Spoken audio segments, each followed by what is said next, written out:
written by Nicole Dykes. Narrated by Win Ross and Kai Kennicott. Prologue. Reese. 7 years ago. It was a dream. I gasp into the night air. It was a dream. I try to catch my breath. It was a dream. I can't breathe. I can't fucking breathe. I sink down to the sidewalk, the cement digging into my knees, clawing at my collar as I try to catch my breath. I want it to be a dream, but the sickening feeling inside tells me it wasn't just a nightmare. It was my life, my reality, my bleak existence. I look back at the rundown apartment building I've been staying in, stealing shit and hustling with my friend Sean to get rent money, even though we're both still in high school. I had to get out of there. I'm not even safe in my own bed, no matter where the bed is located. And now, I can't fucking breathe. I need a fix. I need to go numb and not remember. Because when I remember, I can't breathe. I can't function. I reach into the pocket of my sweats, pulling out the cell phone I lifted from some yuppie who didn't need it. I should call Sean or Quinn. Fuck. Quinn. She hates when I use. Maybe I could get lost in her, but the high doesn't last nearly as long as the drugs. No, I can't call her. I've heard her enough. She's my best friend and my occasional girlfriend. We all grew up together. Sean, Quinn, me, and Logan, but that fucker left us behind for a better life. A better man would be happy for him, but I'm not. I hate him.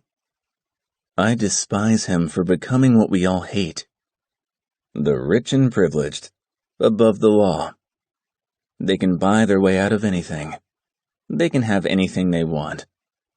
And now, my best friend since long before we reached puberty is living with them. I call my dealer, giving him my location and hang up.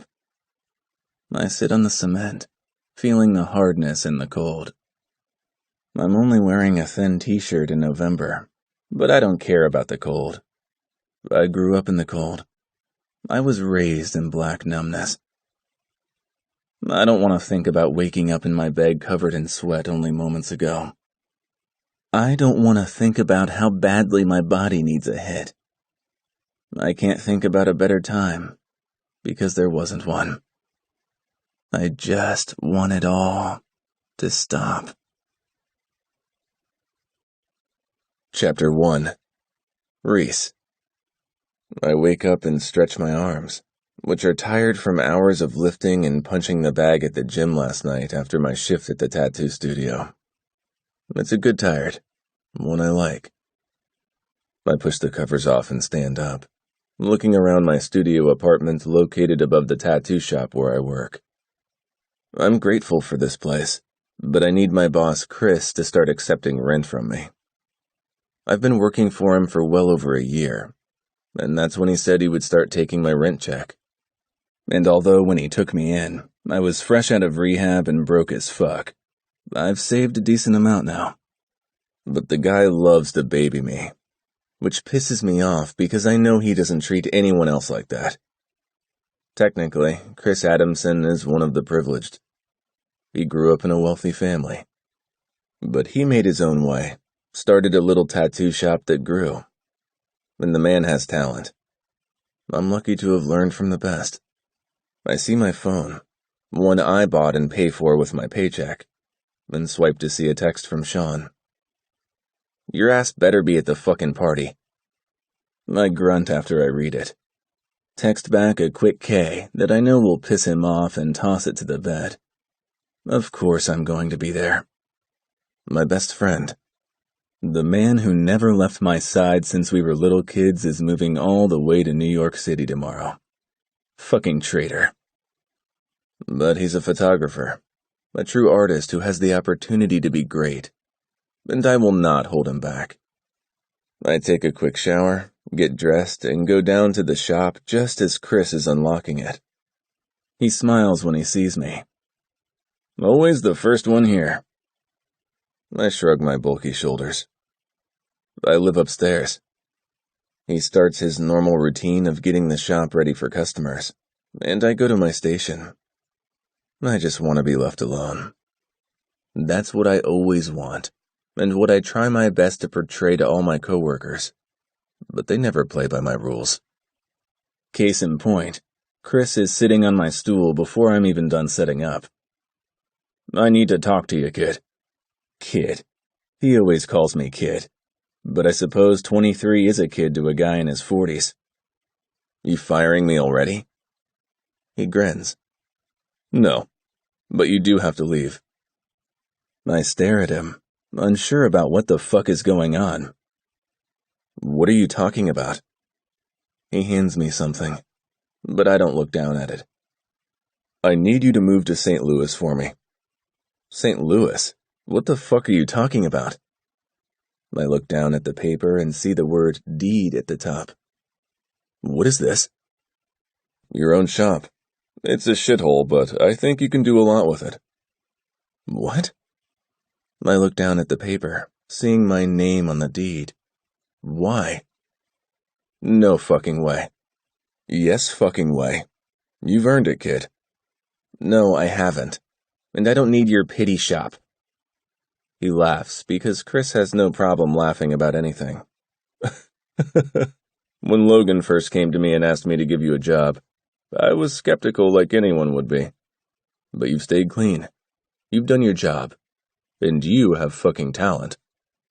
It's bad enough I only have this job because when Logan took my girl, Quinn, and my balls, he made it even worse by asking his Uncle Chris to give me a job as a consolation prize. I can't take this. Give it to Jay. Jay, Ty, and Frankie are all artists who also work here, and have long before me. They're like family. That fucker is never leaving here. Ty, Frankie, and he are now all my partners in this shop. But I want to open another shop. It's yours, but I'm a silent partner. The money. Just take it. Go. Be free, little bird. Even though I'm thankful to him, and he's done a shit ton for me, I still can't resist holding up my middle finger. And the fucker just laughs. I find myself watching Jay, Frankie, Ty, and him laugh often.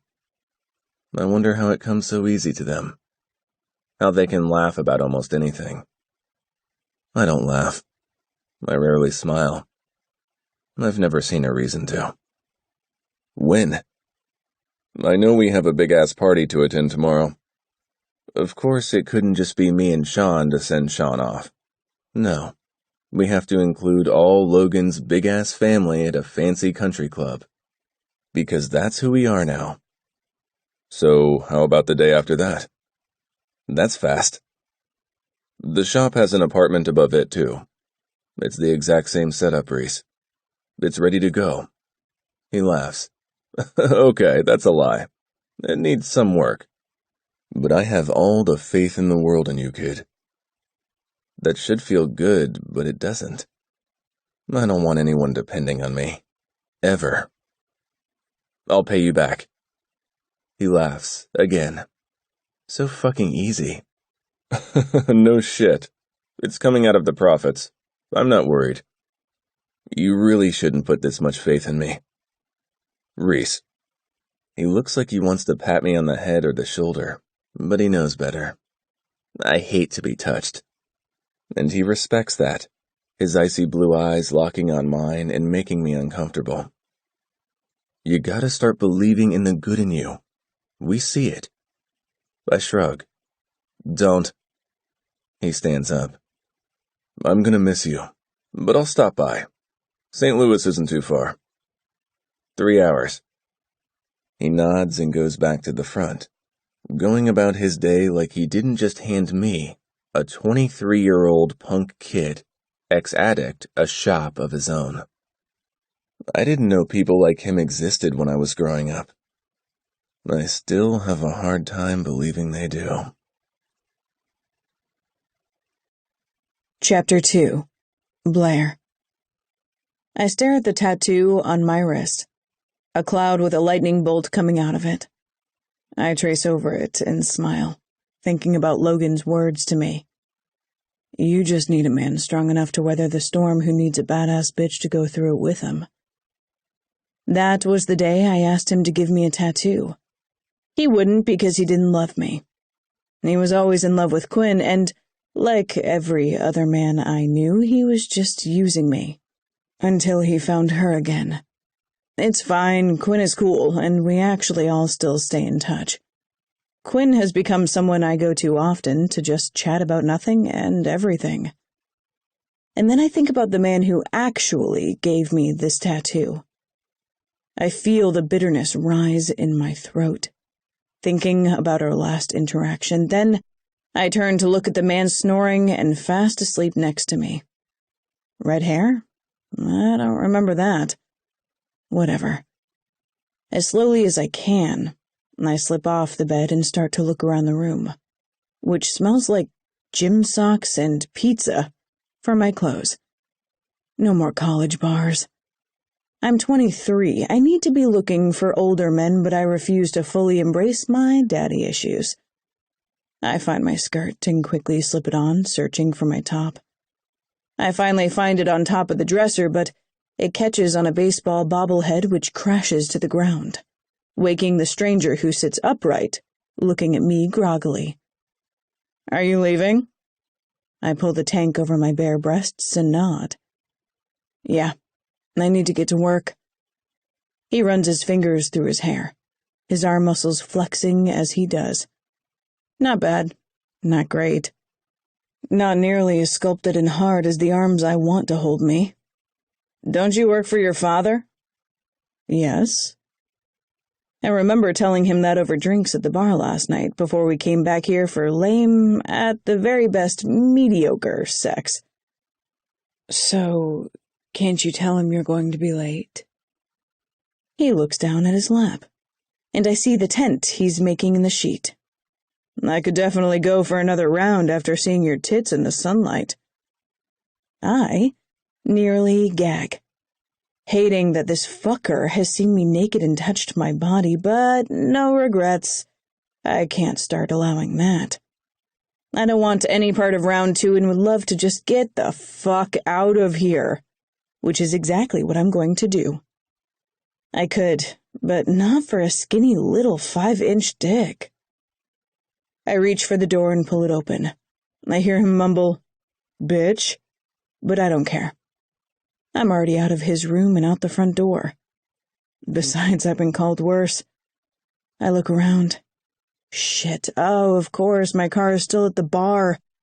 I reach into my pocket for my cell phone. Normally, I would just call my best friend Melody, but I'm sure she's busy packing, considering she's moving to New York with Sean tomorrow. I quickly order an Uber and sit on the curb to wait. Looking down at my phone, I see a message from Mel about the party tomorrow, making sure I'll be there. I wouldn't miss it for the world, even though the thought makes my stomach twist into knots. I know it's a big party, but that's not what bothers me. Reese will be there to send Sean off. And it's a party just like the one tomorrow, where it all began. Where we began, even if neither of us knew it. Chapter 3. Blair. 2 years ago. That party was boring as fuck. Growing up at country club parties, it just doesn't thrill me. Not to mention watching my best friend lust after a total prick who's going to hurt her. When I first went to Reese earlier tonight at the Christmas Eve party, my only intention was to find Sean and threaten him for hitting on Melody and messing with her head. But there was something about this boy, who's definitely all man, something different. Dirty, sexy, angry. He's definitely a change from the men I've been fucking since Logan tossed me aside. I thought Logan might be different. He was raised in foster care on the other side of the tracks, so to speak, but he was in love with a girl from his past. Oh well. Reese seems like he can occupy my time just fine for the night. I tossed my keys on the foyer table as Reese stalks in behind me, closing the door. Perhaps I should be a little afraid of him. I mean, the man is massive, but I'm not. I have zero fear as I turn around to face him, ready to fuck him. I approach quickly, placing my hands on his shoulders ready to kiss him, but he flinches. And I don't mean slightly. I mean, full-on flinches like I burned him with my hands. He steps back out of my grasp and stares at me, horror in his eyes. What's the matter? I stare at the beautiful man dressed in a tux that clings to him but still seems completely wrong. His thick brown hair is gelled. His cheekbones are high-cut and sharp, like glass. His eyes burn with hatred in them, an all-consuming hate, and I'm not sure where it's directed. His lips are bright red and full. Sexy, and I want to taste them. Don't touch me. I raise one eyebrow in his direction, placing a hand on my hip as I watch him. Is he fucking with me? So, you thought I was bringing you back to my house so we could what? Watch TV? Talk about our hopes and dreams? He grunts, his voice hoarse, deep, and serious.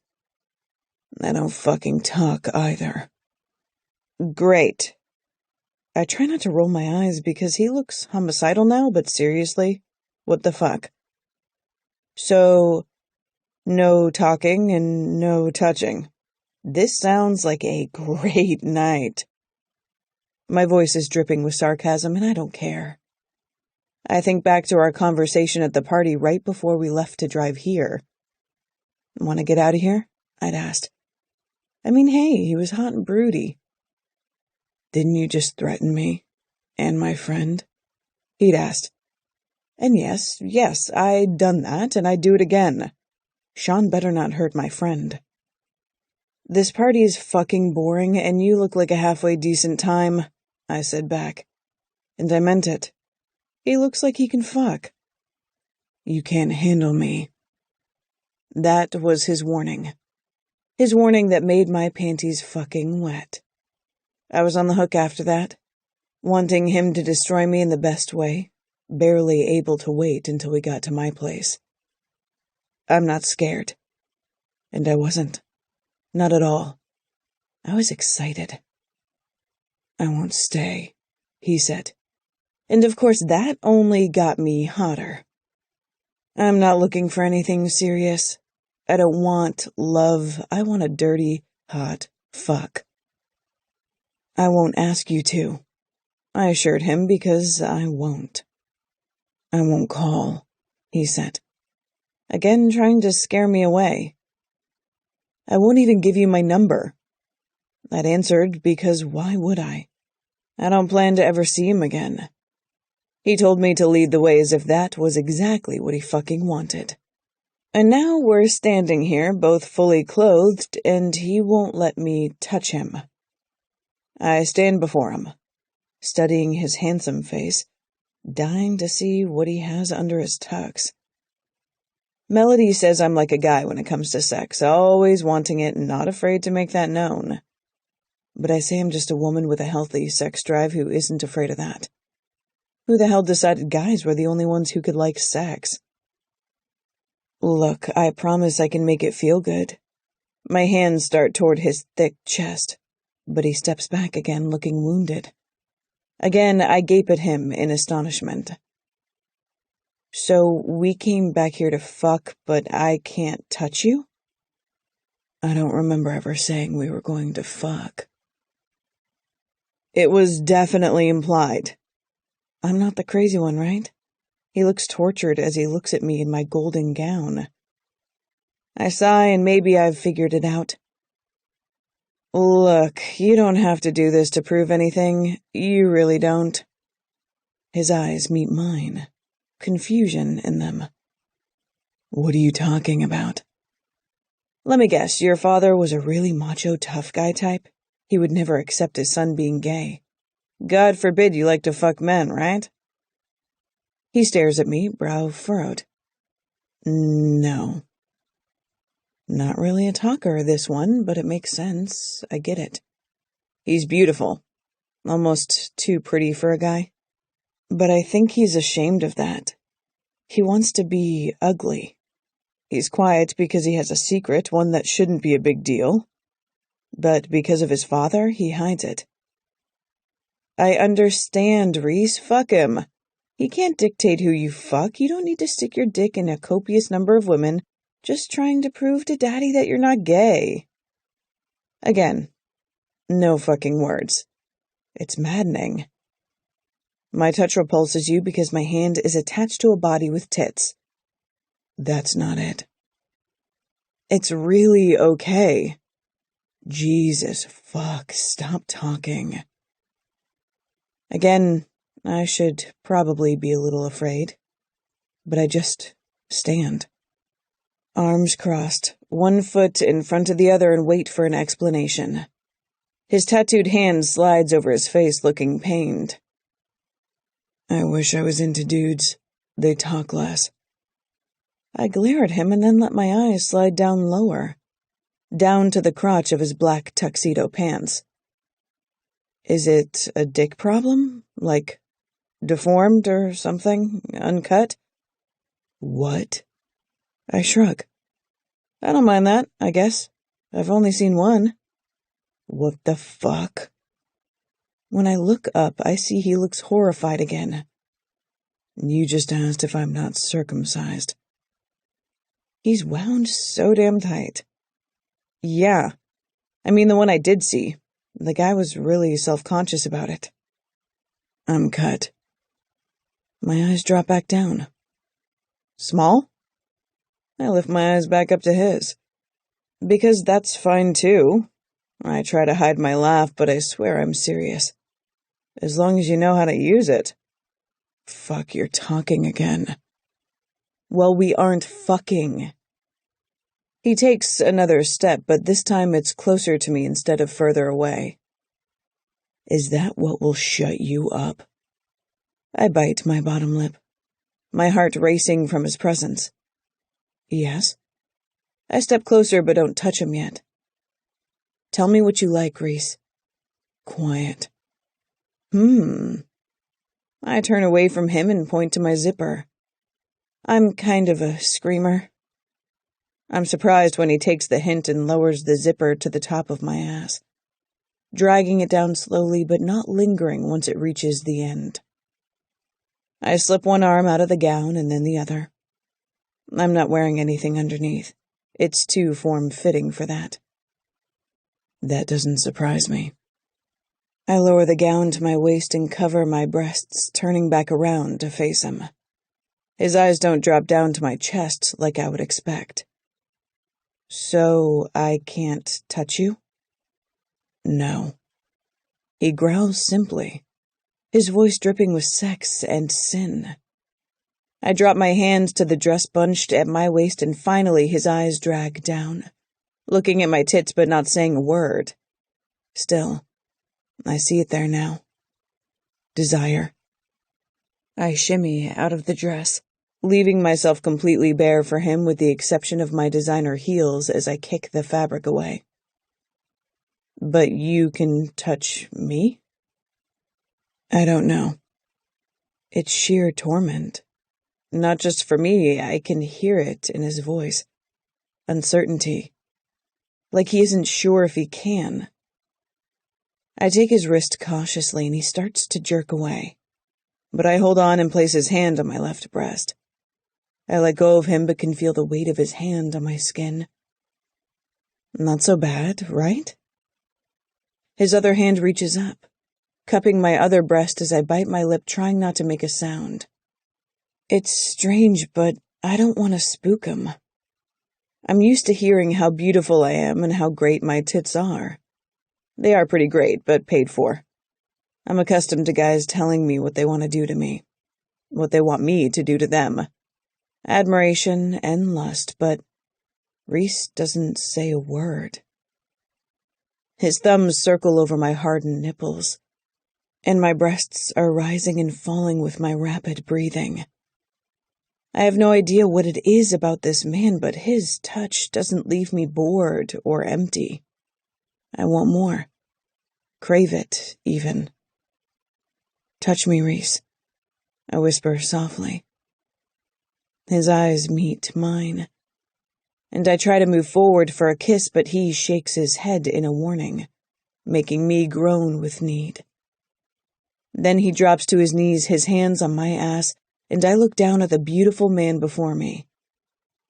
He doesn't lock eyes with me. Instead, his eyes are locked between my legs, staring at me. There. I gasp, and my head falls back when I feel his tongue make contact with my wet slit, dragging slowly up to my clit. Oh my God. His fingers dig into my ass, adding to the pleasure of his mouth. His tongue swirls over my clit at an almost punishing rate. He's not taking his time with me. Does he just want it to be over? My hands grasp his shoulders, and he winces, pulling away from me, and I groan as I realize my mistake. I hold my hands up as I look down at him. Sorry, I won't touch. There's a little sarcasm in my tone, but he doesn't care. He resumes licking my pussy, focusing mostly on my clit, not letting up. I keep my hands off him, even though I'm dying to touch him. To know what's under that tux, to strip him bare and find out what he's hiding. Scars? Maybe. I wouldn't give a fuck with a tongue like this. Oh God, Reese, I gasp. My body flying toward an intense orgasm. I want my fingers in his hair. I want to grasp the strands and pull, but I don't want this to end. I'm so fucking close and settle on cupping my own breasts in my hands, pinching my nipples and adding to the pleasure this mystery man is giving me. Fuck. Reese right there. As if he doesn't already know. He's been focusing on the right spot the entire time. He doesn't fuck around. I come, and I mean hard, my hands gripping my breasts with punishing pressure, knowing I can't touch him. He laps at me, giving me every last drop of pleasure before he stands up and takes a step back, wiping his mouth. I move toward him, pressing my breasts against his chest. He hisses, but doesn't push me away. Let me touch you. I can't believe how desperate I sound. My hands slide over his sides, and he doesn't pull away, but he does close his eyes like he's in pain. He's breathing heavily, but I don't think it's because he's turned on. I press my lips to his throat, kissing and sucking, trying to get him to stay here with me, trying to get him to let go. But suddenly his fingers dig into my arms, and he moves my body away from his. He doesn't say a word while I stare at him. Instead, he turns away from me, moving to the door, opening it, and walking out. He closes the door behind him, and I stand there, naked and alone, wondering what the fuck just happened. Chapter 4. Reese. Blair. Jesus Christ. Does she ever leave anything to the imagination? Of course, since I saw her completely naked the first time I met her, I can close my eyes and see every inch of her any time I want. Her body is as close to perfection as you can get. Long tan legs only made more perfect by the high heels she's wearing. The backless dress hits above the middle of her thigh and hugs the curve of her perfectly round ass. Her hips are flared, but her waist is tiny. Her tits are full, almost too big for her frame, and the dress doesn't hide them. It dips low and is sleeveless, showing off her smooth tan arms. Her long blonde hair is down, falling to the top of her breasts. Her makeup's so flawless, you'd swear she wasn't wearing any. A living, breathing Barbie doll. Except this one has a serious bite along with her beauty. She'll rip your balls off and keep them as a trophy. I should know. You're staring. Fuck. I turn to look at Sean, whose bright white smile is blinding. I just grunt, tired of explaining. Ugh. Where's your wife? He nods his head toward a group of women at this party. A party with no alcohol because those who can drink are outnumbered by children and addicts. You're really leaving? He nods once, but I see how certain he is. Yep. Come with us. He knows I won't. Can't. I just got my own shop. He looks shocked but thrilled. What? You motherfucker. You're just now telling me? I just found out. I leave tomorrow. He laughs, and it's fucking joyous and almost contagious, but I don't laugh. Oh, that's so great, man. He slaps an arm around me, and I flinch, but not enough to make him move his arm. He's the only one who gets away with it. Look at us.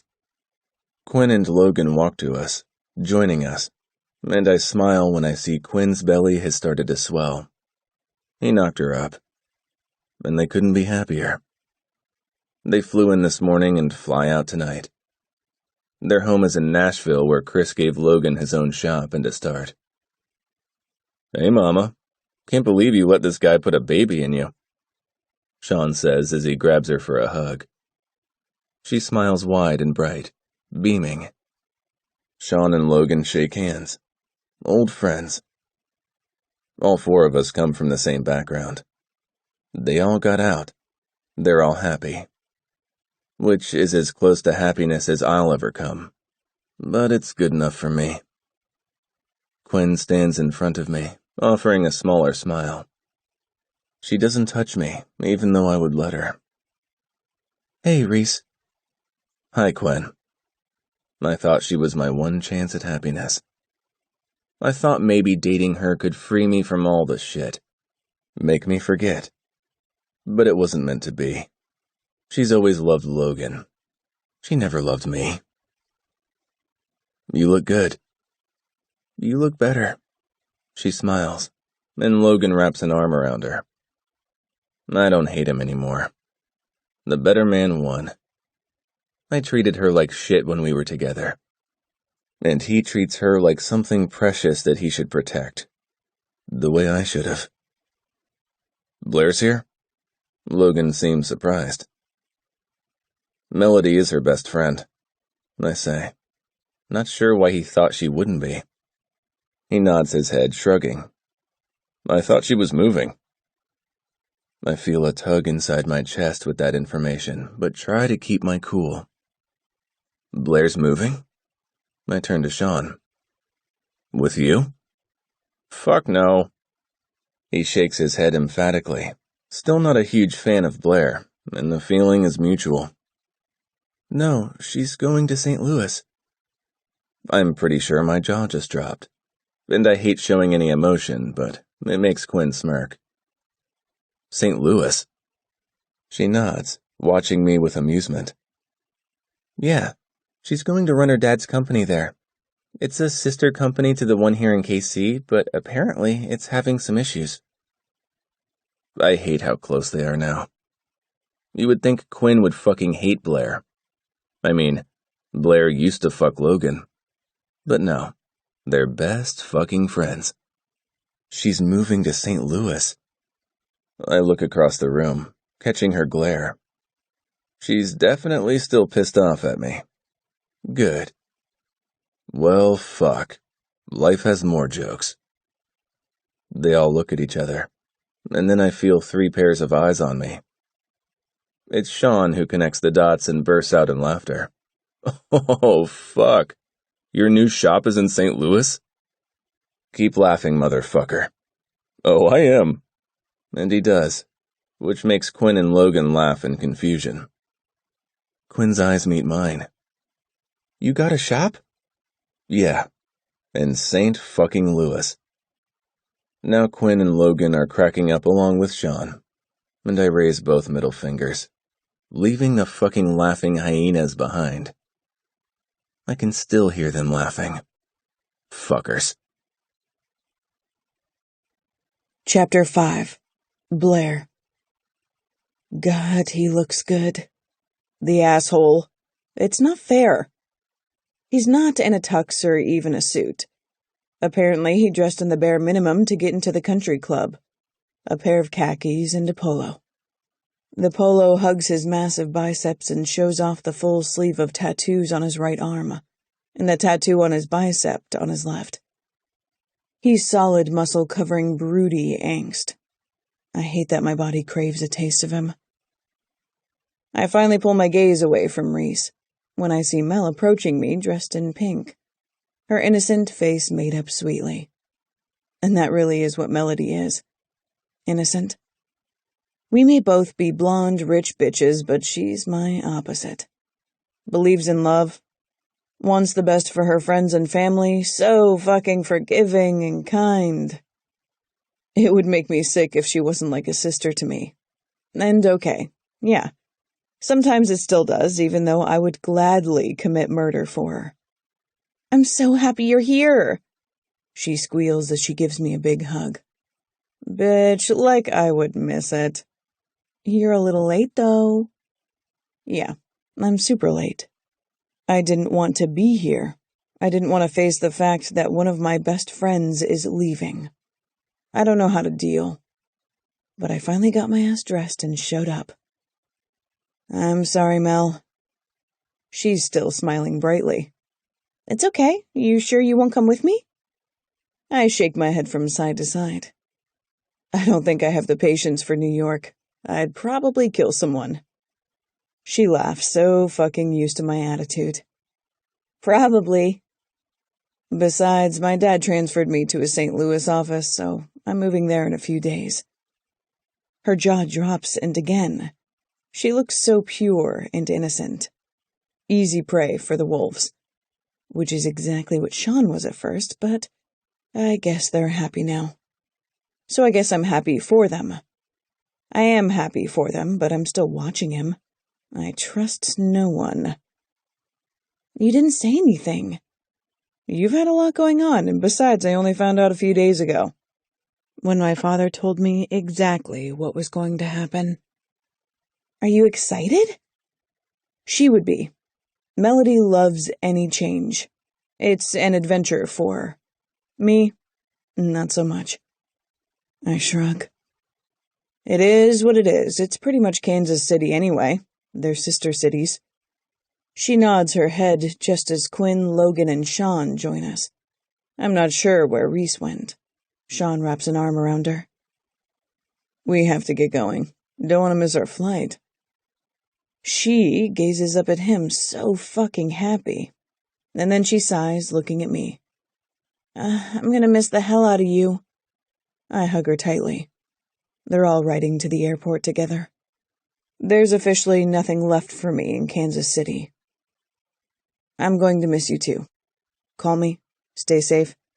And if anyone needs their balls removed, I'll be on the next flight. I eye Sean, who playfully shivers as Mel squeezes me tighter, before finally letting me go. I give Sean a hug and whisper in his ear, You know I'm talking about you. He nods easily, brushing it off. I won't ever hurt her. Again. I add, because I'm a bitch. Again. He smiles, and then guides his wife toward the car. I give Logan and Quinn quick hugs before they make the rounds and leave. The party goes on, but all I see is Reese, who is still here, and I know why. I'm not in the mood to celebrate losing my best friend to New York. I'm not in the mood to mingle and make small talk. But I am in the mood for him. Chapter 6. Reese. 2 years ago. Hey, kid. I look up from my sketchbook, alone in the break room, and see Jay's big ass crowding the doorframe. Customer is asking for you. He wags his eyebrows at me, so I know it's a chick. And a hot one. He's always trying to get me laid, which is annoying and kinda creepy. But the guy means well. I climb up from the couch and walk to the main area, instantly seeing Blair. No. Fuck. The last time I saw her, she was naked and flushed from the orgasm I'd just given her. But I didn't fuck her like she wanted. That was almost a month ago. I felt like a freak, staring at her naked body and unable to let her touch me. My entire body is tense as I approach her. Damn, she looks good. Way too good. She's wearing jeans, a white shirt, and a black leather jacket. It should be a simple look, but on her, it's anything but simple. Reese? Her lips slide up into a sly smile. Cunning. Blair, what can I do for you?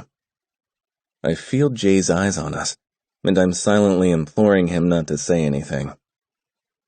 Her small shoulder kicks up. Logan pussied out when I asked him to give me a tattoo, so I thought maybe you could. I nod curtly. Sure. I move to lead her toward my chair, but she stops me. Wait, don't you guys have private rooms? I turn to look at her, wondering what kind of fucking game she's playing. Do you need a private room? I can feel Jay smirking at my side. Oh yeah, pretty girl. We have private rooms. Fuck. I shoot him a dirty look, but he clearly doesn't give a flying fuck. I lead Blair to the private room but leave the door open. She shrugs out of her jacket, leaving her in a tiny white t-shirt that should be fucking illegal. She's wearing a white bra underneath, but it hides nothing. Blair. My voice is a warning. I don't trust this chick. I don't trust anyone. So, you really are always this uptight? She's studying me, and I don't like it. Yes. I ready my station and sit on the stool next to her. What do you want? She licks her lips, and I roll my eyes, knowing exactly what she wants. Are you always this fucking over-the-top horny? She just laughs, tossing her head back and showing off her pearly whites. Yes. I'm not going to fuck you at work. She turns to her side like the chair is a fucking bed, tucking her hand under her head to prop it up and look at me. But you will fuck me? Jesus, are you in heat? Again, she laughs. She shouldn't. I'm not joking. I'm an asshole who's already sick of her shit. But then, she gets serious on me. Honestly? I give a nod. She says, I've never had anyone treat me like you did. You mean made you come? Her pretty eyes roll. No. I've come many times by other hands, but only once with a tongue. That was hot. You talk way too much.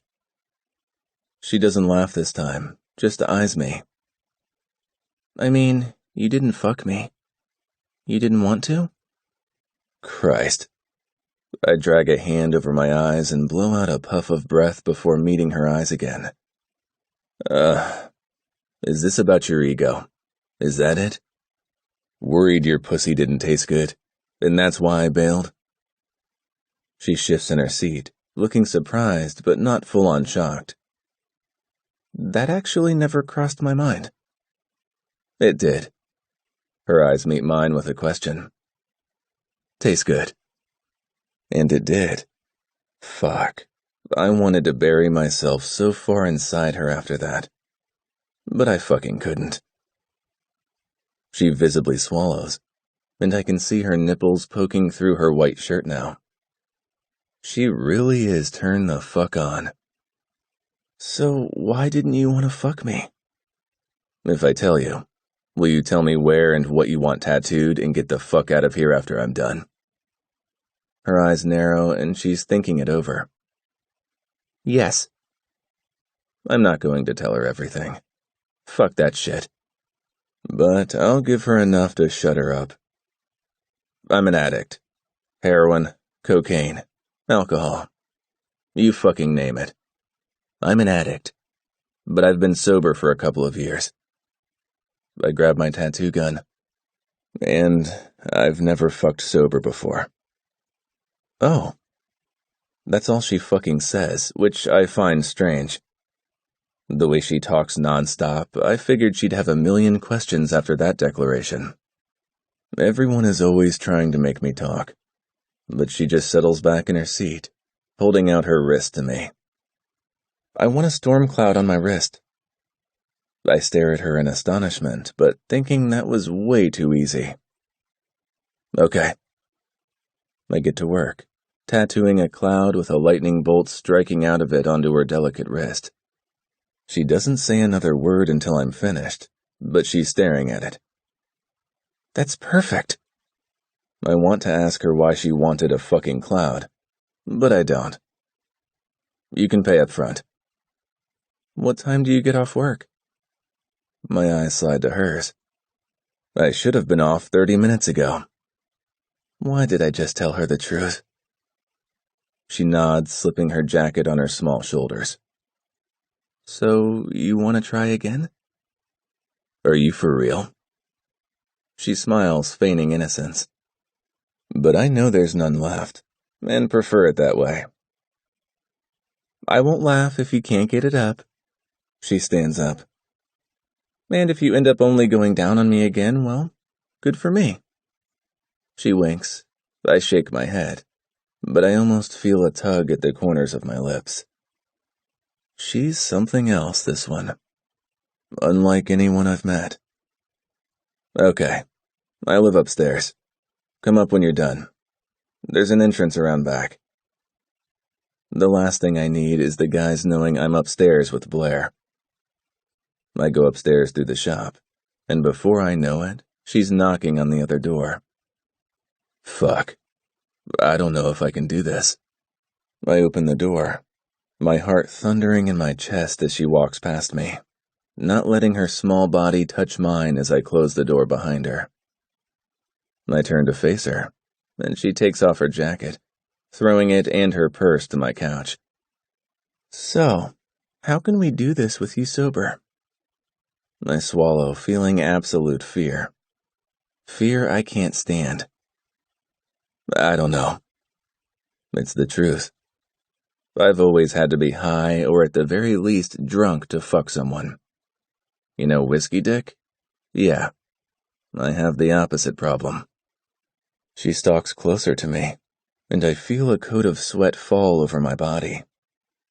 My nerves are out of control, and I want to bail. I want to run down the stairs and find a quick fix. Relax. Her voice is soothing. I won't touch you. I give a curt nod as she lifts her shirt over her head, leaving her in a lacy white bra that doesn't do much to contain her full tits. I should be hard. Painfully so. She's fucking gorgeous. Take off your shirt. Let me see you, she commands, and I growl with a shake of my head. Reese. Her hands reach back to the clasps of her bra. Bare chest for bare chest. Somehow, the challenge is one I can accept, and my hands go to the hem of my shirt, lifting it up and off. She removes her bra, and we're left staring at each other. Unmoving. My throat feels dry as my eyes slide over each perfect breast, round and full with already puckered dark rose nipples. Now pants? She asks. She actually seems nervous as her hands move to the button on her jeans. I'm not wearing underwear. She smiles at that and shrugs her shoulders. She kicks off her boots before unbuttoning her pants and pushing them to the ground, leaving her in a black lacy thong. Now, cock for pussy, even though I've already showed you mine. And I've tasted hers. The thought actually stirs my dick to life. I almost can't believe it when I look down. I can feel her eyeing me with curiosity. I mean, clearly I'm fucked up, but she's not running. She just stands in front of me, Not touching, only looking. Her gaze does something crazy to me. I don't care. I really don't. Care about what? Her eyes slide over my abs to my crotch, then slowly back up. If it's small, or looks weird, all dicks kind of look weird. She thinks I'm shy, or self-conscious. I almost fucking laugh. Almost. I run my hand through my hair and look at her pretty face. If only. I'm not worried about how my dick looks. I'm worried about it not fucking working. I'm worried about flipping out when I press into her. I'm worried about fucking feeling what I don't want to. Of remembering things I don't want to. Of so many things. Reese. Her voice is sultry as fuck, and it actually goes straight to my dick, which twitches in my jeans, dying to get free. Now, before I chicken out. I kick my shoes off and grab my socks, removing them and staring at her, as my shaky fingers move to the button on my jeans. Her fingers find the strings of her thong, and I take a deep breath as we both remove the last bit of clothes shielding us. I stand still, my eyes on her face as hers dip lower, looking slightly surprised. But then she meets my eyes. You have a nice dick. Again, this chick almost makes me smile. Are you really that surprised? Yes. You were acting like you had a tiny little thing when it's actually kinda monstrous. Thing? I take a step closer to her. Cock, dick, one-eyed. I hold my hand up to stop her, and she laughs. I can keep going. I believe you. So, what are your rules, Reese? Can I suck your cock? Her eyes move down to where the tip of my dick is glistening with need at that idea. But honestly, I think it's a bad idea. Too fucking intimate somehow. Don't ask me how my twisted up brain works. No. You're seriously turning down a blowjob? Yes. She bites her bottom lip with curiosity again. She's trying to figure me out, find out what I like. She probably thinks I'm kinky as fuck, when in reality, I'm not playing a game. I really can't stand to be touched when I'm sober. Okay. Her voice is low, almost a little shaky, and it's oddly exciting to me. I know this isn't a girl who gets rattled often. Do what you want to me. That should not be a turn-on. I walk toward her, my body stalking to hers, and she takes a step back. Second-guessing. She shakes her head, but takes yet another step back, meeting the wall near the exit. No. Do you have a condom? I walk to the dresser by my bed and grab one, walking back to her. I mean, you're probably clean anyway, not having sex for a couple of years. And I always make guys wrap it up. I lean in close to her, careful to keep my lips away from hers. You're talking again. She swallows her nerves, and that's exactly what this is. She's nervous. I didn't think that was possible. I'm clean.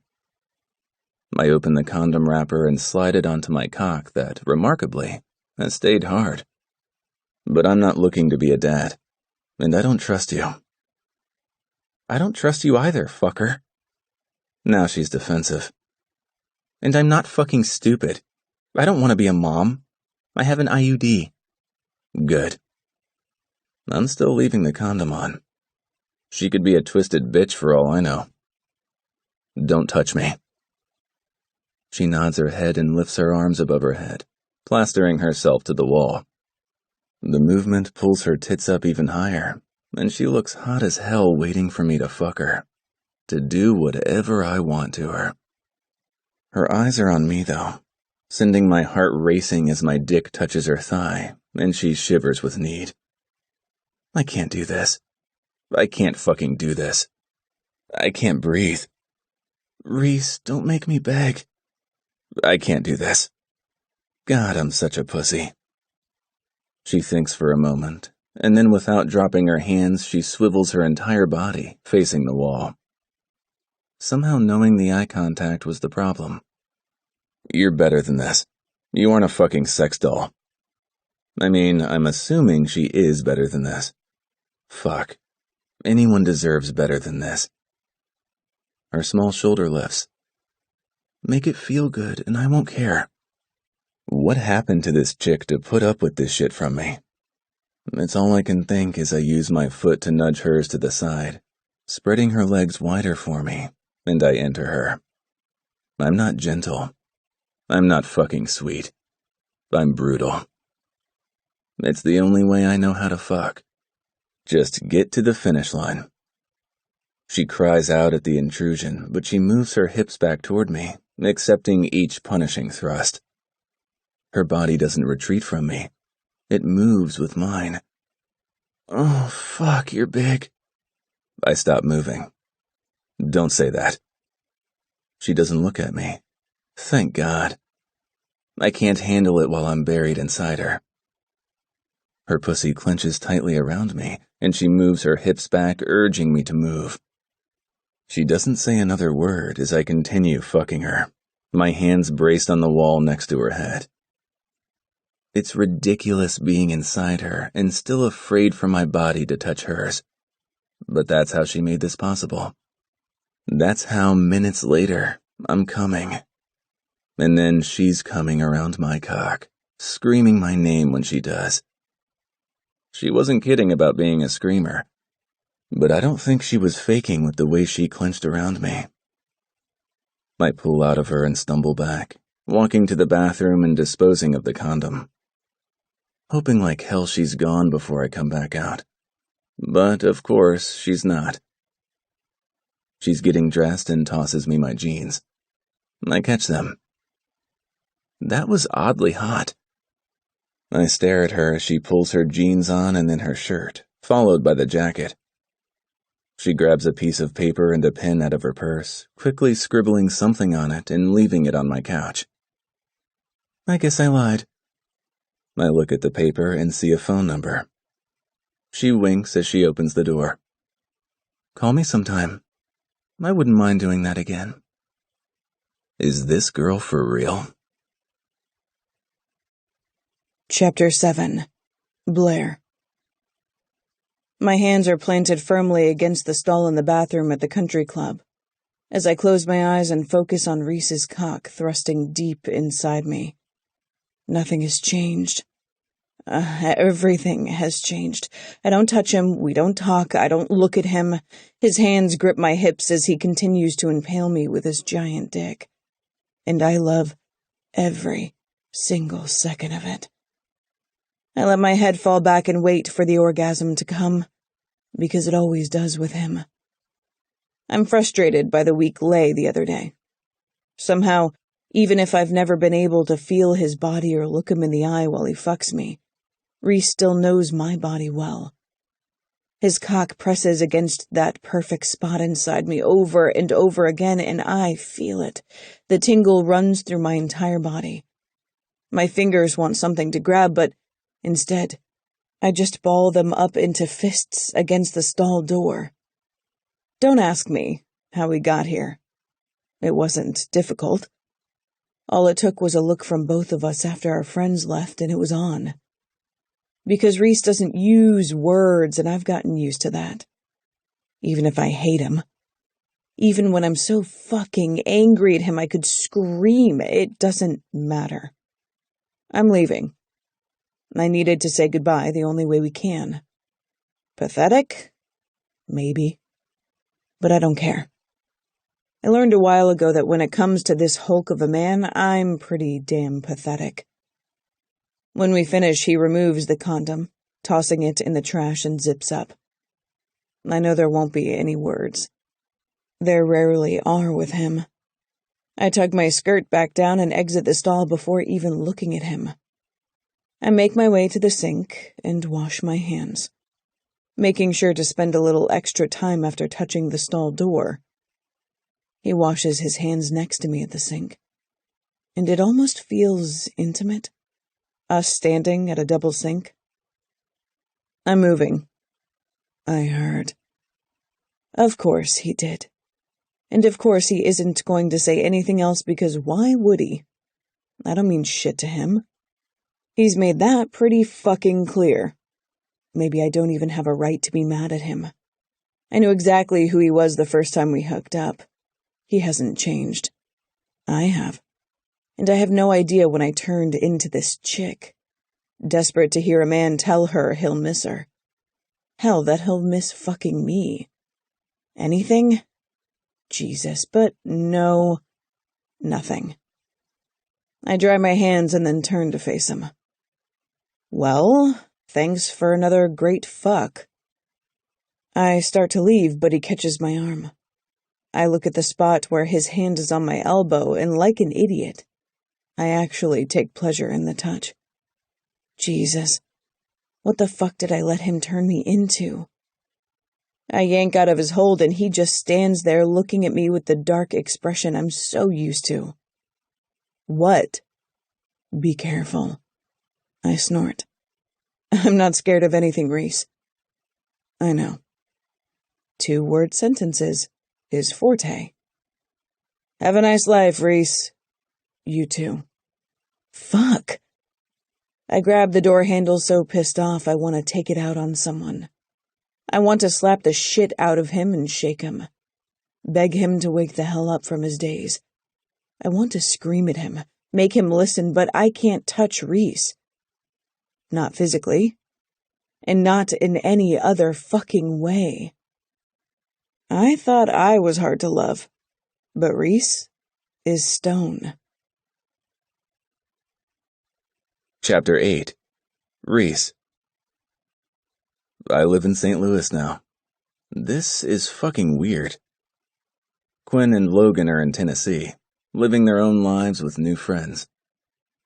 Logan has a few guys who work for him at his shop. Sean is in New York with Melody, a spoiled little rich girl. I can't fucking believe he landed one of those. I think that was always his dream, although I've never understood it. And I'm here. I thought I'd stay in Kansas City forever. Hell, I thought we all would. But the shop Chris bought isn't bad. Not bad at all, really. It's located downtown and is a little hole in the wall, nearly mirroring the shop in Kansas City. It will just be me for now. I'm not looking to hire anytime soon. Or maybe ever. I like the quiet. I've only been here for a day, but I've started to clean up the place. It needs work. A lot of work. The place is fucking rough. Even the front glass doors were broken. Shards of glass spread out all over the place when I got here. I know Chris could have afforded a place that was already finished, all sparkly and shit. But he knows me better than that. I appreciate this more, actually having to work for it. At least when it's all said and done, I might feel like I earned it, and a little less like this was charity. I can't stand anyone's pity. He budgeted for repairs, though, the fucker. And even though I have some money saved, he made me use it for supplies. So I ordered everything I'd need. Bought paint and materials to redo the floor because it was shit. I'll have clients before I know it, because Chris has a solid reputation. And for whatever reason, he's willing to put that on the line for me. And there is no way in hell I'll let him down. As I sand down the marred parts on the wall and apply putty, I think about Blair and yesterday in the bathroom stall. You would think fucking in a bathroom would feel dirty, but not at the country club. The bathroom is cleaner than any I've ever been in. She could be in St. Louis by now for all I know. I didn't ask her any questions. I already know she's moving here. I never ask questions. I let people tell me whatever they want me to hear. It works out better that way. I've found most people want to talk. But Blair is fucking stubborn. She was pissed. I know she wanted me to say so much to her, but I can't. Or maybe I won't. I don't know. She seems to think it's the latter. That I just don't want to talk about anything real. not even to her. Like she's something special. She seemed so safe at first, but then it finally became clear that she's far more dangerous to me than anyone else. Chapter 9. Reese. 2 years ago. It's been a month since I fucked Blair in my apartment above the tattoo shop, and I'm still stunned it happened. That my dick was hard and stayed hard the entire time. Hell, it stayed hard even after she left. No alcohol needed. Just her. It's really fucking crazy. I've been staying clean, going to meetings. But as if she already knew, she comes in through the front door of the shop with that fucking smirk on her pale pink lips. I've been having new cravings. I stand up, not letting Jay get to her first, not giving him a chance to let me know she's here in his own clever little way that I won't find funny. I stand inches from her, out of anyone's listening range because of the music playing in the shop and the sounds of the tattoo guns. What are you doing here? My tone comes out almost playful, at least for me. I need a tattoo. Know anyone who can do that for me? Her eyebrow lifts, and I swear everything this girl says drips with sex. You don't have to get a tattoo every time you want me to fuck you. She doesn't flinch, not even a little bit. Instead, she laughs easily. Good to know, but I really do want a tattoo first. I've looked like a damn Barbie doll my entire life. She shrugs, and I almost smile at that because she's not wrong. She definitely resembles the doll, but with a serious edge. I might as well be a badass Barbie. And I know she added the first to let me know she definitely wants to fuck me. She makes it easy for me. Easy is something I've never really had. My entire life has been layered with complicated. Private room? She nods her head. Of course. I lead the way and leave the door open. I don't want her getting any crazy ideas. I'm not fucking her in my place of work. Only above it. She takes her jacket off and then lifts her shirt off, leaving her completely bare. Fuck. I close the door, and she laughs and sits down in the chair, settling back. Jesus, do they have to be leather seats? That's fucking cold. Then put your shirt back on. I growl as I sit on the stool next to the chair and try my best to remain professional. Don't look at her tits. I can't. I want my tattoo right here. She points to her side right next to her right breast. You can leave your shirt on. Or you could have worn a bra. She just shrugs. Don't get all shy on me now, Reese. You've seen it all before. Every fucking time I close my eyes. This is my job. She gives me a no-nonsense look. Then do your job. It's going to be difficult with my dick trying to escape my jeans. But I guess I should thank her for the hard-on. Seems my dick is used to her now. Not only that, it wants to fucking own her. What tattoo? A rose. I tilt my head to the side, cocking an eyebrow. She doesn't seem like a flower girl. I can't tell you how many flowers I've tattooed onto chicks. She just shrugs, totally unbothered by my judgment. Beauty and the Beast was my favorite movie growing up. So, sue me. My eyes lock on hers, and she sucks in a surprised breath as if connecting some dots I'm not aware of. I've never seen it. Now she's looking at me like I'm a fucking freak, and yeah, maybe I am. I was nearly an adult before I had my own television, and believe me, I wasn't watching Disney. Never? Never. I know what it is, though. Disney. I grunt with disgust. Her eyes roll. Yes, Disney. And don't fucking give me that look like I'm a little princess watching silly cartoons. Anyone who grew up watching Disney will tell you that's the most depressing shit you'll ever watch. Almost downright depraved. I show her several roses and she picks one. Depraved? Disney? Again with the fucking rolling of her eyes. Yes, Beauty and the Beast? The Beast was a beautiful, spoiled prince who had a spell cast on him, turning him into this hideous beast. And the Beauty? She was this sweet, innocent little bookworm. A dreamer who traded herself for her father when the Beast held him captive. I start to work as she continues, not flinching at the needle. And, of course, at first, she's totally repulsed by him and afraid. But then she gets Stockholm Syndrome and falls completely in love with him.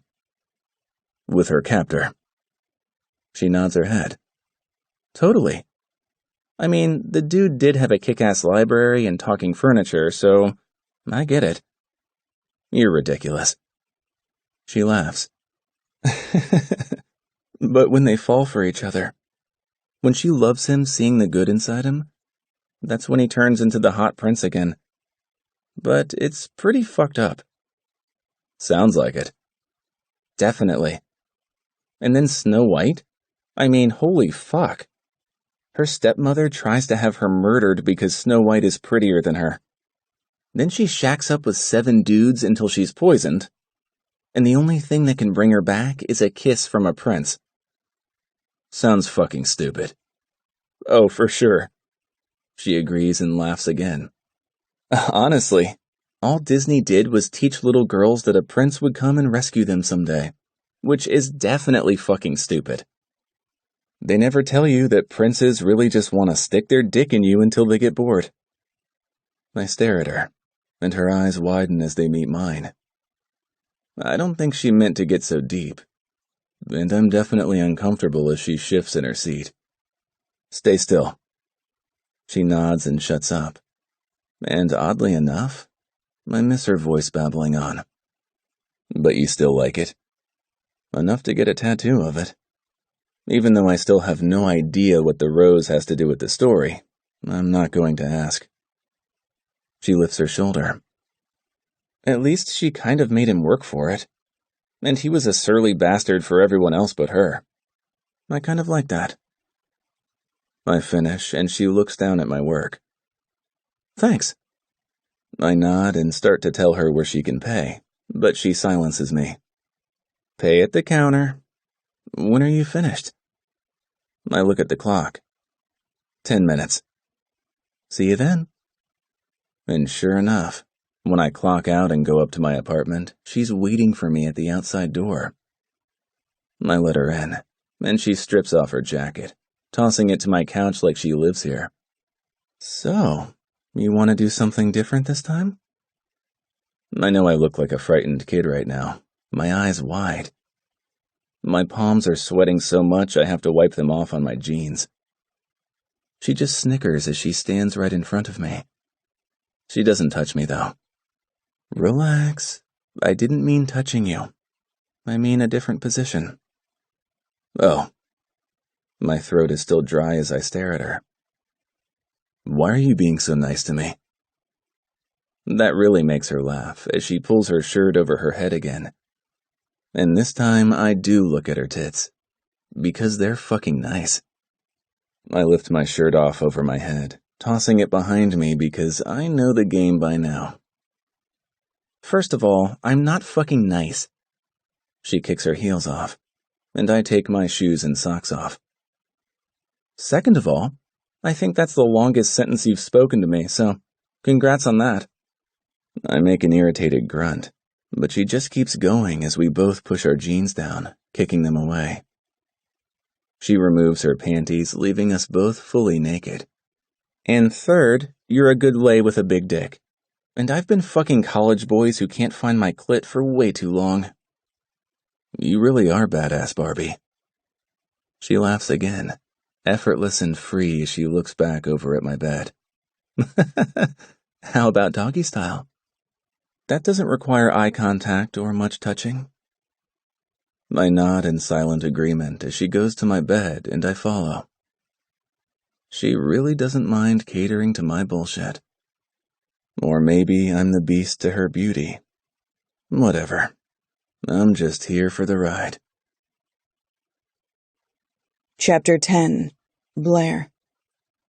I've been in St. Louis for almost a week, and I'm fucking bored out of my mind. I mean, surprise, surprise, right? I've always been bored with my own existence. I moved into the house my father bought that was already fully furnished. I started working at his company like I was supposed to. I'm a bitch on the outside.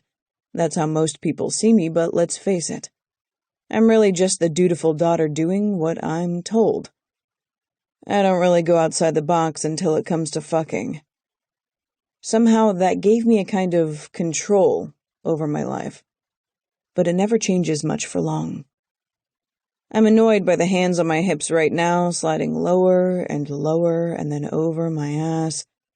He's grinding against me on the dance floor, but I don't really want him to. I don't not want him to either, though. I'm dying to feel even a small spark. Some kind of thrilling connection that will wake me from my boredom. But this dumbass behind me with spiky hair and a button-down shirt?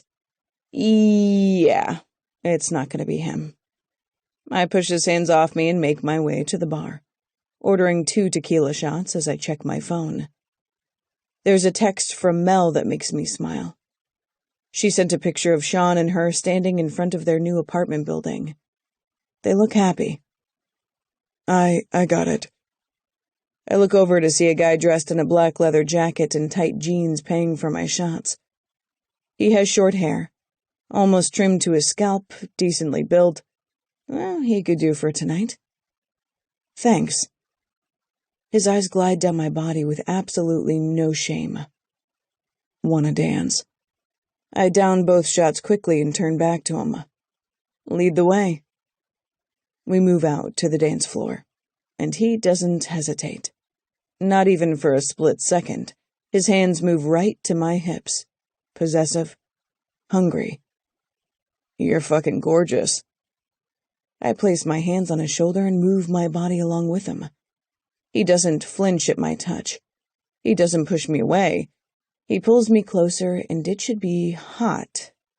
I should love that this guy runs his hands all over my body as we dance, that he wants me to touch him. Jesus, your body's insane. He shouts into my ear because the music in the club is really loud. What a dumbass. I just want him to shut the fuck up. I keep dancing with him, though, letting his dick press against me. A promise of what's to come. And by the way he's dancing, I'm betting it won't be me. So why do it? I stare out into the crowd, searching for eyes that aren't there, for a man who can't stand for me to touch him, who only wants quiet. And I drift back to the beginning of the end as I lift my hair and drop it slowly, letting it fall, and the guy grinds against me. But I'm not here with him. I'm there. Chapter 11. Blair. Almost a year ago. This has been the trip from hell. Going on this road trip with Sean, Mel, and Reese to see Quinn in concert was so epically fucking stupid. I've hooked up with Reese a lot over the last year. We've kept it quiet because who the fuck needs to know? I feel bad for not telling Melody, but she figured it out anyway because when I'm around Reese, I can't fucking hide it. It's been nice. I don't ask him any questions. I don't touch him. We just fuck, but lately, I don't know. Maybe I want a little more. Maybe I want to know if he's fucking other chicks on the side. I haven't been with anyone else for a while now, but I don't ask. That would make me vulnerable, and I don't think he'd answer me anyway. He doesn't talk. He doesn't want me that way. I'm a warm body for him to sink into. But after we're done fucking, I have this lingering desire to stay behind, to make him talk to me, to find out who he is, to ask him about his scars on the outside as well as the inside. I made the mistake last night of asking him to tell me about his childhood. Anything. Some stupid little detail about him. His response? Don't. One word, a command, don't ask. Because I'm no one to him. And I'm an idiot. So now at Quinn's show, I find a warm body to dance with. A body that will fucking dance with me. I turn around and the guy presses against my ass. I can feel all of him as my eyes lock with Reese. He's sober. He shouldn't even be in a club, but for his precious Quinn, he will be. I'm starting to figure him out, even if he won't talk to me. The way he looks at her? Yeah. She's the one he wants, but she's with Logan now. Quinn told me she used to date Reese. She played it down like it was nothing, but I can see it meant something to him. I wonder if he let her touch him. Did she get to kiss him? I bite my bottom lip and make a big show of moaning and leaning back into the nobody behind me. The guy's hands move up my sides as he presses his dick against me. His hands making contact with the rose tattoo Reese gave me over the fabric of my dress. I see Reese's eyes flash with something as they dart to where the guy's hand is touching me. Does he care? One of the guy's hands moves over my stomach and pushes up between my breasts as I dance, and I allow it, keeping my eyes on Reese. I see his jaw ticking with something that looks like jealousy, but I'm not sure if he feels that emotion. I don't know if he feels anything. The guy's lips move to my neck and he starts to lick and suck like a slobbery dog. I don't want him to. I don't like it. But still, I moan, making sure Reese thinks this is what I want. Because fuck him. It's been almost a year of him using my body. Of me accommodating him and letting him fuck me in position so he doesn't have to look me in the eye. I don't make him talk. I don't make him do anything. And he's all too happy to use me. But he doesn't want to know me. He doesn't want me to know him. He's like every other guy I've ever known. I thought he was different, but he's not. Soon he'll be bored. Maybe he already is. And he'll toss me to the side. He'll find a new toy. The guy's mouth hurts, and not in a good way as he hovers over my neck, leaving his drool behind. Let's get out of here. I feel Reese's eyes on me. Will he come for me? Stop this guy from escorting me out to fuck me in the bathroom or the alley? I take the guy's hand and lead him toward the door. Of course he won't. And as I push the door open, this guy's hand in mine, no one follows. No one else even cares. Chapter 12. Reese. I've been here a month, and my shop is up and running. It still needs a little work, but with me doing all the work by myself for the last month, it's not bad. The open sign is on, and I've had a decent number of customers already. Sean has called several times to check on me, and so has Chris. I tell them I'm fine, and that's really all I offer. Because that's just me. I hate fucking talking. I think about the night at the shitty club in Chicago that all but ended the good thing I had with Blair. She'd asked me about my childhood, and then, when I didn't fucking tell her, she threw a hissy fit. She tried her best to make me jealous by dancing with some hipster douchebag and taking him out of the club. She let him touch her in front of me. She touched him to show me she fucking could. That normal guys don't flinch when a hot chick touches them. That was the worst trip of my life. Being stuck with a vengeful Blair. I mean, what the fuck did she expect? After a year of not letting her touch me, of not talking, that I would all of a sudden open up to her? Rehab couldn't make me talk about my past. There was no fucking way badass Barbie was going to make me do it. The bell on the door rings and I look up. I'm shocked when a girl around 10 or 11 years old with a head full of wild curls runs in and jumps behind the counter where I'm standing at the front of the shop. Dark blue eyes look up at me and she pleads, "Hide me." What? I look down at her. She looks lost and afraid. Her clothes look like she goes to a prep school of sorts. Her shoes are nice, no scuffs, but still I recognize something about her. I nod at her and look up in time for the bell to ding again, and a man in a suit and tie to push through. "Did a little girl come in here?" I shake my head instantly, feeling the girl crouched at my feet. "No kids allowed." I point to the sign that says 18 and up. His eyes shift around the shop, searching, and I don't know if it's the suit or something else, but I want to punch the motherfucker in his face for looking around. "You sure?" I just glare at him, folding my arms over my wide chest, daring him to ask me again. He doesn't. He just mumbles something as he leaves. When he's gone, I move to the front and lock the door, changing the sign to closed before moving back to behind the counter, seeing the girl on the floor. Her knees are pulled to her chest and her arms are wrapped around them. "Please don't make me go back with him." Fuck. My chest hurts with how hard my heart is pumping. My ears feel like they're going to explode from the pressure as I lean down. "Is he your father?" Her head shakes from side to side as she lifts her gaze to mine. "Foster father." I might actually puke. The way she looks, so tiny and afraid.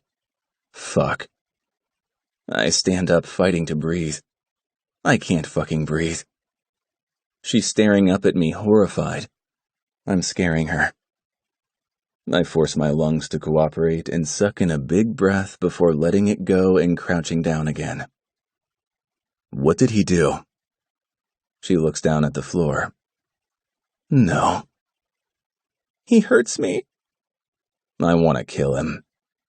I feel my hands form fists involuntarily, and my breaths become rapid. But I remind myself to slow down my breathing. I don't want to scare her. "I won't make you go with him." She looks up at me with big, hopeful eyes that gut me. I know why this kid looks so fucking familiar to me now. I don't know what brought her here to my shop, but fuck. Maybe we're kindred spirits or something. I can't explain it, but I know I'm supposed to help this kid. I'll be damned if I let that fucker ever touch her again. "What's your name?" "Bree." I nod my head, liking that she doesn't ask me mine. I haven't earned her trust yet. Good girl. "I'm Reese." She just gives me a curt nod because she's a tough kid.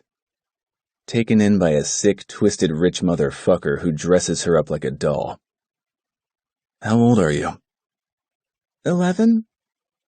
I fight the bile trying to rise in my throat. I can't puke in front of her. That won't inspire any confidence. "Okay, Bree. I gotta make a call, but the door is locked. Just stay here." She doesn't move, and I go to the back to grab my cell phone and dial the only person I think I can remotely trust right now. Logan's stepmom. She's a social worker in Kansas City. And even though I'd rather cut off my arm than talk to another social worker again, she's pretty decent. "Hello?" "Jillian. It's Reese." There's a beat. I wonder if she'll even talk to me. Quinn is her stepson's girl, and when she first moved in with Logan's parents, it was after I had fucking hit Quinn after a bender. My stomach aches thinking about that. I hit her. I did so many shitty things when I was high. "Hi, Reese. Are you okay, sweetie?" I flinch, not liking any term of endearment. "I'm fine, but a kid just came into my shop. She ran from her foster father and she told me he hurts her." I swallow the sickening feeling and press forward matter-of-factly. I don't want her to read me.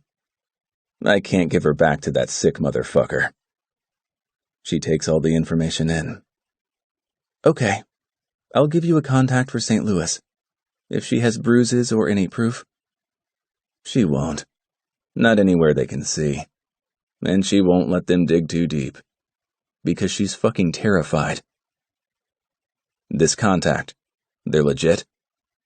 Of course. She thinks they are. I know the system. I've been fucked many times by the system. And if she doesn't have any visible bruises? She's quiet. If she's afraid and tells them that, they'll investigate. I lean my back against the wall, the phone pressed against my ear. She's scared. It will be okay, Reese. You're doing the right thing. You need to take her to family services there and ask for Morgan Winters. She'll help. I nod and then hang up, walking back to the girl. Bree. I'm going to help you. She looks frightened and so very alone. You're going to take me to the social workers. She says it like she already knew what I do. Because a kid in the system knows it better than anyone else. Yeah. She stands up, her shoulders drooped. They'll just put me back in his house. I won't let them. Her head moves from side to side sadly. He has money. Her head lifts, then she looks at me. Her gaze so fucking heartbreaking I want to punch a hole through the wall. A lot of it. My stomach retches, but I don't let myself throw up. Let's go. I'll protect you. And I mean it, even if I have no idea how I can do that. I drive her to family services and we walk inside. The way she walks slowly at my side, it's like I'm guiding her to her slaughter. I fucking hate every step. We go into the main office and I holler, Is there a Morgan Winters here? Not too much later, a woman in her 40s comes to our aid. I'm Morgan. Are you Reese? So, Jillian called ahead. Yes. She smiles warmly like they're trained to do, as she looks down at Bree. And you are? Bree. Morgan nods her head, still with that friendly smile. Is that your full name? The girl huffs, probably having been through it all before. Looking much older than her mere 11 years. Because kids like us grow up fast.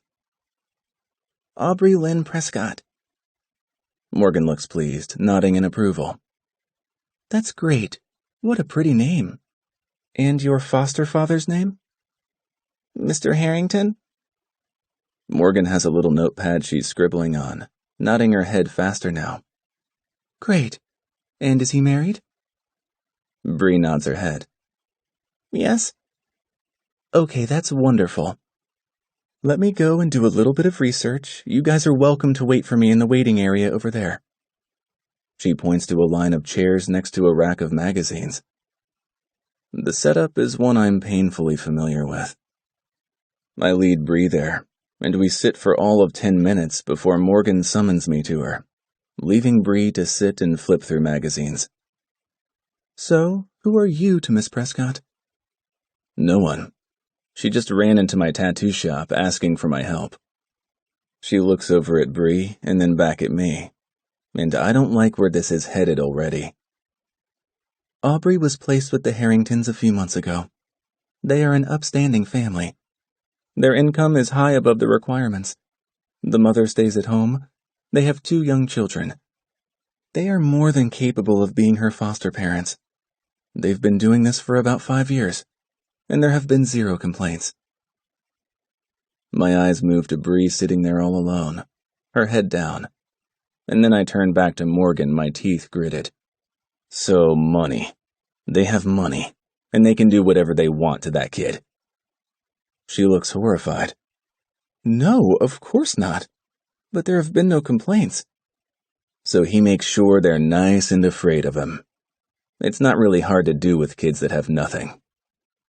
And how do you know that? She's looking at me like I'm the predator. Because I'm rough around the edges in jeans and a t-shirt with tattoos. It's a lot easier to see me that way than the man in the expensive suit. Because I lived it. She studies me and then sighs. We will look into it. Bullshit. There's that scared look again. Excuse me? You heard me. You have what, 100 kids you look after? She doesn't argue. I know the system is flooded, especially in the big cities. She's one. Your investigations are bullshit. She swallows, and I watch her throat as she gulps with fear. We will investigate this. If she's scared, we won't make her go back with him yet. Yet. I look back over at Bree, who is looking up now, meeting my eyes in a silent prayer. I turn back to Morgan. She can stay with me. What? She looks shocked. She can stay with me until you can find her somewhere safe. She shakes her head adamantly. No, it doesn't work like that. And if you've been in the system before, you know that. Oh yeah, I know. It's almost a growl. What do I need to do? File some paperwork? Yes, you would most certainly need to file paperwork and prove employment. I can see the way she's looking at me. She doesn't believe I have any employment. I own my own business. Not a lie. Although with Chris fronting the bill, it doesn't feel like the truth either. That's impressive. And she clearly didn't expect it. Gillian might trust her, but I don't. I can feel the judgment. How old are you? My age matters. Yes. She nods without hesitation. 23. Her lips form a thin line, and I know it seems too young, even though I feel 40. I see. Are you married? What does that have to do with anything? She acts like she's trying with me, but I'm on her last nerve. Listen, you're a young, single man wanting a young, unrelated female to move in with you. Do you know how that sounds?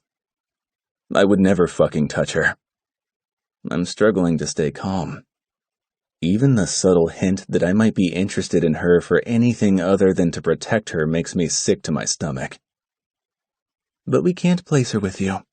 You have to understand that, right? Just give me the fucking paperwork.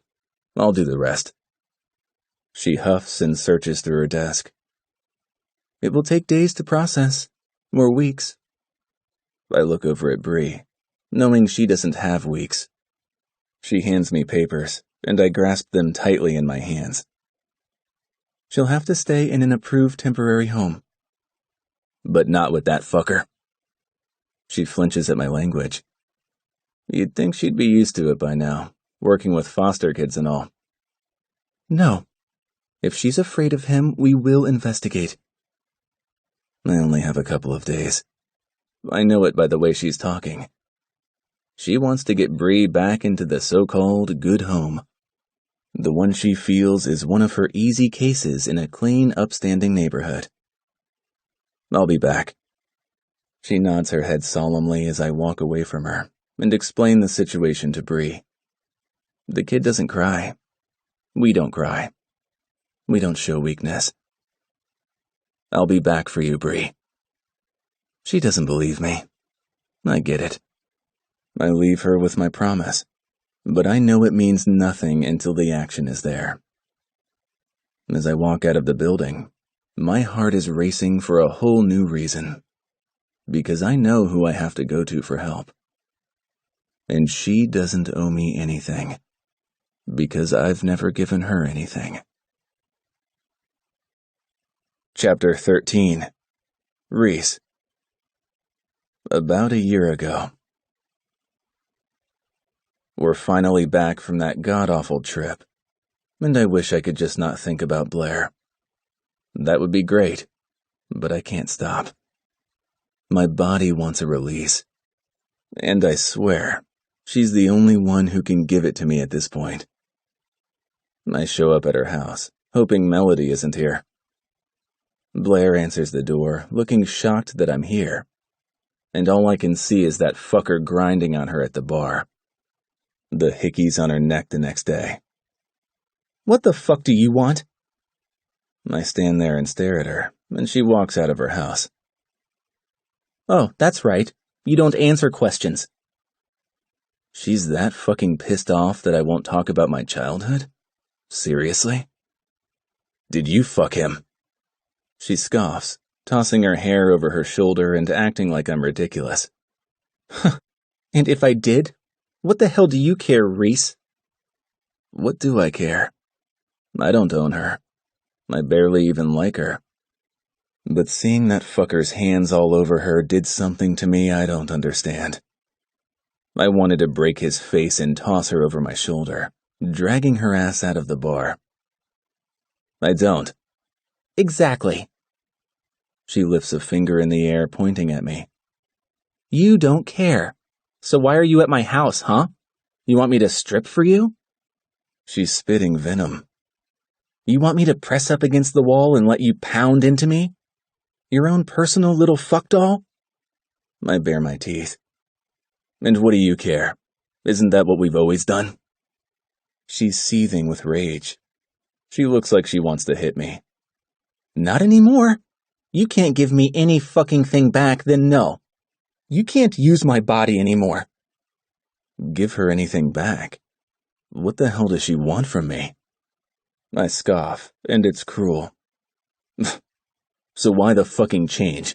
Because you didn't seem to mind me using your body until before the trip. Never expected something from me. She swallows, and if I didn't know better, I'd say she had tears in her eyes. Because I won't be tossed away like trash. She turns and walks away from me, but I hear, "Not by you," under her breath before she walks inside her house. I have no idea what the fuck just happened. I should be the one who is mad if anyone is. She fucked some other guy on a trip with me. Well, a trip with Melody, Sean, and me. But still, what the fuck? I can't give her anything. But that was always part of the deal she knew about, right? Chapter 14. Reese. As soon as I left family services, I called Jillian and told her everything. While she sounded sympathetic, I didn't end the call too hopeful. I know I sound like a crazy person. That on the surface, Bree's foster parents seem great, but I saw her face. I know something is very, very wrong. She's going to do her best to pull some strings in the system, and I'm going to do my best to make myself look good on paper. Because I can't let that girl I just met down. I can't. I park my car and walk up to Ashton Inc.'s St. Louis office, looking for the one person who can help me. And lucky for me, she's walking down the stairs before I even make it there. She looks horrified when she sees me. "Reese?" I nod dumbly. I need your help. She does exactly what I expect. She laughs, brushing past me. You drove a long way for me to tell you to fuck off. So then don't. I follow behind her as she starts toward the parking lot and stop when she spins around to face me. What could you possibly want? It really wasn't that long ago that I let you fuck me in a bathroom stall. I ignore that, knowing she's trying to bait me. Blair likes to push buttons. She wants the challenge, but I don't have time for that. Move in with me. Blair is rarely shocked, but her jaw is almost touching the sidewalk. What? I need you to move in with me. I need a steady living girlfriend. Are you high? She takes a step closer to me, but doesn't touch me. She's always respected that. You have to be. I'm sober. I know I sound insane. Blair, I need your help. You want me to move in with you? Leave my job and my new house and just move back to Kansas City with you? I reach around the back of my neck, gripping it with my hand, knowing she's going to be really pissed now. I, actually live here now. What? Yep, pissed. What the fuck are you talking about? Here where? Downtown St. Louis. Chris gave me my own shop here, and I live above it. I expect her to give me shit about my long sentence, but she doesn't. She's just plain furious because she's smart and connected the dots. You knew you were moving here when we fucked in the bathroom and I told you I was moving to St. Louis? I nod because she already knows the truth. I look guilty as fuck. Yes. Why didn't you tell me then? She doesn't let me answer and throws her arms up in the air. Of course you didn't fucking tell me, because that would be offering information about yourself, letting me in slightly. And you don't fucking do that. And I've never hidden that fact about myself. Her eyes roll, and I'm glad she folds her arms over her chest because she looks like she wants to claw my eyes out. No, you haven't. I'm just a fucking idiot. I have no idea what you're talking about. She laughs, but it's cold. Why the fuck do you want me to move in with you here? Are you lonely, Reese? It's a cold, mocking tone. No, I need your help with a little girl. Her eyes narrow, and I see the curiosity under the fury. A little girl? An 11-year-old foster girl. I need to get her out of the home she's in. How long have you been here? A month. I answer quickly. No point in lying, and again, no fucking time. I need to get all of this moving. And you've already met an 11-year-old girl who needs your help, and you want to, what, adopt her? No. I shake my head, dropping my hand from my neck. I don't know. I just need to be a temporary place for her to stay until they can get her into a good place. And I can't do that as a single man. So you want me to play house with you to help get you a little girl? I groan. Please don't say it like that. That's fucking creepy. Yeah, it is. She waves her hands, dismissing me, and starts toward the parking lot again. Find someone else. I'm sure you can get some dumbass girl to pretend to love you. I follow her across the street to the parking lot and run in front of her to make her stop. I can't do this with a stranger, Blair. I need your help. I hate asking for help. The words taste bad in my mouth. But there's no way I could do this with anyone else. Even if she's mad at me, Blair gets me on some level. She knows I'm fucked up. You might as well be a stranger to me, Reese. I stare at her, unsure what she wants from me. You never wanted me to talk before. You never ask questions. I like that about her. She folds her arms over her chest, just staring at me. Is it answers she wants? Because I don't know if I can do that. Chapter 15. Blair. This has to be a fucking joke, right? He wants me to move in with him so he can get custody of some kid? He fucking lives here in St. Louis? And has for the same month that I have? Do you know this kid? I just met her. His short answers make me homicidal. Yeah, well, good luck with that, Reese. I move past him, still careful not to make contact even though I'm pissed off. He's still following me, and when we reach my car, I make a huge mistake and turn around to look at him. God damn it. Explain. I fold my arms over my chest, staring at him with fury because I want to kill him. He didn't fucking tell me he was moving, because he doesn't give a damn about me. A kid came into my shop yesterday, scared. He shakes his head. No, fucking terrified. She told me her foster father hurts her. She asked me to hide her. Why would she go to you? He seems so lost, out of control, and it's awful to see. I have no idea, none, but she did.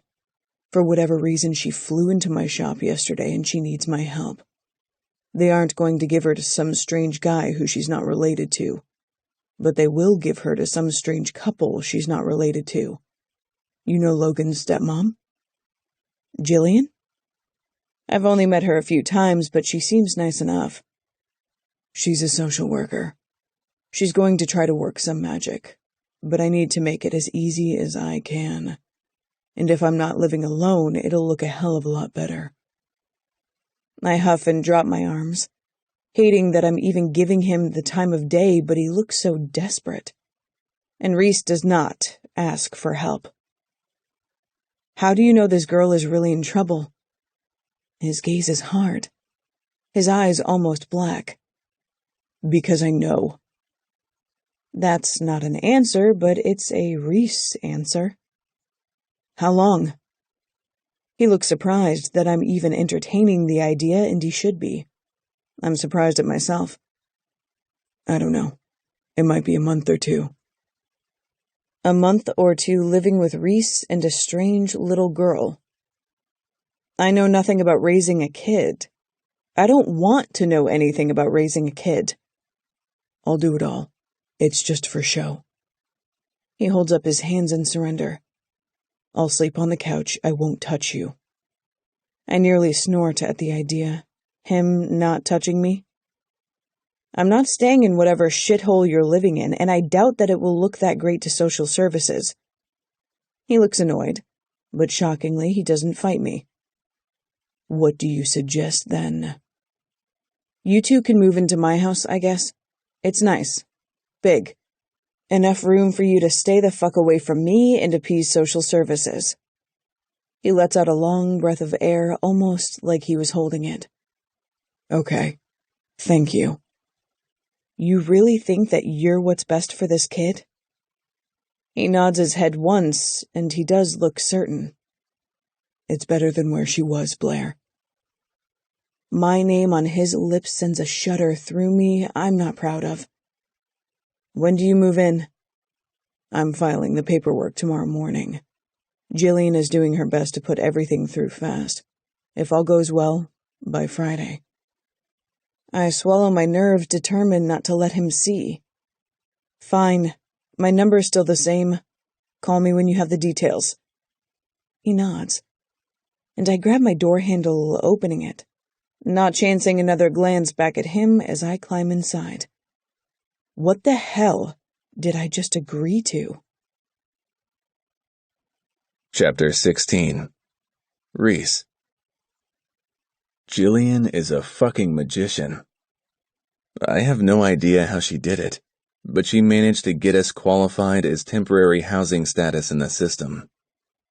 It's not a permanent solution by any means, but it gives me more time. Time to apply to be an actual foster parent for Bree. I have to file a whole new set of paperwork for that, and it can take a couple of months. But Jillian is going to try to push that through. I never thought I would grow up to have a connection to a social worker. I grew up despising them all, but I'm grateful for her right now. I go into the family services building to find Morgan, who is clearly not happy with me. I have no idea what her connection to Jillian is, but she's definitely not the bright and shiny type. She's glaring daggers at me as she questions me again, going over the paperwork. You live with Blair Ashton? I nod my head and point to the paper. Yes, at that address. We just moved here. She's not buying it, and she has definitely dropped the Mary Poppins routine now that Bree isn't standing right here. I'm glad she did. It was annoying. How long have you been dating? Again, I point to the paper. 3 years. I mean, that's how long I've been fucking her. Any plans to marry? I almost gulp at the questions. Marriage has never crossed my mind. Ever. Does that matter? She peers up at me over the rims of her glasses that have slid down her nose. Yes. Are you committed to this woman? I don't lie to the people in my life. the people I care about. But to people in the system, fuck yeah, I'll lie. Yes. She huffs and looks down at the paper. You were in rehab? Fuck, woman. I thought Jillian had it handled, but it sure feels like an interrogation. I was. I've been clean for 5 years. And you're only 23? My patience is wearing thin. What exactly is your problem with me? My tattoos? My past? The fact that I don't have much money? Or just all of it? This is why I'm quiet most of the time. I have zero tolerance for humans. She looks up at me, removing her glasses. Do you know how many children I see every single day? Children who would kill to be in a home with the Harringtons? There's that vomit feeling again. Because I know she's right. Just because something looks shiny on the outside doesn't mean it's good. Nothing tells me that they are bad. Except for Bree. She shakes her head at me as if I'm naive. I'm not. Bree is no angel. I feel my fists clenching against my thighs. She's been disruptive in school. She's been caught lying and stealing. She's 11, but she has quite the record. And Mr. and Mrs. Harrington were overlooking all of that. They wanted to adopt her, but because you got involved, that whole process has been put on hold. And you don't even know this girl. That fucker will never adopt her. And neither do you. And so fucking what if she acts out? Maybe she was screaming for help. This was long before the Harringtons, Mr. Moore. What if they were the answer to her prayers? What if they were her nightmare? I sit still, but my skin is crawling, itching for relief. I'm wound tight, and what I really need is a meeting, but I stay in my seat. Again, she shakes her head at me. Do you know the things they could have given her? The education, the clothes, the social status? And to be honest with you, they still might if I have my way. I stare into her eyes, unwavering. You'll have to go through me, and I may seem like a nobody, but I can be your worst nightmare. Her glare doesn't even begin to penetrate me. I've been up against far worse. You realize I'm going to be up your ass? You mess up one time and it's over. I don't care who you know. And yet, you're only just now investigating the Harringtons, and will probably do a piss-poor job at it. You should probably start regarding me with a little respect, Mr. Moore. I stand, towering over her. Respect is tough to earn and easily lost. I have no idea why you have Jillian's respect, and I don't care. But you don't have mine. I'll jump through the hoops, though. Where's Bree? She sucks in a deep breath and stands. She's in the office. I'll go get her and her things. I will be by for a surprise inspection very soon. I can hear the threat in her words, and I know I have a lot to do today. It wouldn't surprise me if she showed up tomorrow. Not a problem. You're robbing this girl. You understand that. You may have never gotten a break, but this is hers. I don't say anything. Just stand still, staring at her until she moves away from me, retreating and then bringing Bree back. She doesn't look thrilled, but I'm pretty sure that's just her face. Another thing we have in common. You ready? She nods, slinging her little duffel bag over her shoulder, and I quickly take it, putting it on my own shoulder. She doesn't argue with me, but I feel like she wants to. She's watching Morgan with hesitance as the woman bends down in front of her to get to eye level. If you need anything at all, please call me, okay? Morgan's eyes meet mine and then back to Bree. Anything at all? Bree shrugs her off, not falling for the nice act in the slightest. That's the thing about street kids. We can read people better than anyone else on the planet. I'm fine. I like the hint of attitude, and lead her out of this hellhole without another glance to Miss Winters. We reach my car before Bree says anything. So how long am I staying with you? It's not hopeful, or even really the curiosity of a kid. It's just what it is. A blank question, knowing the system is out to fuck her over. I have shit to work out, but if I have anything to say about it, you'll be with me until I can find you somewhere truly safe. Her little brow crinkles, her hair still down with curls everywhere. Does that place exist? I'm not sure, but I'm going to try to find it, if it does. Chapter 17. Blair. Oh my God, what the hell did I agree to? I'm really not sure I can do this, but I guess I'm going to. Reese sent a text that they're on their way about an hour ago, and I left work early so I'd be here. It's all happening fast.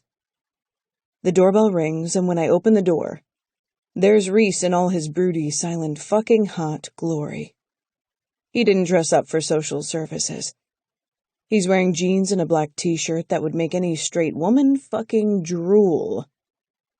I look down at the girl at his side. She's a skinny, bony little thing. Pretty face. Almost like a doll. But her hair is unruly as all hell. The brown curls are everywhere, and I wonder if she's brushed them this morning. She's wearing a little plaid jumper with a white shirt, but it seems wrong. I don't think it's her style at all. Blair. Hey, Reese. The girl looks from me to him and then back at me. Then back to him pointing up at me. This is your girlfriend? Reese looks uncomfortable, but we agreed it would be best to keep her in the dark about what we actually are in order to protect her from having to lie. Yes. Hi, I'm Blair. Her blue eyes flash to mine, and she seems almost annoyed. She looks back at Reese. Really? I swear. Reese almost cracks an honest-to-God smile as if these two have some kind of inside joke. Yes, really. He turns to me. Can we come in? I nod and move out of the way as he walks in, carrying 2 bags. I'm still trying here, even though I have no idea how to be nice. She's a kid, though. How hard can it be? So, you're Bree. It's not a question, but she rolls her eyes at me. Good job. She looks over at Reese again, angling her thumb in my direction. I didn't think you'd be with a Barbie. I glare at Reese and his eyes widen slightly, probably realizing I'm not above slapping an 11-year-old as he steps in between us, looking at her. She's badass Barbie, if it helps. Again, the kid rolls her eyes, and I'm about to throttle Reese. Really? He had to choose this one? He turns to look at me, a pleading look on his face. Sorry. Did she seriously just call me a fucking Barbie? Have you looked in a mirror lately? The little brat has some fucking nerve. Reese holds up a hand in my direction. Blair, you're the one that called yourself a fucking Barbie when we first met. I don't like it, I growl. He just shrugs. So, put on 50 pounds, take out the tits, let me tattoo your face. I place one hand on my hip and glare at him. Are you seriously going to give me shit right now after everything? He moves to stand in front of me. And honestly, I don't think we've ever been this close, face to face. At least, not for a long, long time. He looks desperate. And there's something not quite right in his eyes. No, I'm not. I swear. I'm sorry. I huff and drop my hand from my hip. Fine. Whatever. I look over at Bree. Do you want to see your room? She just shrugs. Sure. Oh, great. There's 2 of them. I lead the way and they both follow, not saying a word. I wonder if they talked at all in the car. Are either of them capable of it? I lead them up the stairs, past my office, and to the next bedroom on the left, pushing open the door. Okay, this is your room. I didn't have much time to prepare, but I figured we can go shopping to add some touches to your room. I had no idea what you would be into. Clearly not Barbies. She scrunches her nose at that, and looks around the plain room. There's a full bed that still has some boring adult bedding on it, solid purple. There's a dresser, and the bathroom is shared with the office, but it will just be hers. I bought her some shampoo and toiletries that I left on the sink. This is fine. She sits on the bed. It's only temporary, right? It's not a real question, and the kid doesn't seem to have much hope. Maybe Reese was right. She doesn't seem like an 11-year-old. Not that I've been around any since I was 11. Still, she lacks childhood innocence. Well, we can still go get you some stuff, and you can take it with you if you leave. Again, her little brow furrows, and she looks annoyed before she shrugs. Reese just looks fucking uncomfortable. But that's Reese. Okay, well, I'll let you settle in. She nods and I exit, feeling Reese follow. I hate how I know his scent. I dream about that scent sometimes, manly and safe, even though I've never been able to lay my head on his shoulder or really have long enough to really take him all in. I know how he smells, and it's fucking delicious. You don't really have to stay on the couch. He shrugs. I don't mind. Won't that be suspicious if the social worker comes to check on us? His eyes darken, and I wonder what happened at the meeting. He looks around the second floor. Does this place have another room? It does. Still, I find myself wanting him in my bed. Another room would be the same thing as the couch. His eyes meet mine. Blair, I can't sleep in the same bed with you. I think I'm actually blushing with embarrassment from being so fucking stupid. Of course not. I start to walk away, needing some space, but his hand catches mine. I look up at him in shock, and he lets it go like I bit him. I can't sleep with anyone, Blair. I nod, feeling that familiar soft spot I have for him. My bedroom is huge. I gesture for him to follow me down the hall where my bedroom is located. I push through the double doors of the massive room to show him I'm not kidding. He looks around, his eyes taking in every detail, but I swear the way he's looking at it might as well be a prison. I have a king-size bed and a large flat screen. There are 2 comfy chairs and a pink chaise lounge chair by the window. I point at it. You could sleep there, but I think you're longer than it is. He nods his head. Okay. I look at him like he's crazy because he clearly is. Reese, I was kidding. I'm not. His eyes tell me he's deadly serious. It's fine. I've slept in way worse. I flop down on my bed, my arm flung over my eyes as my head is angled up at the ceiling. My feet are still on the floor. What if we put pillows between us? It seems really fucking stupid to have you sleep on that thing. Just because he's afraid we might, what? End up spooning in the middle of the night? The chair's fine. I sit up and look over at him. Fine, have it your way. I'm going to take the little brat shopping. Don't call her that. He doesn't seem irritated, though, almost like he finds the nickname amusing. She's awful, Reese, you know that, right?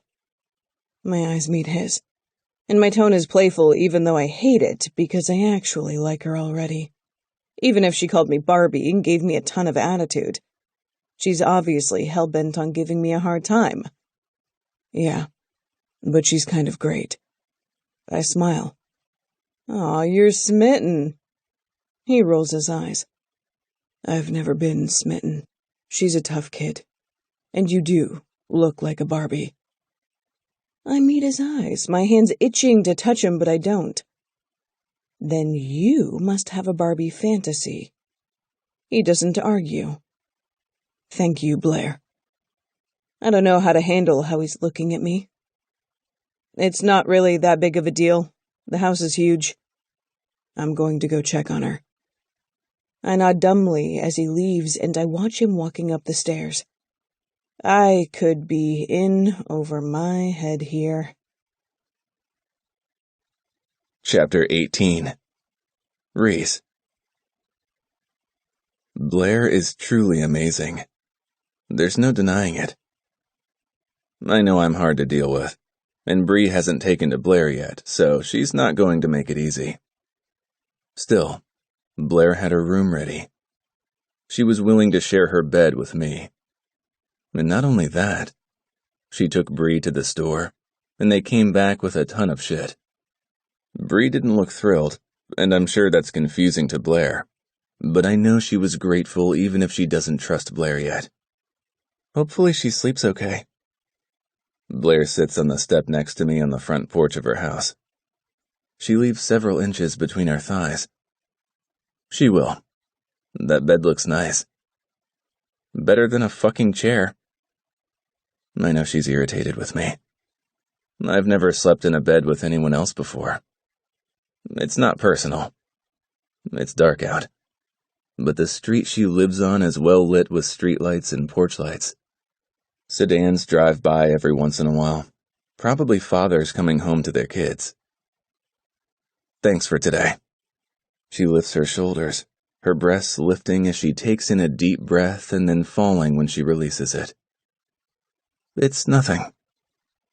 She stretches her legs out in front of her. She's wearing a black leather skirt, so her legs are on full display. They're smooth, with just enough muscle from her morning runs.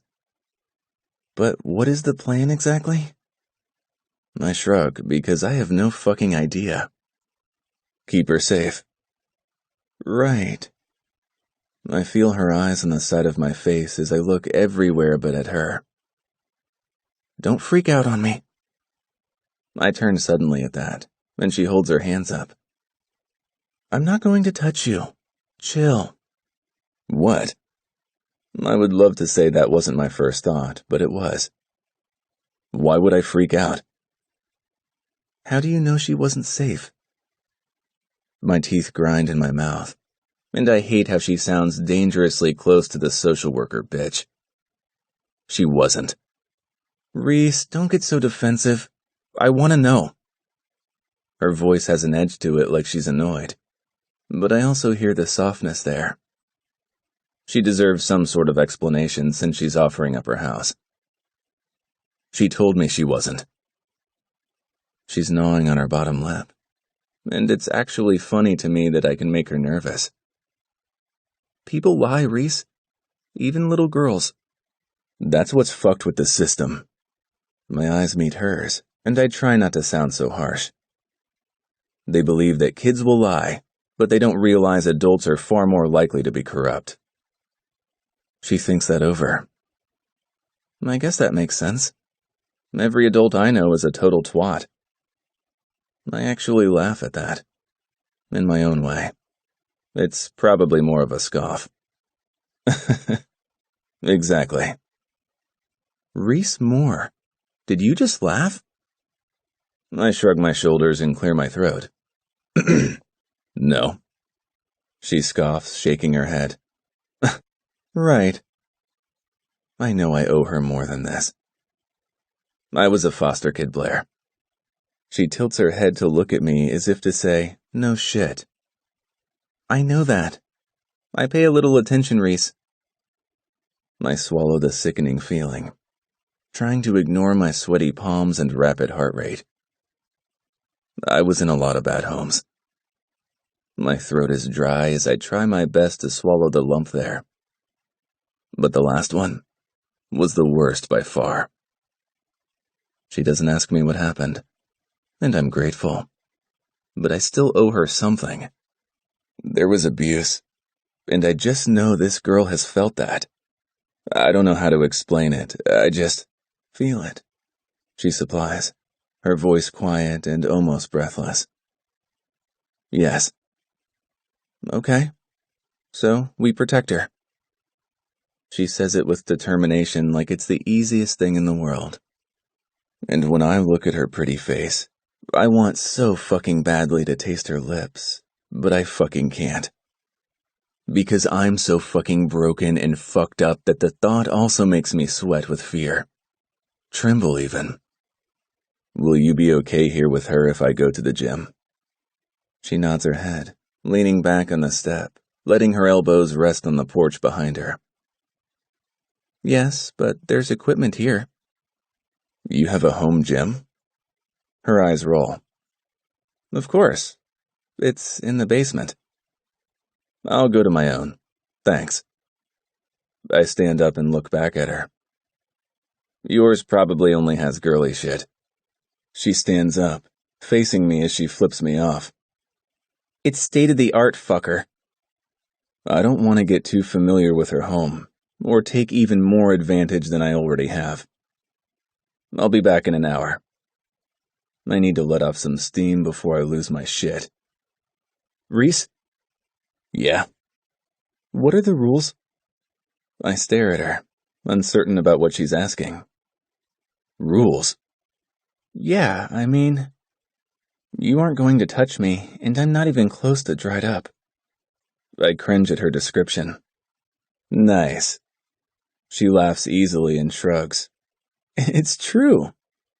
Oh, I know. She laughs again, responding to my semi-playful side. You can fuck whoever you want, Blair. And the social worker won't care? We're supposed to be in a relationship, right? I don't think she's gonna dig that deep. Maybe don't bring them here. She thinks it over, but seems annoyed with me yet again. Fine. I don't stay to talk any longer, and walk to my car to drive to the gym across town near my shop. I hate the idea of other motherfuckers touching her, but at least they can, and she can touch them back without them flinching like a pussy. Chapter 19. Reese. When I get back from the gym, I think about ringing the doorbell even though Blair gave me a key. It feels like an odd invasion of privacy just walking into her home. But I go ahead and do it since it's after 10. I doubt she's asleep yet. I showered at the gym, so I head upstairs where I left all my stuff. I suppose it makes sense to sleep in her room, but it still feels too intimate, even if her room is bigger than my apartment and I'm sleeping across from her. My sea breeze light is still on and her door is open, so I knock real quick to check on her. She's reading on our bed and looks at me funny. You don't have to knock when I can see you. I walk in, ignoring the attitude I actually like. If she had no fight left, I would really worry. You okay? You need anything? She shakes her head and points to the several shopping bags that are sitting on the floor under her window. No, your Barbie loaded me up. She didn't buy you a lot of pink shit, did she? She smirks at that and closes her book. No, she was actually pretty cool. Let me get jeans and t-shirts, a really cool jacket, some vintage stuff for the room. She shrugs. It wasn't too bad. Yeah, Blair really isn't that bad. She lifts her little shoulders. She still looks like a Barbie. I almost laugh. This kid seems to do that to me. Yeah, I know. But don't tell her. Makes her all pissy. She smiles. Yeah, I know. She looks nervous now as her head dips, her gaze staying away from me, and her voice is quiet. Please don't ask me. I won't. I know what she's talking about. I don't want to ask her. But you can talk to me if you need to. Or Blair.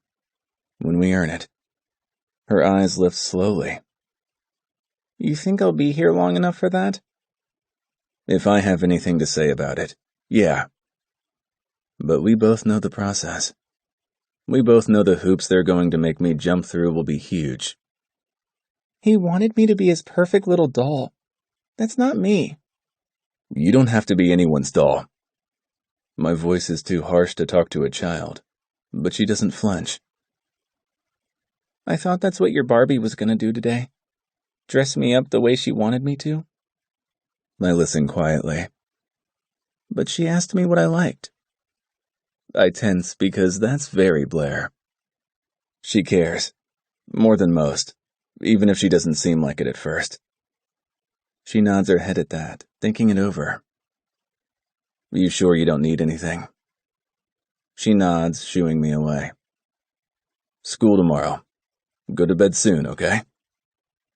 She dismisses me again, and I leave her to it, walking down the hall to the double doors down at the end. They're open, and Blair is sitting on her bed as well, flipping through channels on her TV. She turns when she sees me. She's wearing the world's shortest pink shorts and a cropped matching camisole. I've seen her naked, but this isn't much different. Fuck, Blair. You think you could find some real pajamas? She rolls her eyes, flipping me off and turning the television off. You're lucky I'm wearing anything. I usually sleep completely naked. And now my mind is exactly where she wanted it. Her naked body. I can sleep on the couch. I don't want to put you out. She waves me off. Or you could not be a pussy and sleep in the bed. She's in a mood, but when isn't she? I ignore her and take my shoes and socks off, worn out from the gym. Her school isn't far. I'll drop her off on my way to work. I don't mind taking her. I look over at her as I remove my shirt and drop it next to the chair I'm sleeping on. She'd grow on you. She scoffs, but I think she did. She's feisty. I like it. Yeah, me too. I reach for my bag and find a pair of sweats. I should change in the bathroom, especially since Blair's eyes haven't stayed off my chest since I took off my shirt. You're like a dude, you know? She laughs at that and pulls her covers back. You have a nice body. I'm supposed to ignore it? I guess I stare at her tits often enough. You could try. She rolls her eyes and slides under the covers. If you don't want me looking, then maybe you should skip the gym. Don't tell me you do all that working out just for fun. I don't. But the way I stiffen when she says that, I think she knows there's a more sinister reason I work out as much as I do. And I don't like it. I push my shorts down and off and quickly pull the sweats on. She doesn't question me, just gets situated on her bed as I lay down on the soft chair, pulling the blanket she left for me over my body. She tells the device in her room to turn off the lights, and we're left in the dark. Ask me. I barely recognize my voice, the 2 words coming out shaky. Ask you what, Reese? One question. Whatever you want to. I know I owe her more than the shitty explanation I gave her earlier. She made Bree feel comfortable here. She let us move in and rearrange her life. What's the point? You won't answer it anyway. I wouldn't offer if I didn't plan to answer. Go ahead. 1. My hands shake at my side as I hope she doesn't ask the truly difficult questions. But I'll answer whatever she asks me. She's quiet for what seems like an eternity, and then finally softly asks, How old were you when you went into foster care? Damn, she went easy on me. I take a deep breath, thankful for that. 3. My mom dropped me at one of those safe drop places. Jesus, she whispers into the darkness. I think if she reacts that way to the easy question, she better not ask any tough ones. What a twat. That word sounds funny coming out of her mouth. I have no idea why it gets me, but it does, and I half laugh again. I know that was a fucking laugh this time. I smile in the dark room and settle into the pillow. Maybe. Thank you. I didn't want you to feel like you were living with a total stranger. So, does that mean the longer you're here, the more questions you'll answer? I shrug, even if she can't see me. Maybe. I don't want her to dig deeper. I don't want to talk. But if there's anyone I will answer to, it's Blair. Chapter 20. Reese. Yeah, that fucking chair sucks ass. I groan and pull my tired body up and off the pink lounge chair in Blair's room. It's not like I sleep much anyway. And besides, I've slept on much worse. Blair's bed is empty, and I grab a shirt, tugging it on before I walk down the hall. Bree's door is wide open, and she's not inside either. I walk down the stairs, and the smell of bacon hits my nose first. What the fuck? Blair knows how to cook? I walk into the kitchen and see a full plate of food in front of Bree, who's sitting at the table. I look at Blair with an eyebrow lifted because I really didn't expect her to cook. She's still wearing the little shorts and cropped top from last night, but she did put a robe over it. She just didn't tie it. Blair? It's a question as I look over at the table again, seeing Bree eating slowly. Blair just lifts her shoulders, handing me a mug full of black, hot coffee. I don't know how to cook, but I definitely know how to order food. She nods toward the brown bag on the counter from a local breakfast place. That makes more sense. But I don't say that, considering I would like my balls to stay attached to my body, and she's really trying here. Thanks. I take a drink of coffee and sit down across from Bree. She doesn't look up from her plate. She's wearing a t-shirt today, though, her curls pulled up in a ponytail. This seems more like her style, and I'm grateful to Blair for that. Not dressing her up like a fucking doll.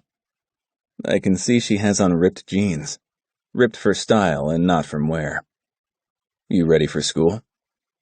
She shrugs as she takes a bite of breakfast potatoes. Blair sets a plate in front of me and then takes a seat with some fruit in front of her.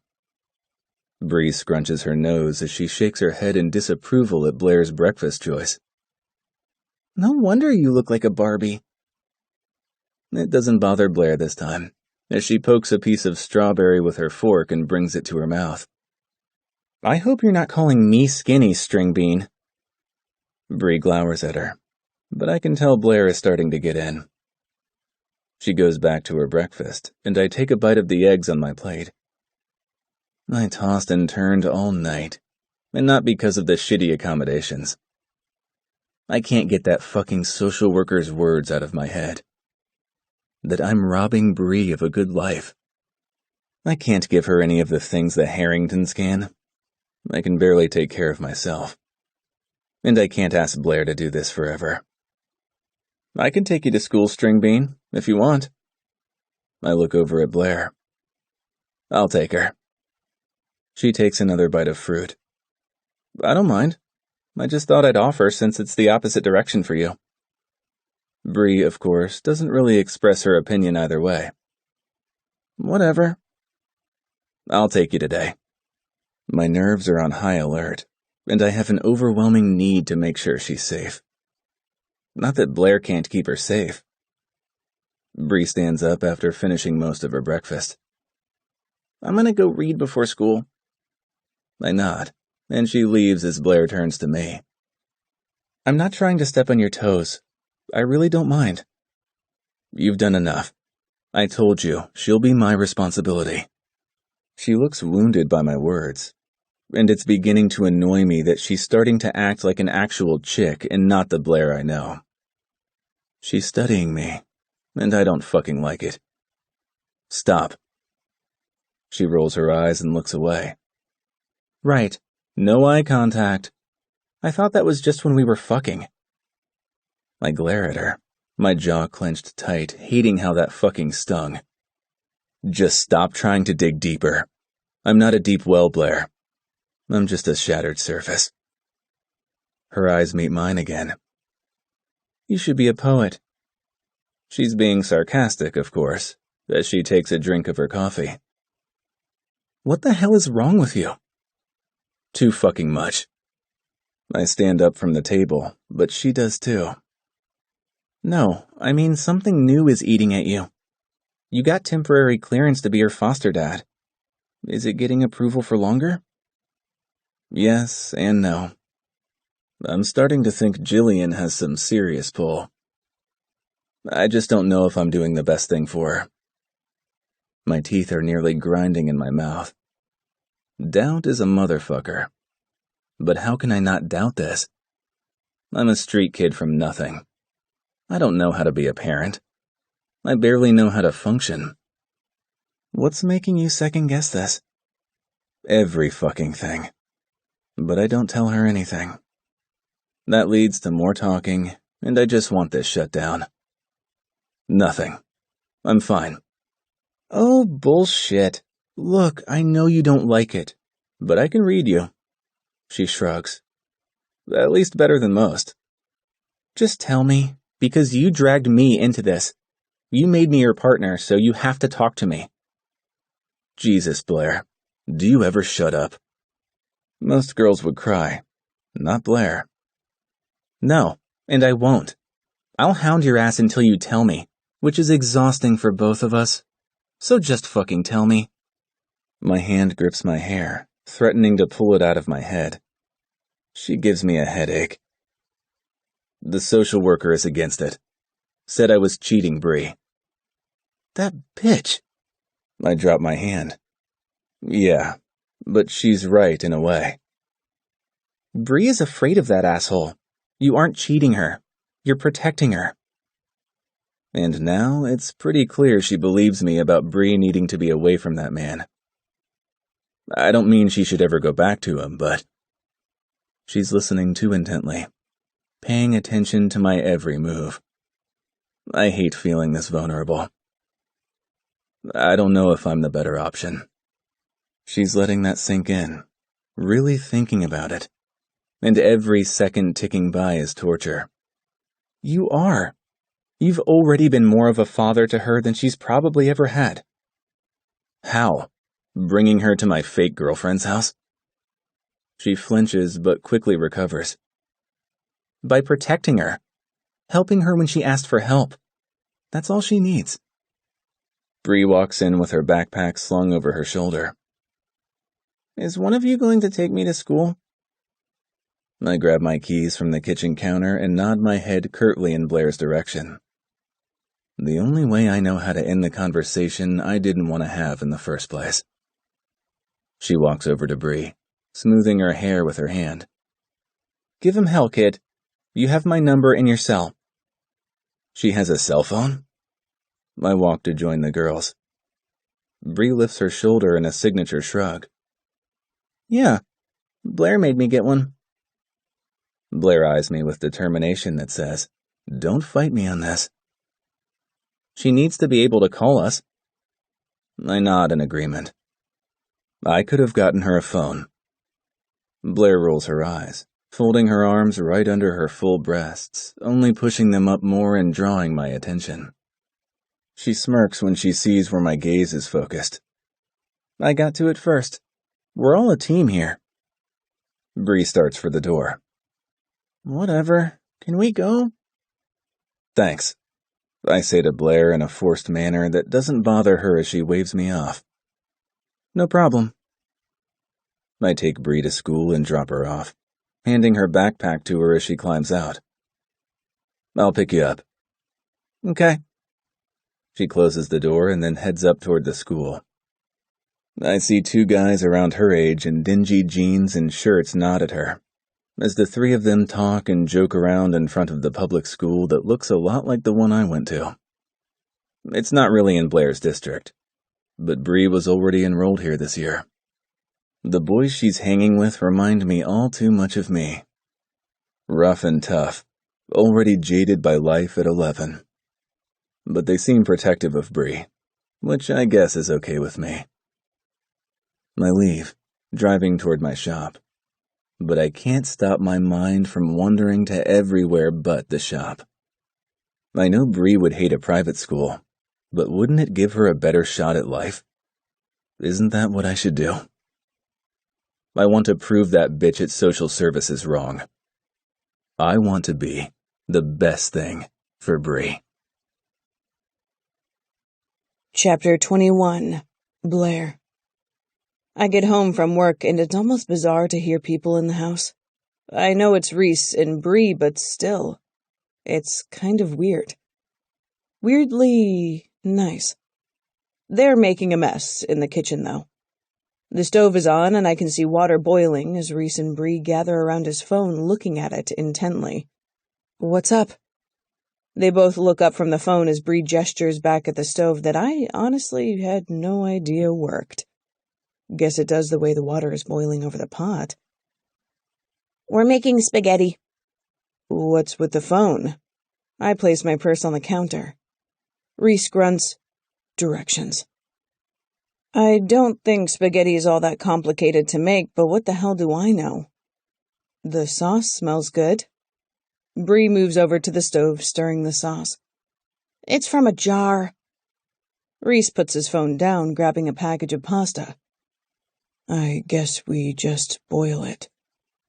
Bree nods, and I try not to smile too big. Pretty sure it would piss them both off, but even so, I think it's cute, them making dinner together. After we eat the dinner they prepared, that was surprisingly tasty. Bree heads up to her room to work on homework, leaving me and Reese in the kitchen to clean up. It's strange how comfortable acting like a family is. The doorbell rings and I nearly drop a plate in the sink at the sound. Who the hell could that be? Reese looks stiff as he dries his hands. I don't know, but I have a pretty good idea. Ah, the social worker. We make our way to the door, and sure enough, when Reese opens the door, a stern-looking woman with an iPad is standing at the door. May I come in? Reese grunts in response, and I'm the one who supplies the actual answer. Yes, please, come in. If my spoiled upbringing taught me anything, it's being a good hostess. I can fake it with the best of them. She slips inside, and I close the door behind her, putting my best cheesy smile on.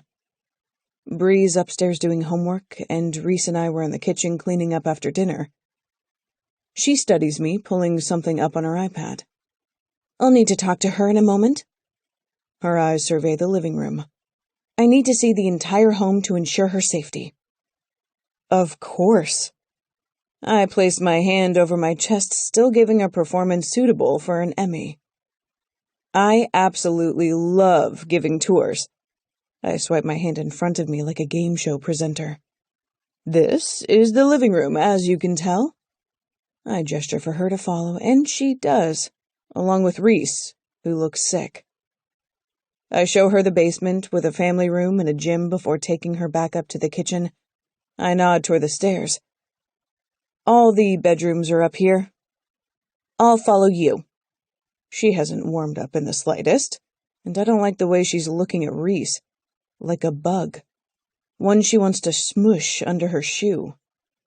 I lead her up to Bree's room and am sure to knock first, waiting for Bree's reply before we walk in. Bree, I think you already know Miss Winters? The social worker bitch that shook Reese's confidence. Of course, I can't say that last part. Bree just nods from her place on the bed. Good evening, Bree.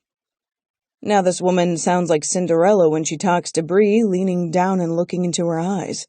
Jesus. Bree is not having it. Hey. How was school? I look over at Reese, who looks like he's about to break his teeth if he clenches his jaw any tighter.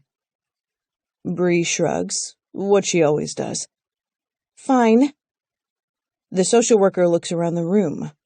When I took her shopping, I finally talked Bree into a comforter that said more preteen and less adult guest. It's hot pink with black squiggles. I bought the matching curtains, but we haven't had a chance to put them up yet. How do you like your room? Again with the shoulder lift.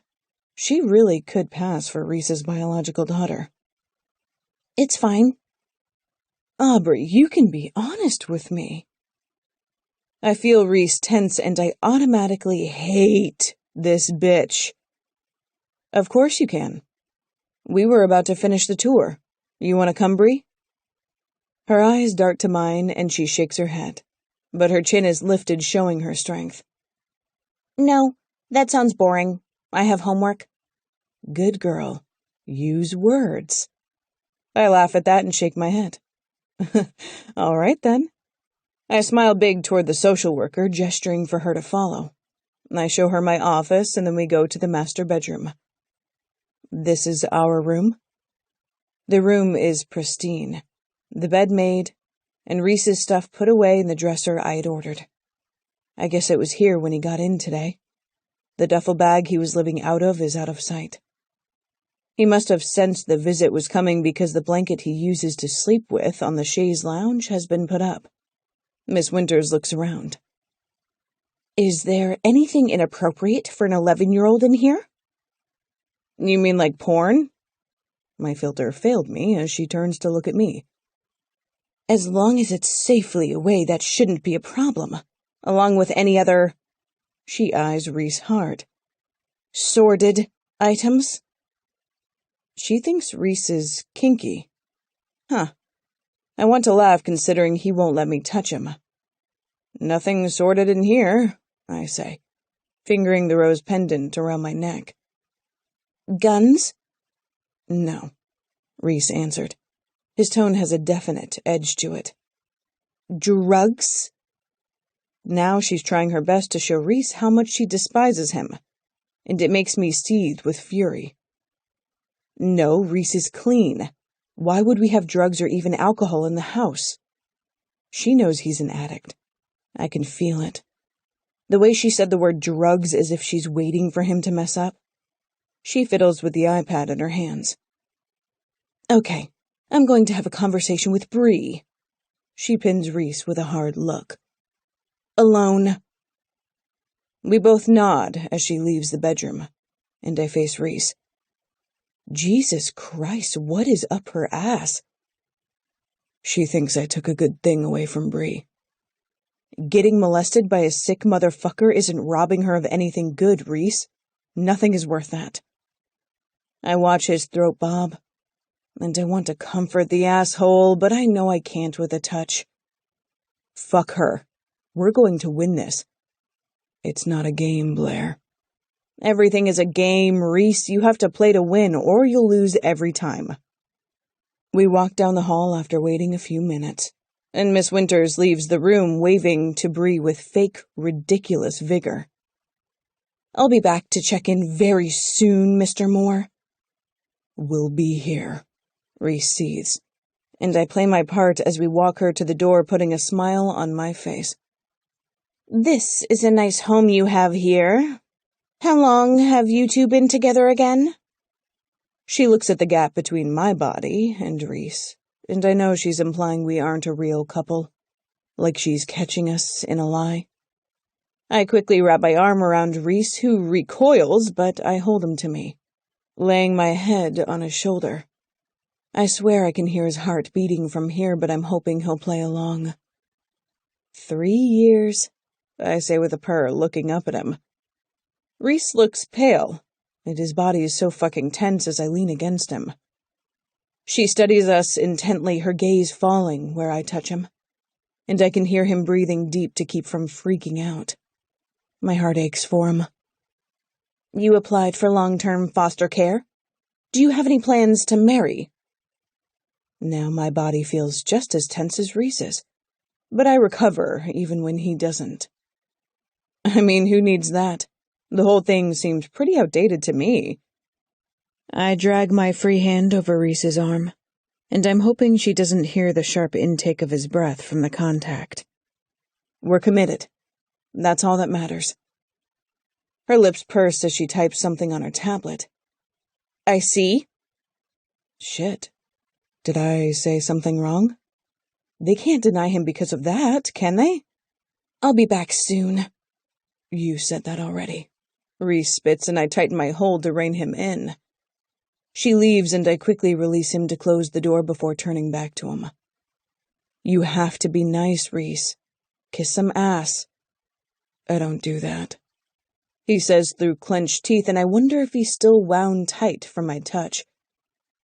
You think I like that? Newsflash, I hate being nice. Yeah. No shit. So why were you? It's part of the game. I walk toward him, and he steps back quickly, his hands in front of him like he's afraid I'm going to touch him again. I try not to let that sting. Relax. I only did that for show. She doesn't think we're a real couple. We aren't. I glare at him, annoyed that he can't just try to be fucking human for a moment.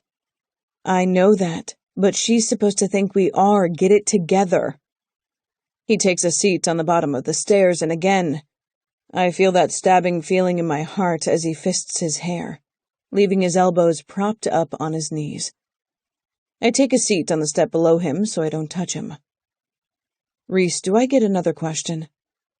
He looks down at me where I sit, his gaze looking like he thinks I'm crazy. After all that... I mean, I did well. I think I should get a reward. He groans and lets go of his hair. What? You said the last foster home was the worst one. He looks pale again, maybe even green, so I quickly ask my question. What was the best one? That's like asking about my favorite trip to the hospital. This time I'm the one to wince, and I hate it. I don't like that he's had more than one trip to the hospital, or that he had such a horrible childhood, but still, there had to be something good. So, what's the answer? He takes in a big breath, his massive chest filling out even more before he lets it go. I don't know. There was one I was in when I was 8. I was there with Sean at the same time. The foster dad was a trucker, so he wasn't home a lot, and the mom was batty as all fuck. But Sean was there, so it wasn't so bad. I smile. See, that wasn't so hard. His eyes roll as he stands. Thanks for taking it easy on me. I want to know so much. I need to know why I can't touch him, but I don't push it. Not tonight. But I will find out. Chapter 22. Reese. I have good news for you. I'm waiting for Bree to get out of school as I hold the phone to my ear. Okay. Jillian goes on. So you're approved for long-term care and can keep Bree for now. I don't like the for now part. But we don't need to get ahead of ourselves, Reese. This is a win. You and Bree did well with the first 2 inspections. The social worker bitch showed up again 3 days after the first visit to talk to Bree, and I guess to try to catch us in some drug-infused orgy party, when really, we were all just sitting in the living room quietly watching some annoying show on MTV Blair and Bree like. Just tell me, Jillian. She sighs into the phone. Mr. Harrington could fight it. He was starting the adoption process the day Bree showed up at your shop. He could still try. So, what now? My entire body tenses up, and I see Bree walking with the 2 guys she's usually with. Social services has to finish their investigation of him before he can push forward with that, but I don't think he's going to just give up. I know he won't. An investigation like that can take a while, but not if you can grease the right palms. Only time will tell, Reese. All you can do right now is be the best foster parent possible. Stay out of trouble. I grunt into the phone, and her voice is kind, almost soothing. I know this is difficult. We'll talk soon, okay? I nod my head, even if she can't see me. Okay. We get off the phone just as Bree opens the back door and climbs in, her little friends waving to her and eyeing me suspiciously. What are their names? I navigate my way out of the school parking lot, and she answers with an annoyed tone. Fletcher and Rhett. Who are they to you? I try to keep my voice casual, but I see her eyes roll in my rearview mirror. Friends? We met in the group home, but we go to school together. Group home. Fuck. So they're foster kids too. Makes sense. We tend to keep to our own. Instinct for safety.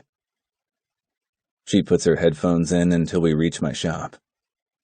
Last week I closed up early, and we just went back to Blair's after school. But I can't afford to keep doing that, so she's been hanging out at the shop this week until Blair picks her up after work. We go inside, and she makes herself comfortable on the couch meant for customers, taking out a book and her headphones. But she looks up at me as I prepare to reopen. Reese? I look over at her. What's up? Why are you doing this? I try to offer the simple answer, hoping she'll accept it because, let's face it, this is Bree. She likes to talk about as much as I do. You asked me for help. She lifts a questioning eyebrow. You always help everyone who asks for it? No. That's the simple answer, and I add, you're special. I'm a handful. She grumbles as she searches for something, probably a song, on her phone. That's what they all say. All my files describe me as a handful. School, social workers. They're all idiots. You haven't been a handful for us. My saying us kind of surprises me, but I know Blair likes Bree too. She's embraced having her around. I walk to where she's sitting, and I crouch down in front of her. Not touching her, of course, but I want her to see my eyes, and I want to see hers. Do you want to stay with me longer? She looks cautious. I was approved for long-term foster care today. And you can, if you want to. She just lifts her shoulders, feigning indifference that was learned long ago, even if she is only 11. That would be okay. I nod my head in decision. Good. I want you to. A small smile graces her face as she puts her headphones back in and holds her book in front of her face. I have no idea what I'm doing, but today, I feel good.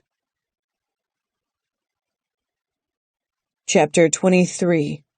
Blair. So he can just adopt her, even though she's in our custody? Technically, she's still a ward of the state, so I don't know. I stare at him, annoyed that he doesn't seem more worked up. I mean, this was his fucking idea in the first place. He brought this little girl here. And goddamn if I didn't go ahead and fall for the little brat. I mean, how could you not? She's tough. I have no idea the horrors she's seen in her short life. But she has a sweet side. And a funny side. I like hanging out with her when I pick her up from Reese's shop after work. She humors me and goes shopping with me. We watch trashy TV together. She won't talk about boys with me yet, but I'm oddly excited about that part. And now, Reese is telling me that the motherfucker she's afraid of can just take her away? No way. So what? We just sit here and wait around? He turns to me and I see the defeat in his eyes. Bree is asleep. At least her little butt better be asleep. She has school tomorrow. And we're in my room. His body is stretched out on the ridiculous chair as I lie on the bed facing him, already under the covers. Yes. His voice is strained. That's fucking stupid. I can tell his patience with me is growing thin. He tucks his inked, heavily muscled arm under his head as he looks over at me. I know that. All I can do is follow their rules and wait for the investigation to be completed. You're the one who told me to play the fucking game. I know, but sitting around isn't playing. I sit up, bracing my weight on one arm and don't miss his eyes roaming over my body. I really hate wearing clothes to bed. But for him, I do it. Still, pretty much everything I have is sexy. And tonight I'm wearing a black lacy cami and shorts. Even though I'm worried about Bree, I can't deny his gaze makes me hot. Jillian can't do anything? It's not her case. Or even her city. I can't have her getting in trouble for me. She's already sticking her neck out. He looks twitchy and uncomfortable as he sits up. The blanket drops to his waist, and I shamelessly let my eyes drift over his ripped muscles cultivated from hours in the gym. I don't even care that I'm flat out gawking. I'm stressed, and although I usually use sex to help calm me down, the hard edge in the look on his face tells me he's not in the mood. I need to look into a private school for her. That catches me off guard. What? Why would you do that? She likes her school from what I've gathered. He shrugs, his large shoulders lifting in indifference, but I can tell he feels anything but that. She deserves to have good shit. Fancy. I know I can't touch him, but I see the struggle in him. That fucking social worker really got to him. I fling the covers completely off my body and walk across the room to sit on the end of his chair. No, she doesn't. Have you met the girl? He's too serious as he looks at me. I have. She's a good kid who had a shitty start. I don't want to rob her of having good things, Blair. She doesn't need a fancy school or clothes to have it good. I grew up that way.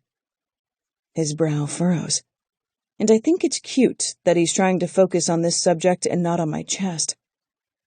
And now, you live here. He gestures around the massive bedroom. And you drive a Mercedes. I grew up in a public school system and struggled to keep my head above water. It pains me that he seems to value his worth at so little. You own your own business. His eyes meet mine with a sadness that sends a dagger through my heart, and then he shakes it off.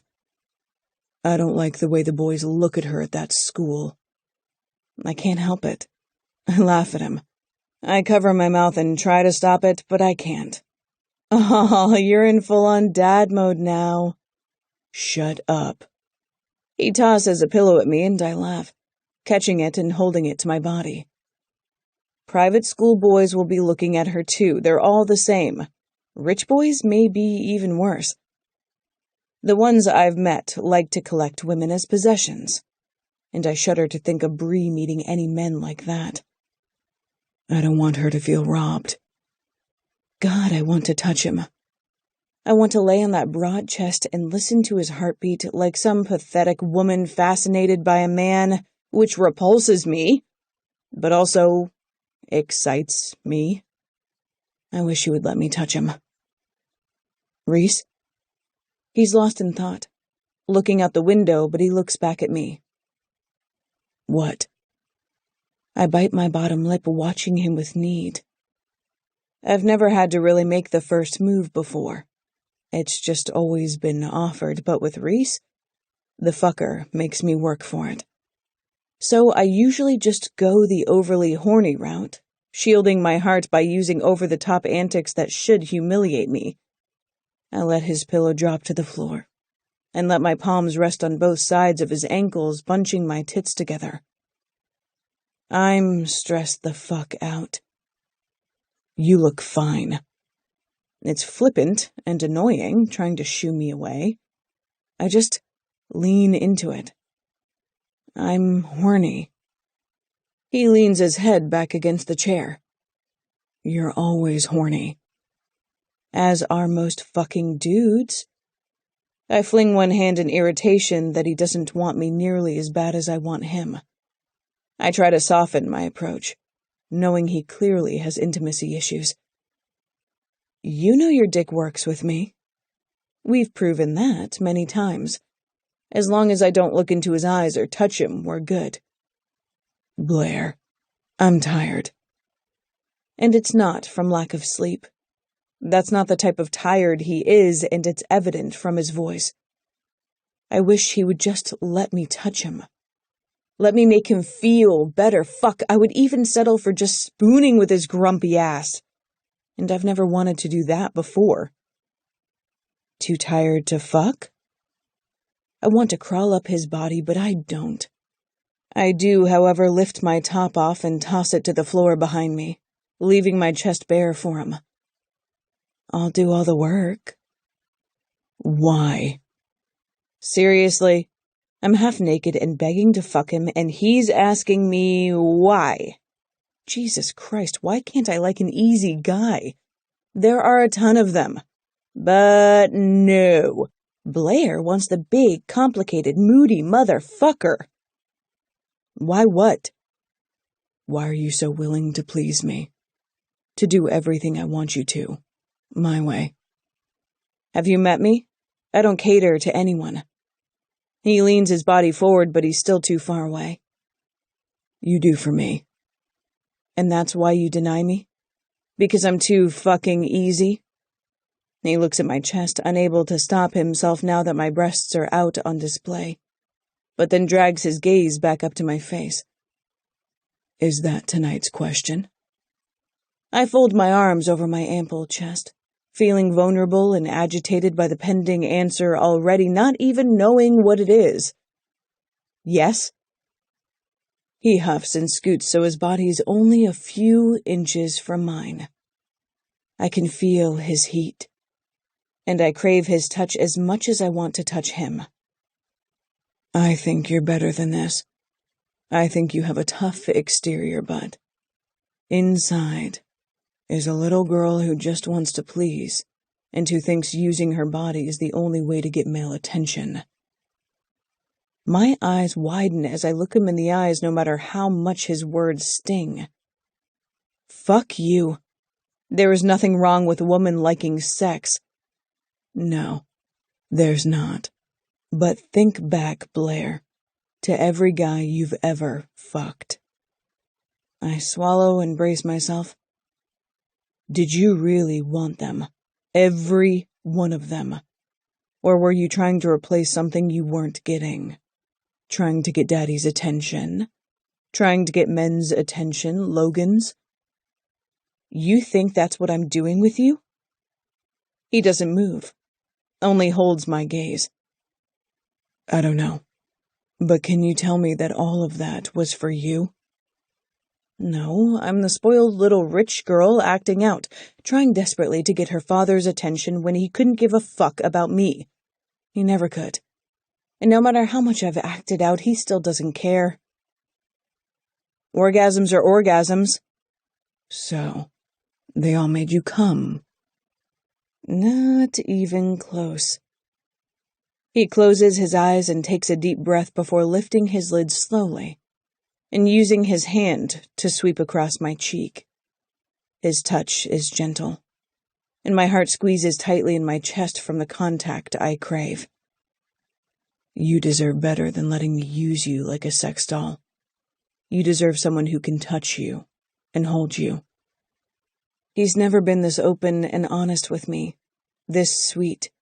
I don't really know how to handle it as he drops his hand to his lap. You can touch me all you want. He swallows, and I know he can't. He definitely can't let me reciprocate, and I have no idea why. He dips down and hands my top to me, his eyes scanning over my face and my chest. But he looks tortured. I think I need to buy you some real fucking pajamas. I shove the lacy camisole over my head and glare at him. These are pajamas, for grown-ups. That fuck, and like to fuck. He's not thrown off by my bratty behavior. He knew I would throw a fit. If I didn't want you to touch me, I wouldn't ask for it, Reese. I'm a grown woman.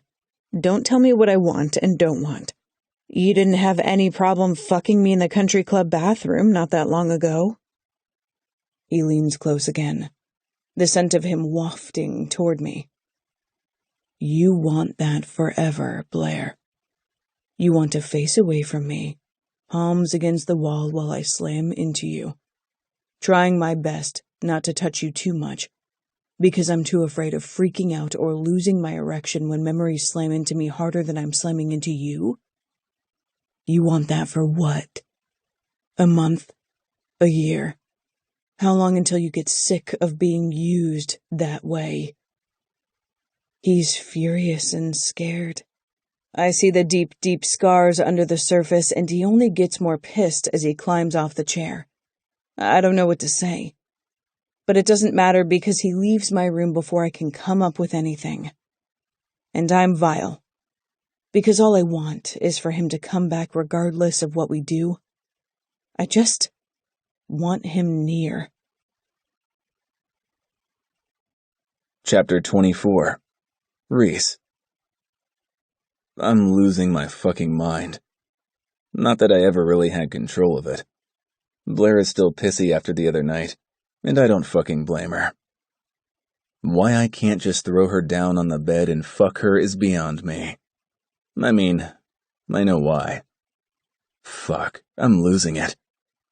Not to mention every day that goes by, I'm just more and more worried about Harrington trying to adopt Bree. Bree and Blair are sitting on the couch, hanging out when I come home from work. It all seems so fucking normal, which is bizarre. Blair is glaring daggers at me, and I get it. I nod a hello to Bree, who gives me a quick wave as I hear my phone in my pocket. I pull it out and see Sean's name and almost smile. I haven't talked to him in weeks. I hit answer as I start up the stairs. You're allowed to call. He just laughs in that easy Sean way I hate to admit I fucking miss. Fuck you, asshole. These phones work both ways. Yeah. I walk into Blair's bedroom and take a seat on my chair. What's up? Really? You aren't going to tell me? Well, fuck. What? Don't play dumb with me. You're a foster parent now? And with Blair, the she-demon herself, no less. I lean back with a groan. How the fuck do you know that? I can hear his eye roll over the phone. You called Jillian. She, of course, called Logan, who told Quinn, who told my fucking wife. But the real question is, why the fuck didn't you call me first so I could tell you that was a terrible fucking idea? That's exactly why I didn't call him. Well, now you know. No, don't do that short sentence Reese bullshit with me. Motherfucker. Sometimes I hate my best friend. What the hell are you thinking? I'm thinking the kid needed my help. She begged me to help her. What the fuck was I supposed to do, Sean? He's quiet for a minute. Needed your help, why? I don't know. I haven't really asked her. But she was afraid of her foster dad. And you and I both know what that's like. This can't be good for you, Reese. He knows most of my dark secrets. And I know he felt responsible for keeping me sober all those years. And when I wasn't sober, he cleaned me up. Every fucking time. No matter if I was getting into fights or laying in my own puke. He was there. I'm fine. Bullshit. He doesn't miss a beat. Taking in an abused foster kid? This has to be bringing up some memories for you. My hand clenches around the phone, and my stomach roils. I'm going to meetings. You been talking? Fucker. I've been going. Reese. He's careful with his words. I'm all for you helping out a kid like us, but god damn it, if you let this wreck you, I swear I'll fly down there and kick your ass. You can try, you scrawny motherfucker. He laughs. Scrawny hell. I'll whip your big ass. She needs my help. I sound weak, and I know he can hear it. My appetite has been next to nothing since I took her in.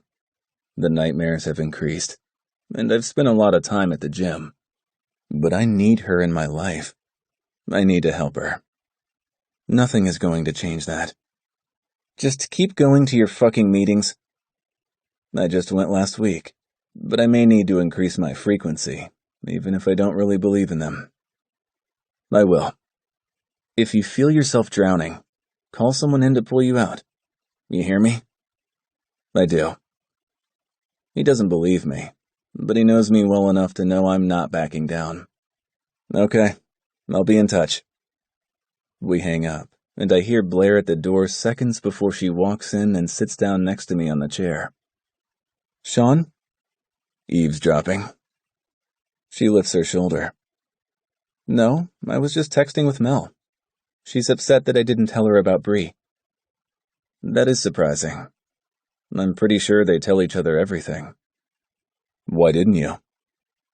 I didn't want her to talk me out of it. One thing about Blair, she's always honest. Yeah, I get that. Question time? Her eyebrow lifts as she watches me with curiosity, and I'm worried about the question. I guess. If Jillian told them about Bree, does that mean she's worried about the investigation? I should be relieved she's not asking about my past, but the question only causes pain in my gut. Yeah, I think so. She looks as defeated as I feel, which I don't like seeing. I want her tough and angry, ready to fight. We can't lose her, Reese. Her eyes lock on mine. I'll do anything to keep her. I know. I want to tease her about falling for the kid, but this isn't funny. I don't want to lose Bree either. I really don't want to hand her over to that motherfucker. I'll die before I allow that to happen. Chapter 25. Blair. We're both completely stressed, and it appears Jillian is feeling the same way. She drove in today for a meeting with us and Miss Winters, who I still want to tit punch. Her steely eyes haven't left Reese since we sat down, and we both know that them calling this meeting isn't a good thing. What's going on? Reese asks the question that's on the tip of my tongue. Miss Winters, the cold bitch, is the one all too happy to answer. The investigation into Mr. Harrington has been completed. What's it been? A month? Seems they don't have any problem moving their asses when money is involved. I watch the news. I know how backed up social services is. 1 month to conclude what? And? I ask, my voice far too nervous sounding. And nothing. The investigation revealed nothing other than 2 loving parents who wanted to add to their family. And what Bree said holds no weight? I see the tension in Reese's jaw, and I know he's close to snapping. Of course it does. Jillian's sweet voice is a contrast to Morgan's. All this means is he's been cleared of any wrongdoing. And he can file for adoption now? I ask, my stomach in knots. I don't want to lose her. Yes. She nods her head slowly, sweeping her blonde hair behind her ear, and I can tell she's anxious about this as well. Why wouldn't he? Miss Winters has my attention as my head swivels to look at her with the disdain I feel. They would be good for that child, and there really isn't anything you can do about this. Reese's eyes meet Jillian's, and she looks sympathetic. That's not necessarily true. Morgan gives her a dirty look, but I feel hopeful as I look to Jillian. What can we do? Nothing. You can and should do nothing. Miss Winters is getting all worked up now, but I couldn't give a shit. I was asking Jillian, I say, a bitchy edge to my voice, and again, I don't care. Jillian clears her throat and looks between me and Reese. You have the advantage. You can file for adoption, too. Miss Winters looks absolutely horrified, and it makes me smile as Reese shifts in his chair, looking far more beaten down than I would like. Adopt her? Jillian nods, her head tilted slightly to the side. I know she has a soft spot for Reese, even if they barely know each other. She's Logan's stepmother, after all. Yes, adopt her. That's absurd and completely unorthodox. Jillian looks at her colleague, who, according to Reese, she thought she could trust. I realize that this is your case, but if you aren't going to supply them with all of the necessary information, I'm happy to take over. I'm sure Marion would be fine with that. I have no idea who Marion is, but if I had to guess, it's their boss. She huffs and stands up. Fine, I have other work to do, but no, I will be in any hearing involving Aubrey. Reese snarls at her, but to his credit, he's quiet as she exits. And finally, it's just Jillian and us. Jillian has a far more calming presence. Okay. You guys, I'm not going to lie to you. This won't be a cakewalk. The Harringtons have a lot of money and pull in the community. I see Reese's face turn pale, and I resist rubbing his back or touching his thigh as I face Jillian head-on. We can file to adopt her, though? Yes, you can. She's in your care right now, which leaves you at a certain advantage, along with the fact that she likes you guys, I'm assuming. I smile and Reese just grunts. As much as she can. I roll my eyes. She loves us. Jillian smiles. Okay, good. That's very good.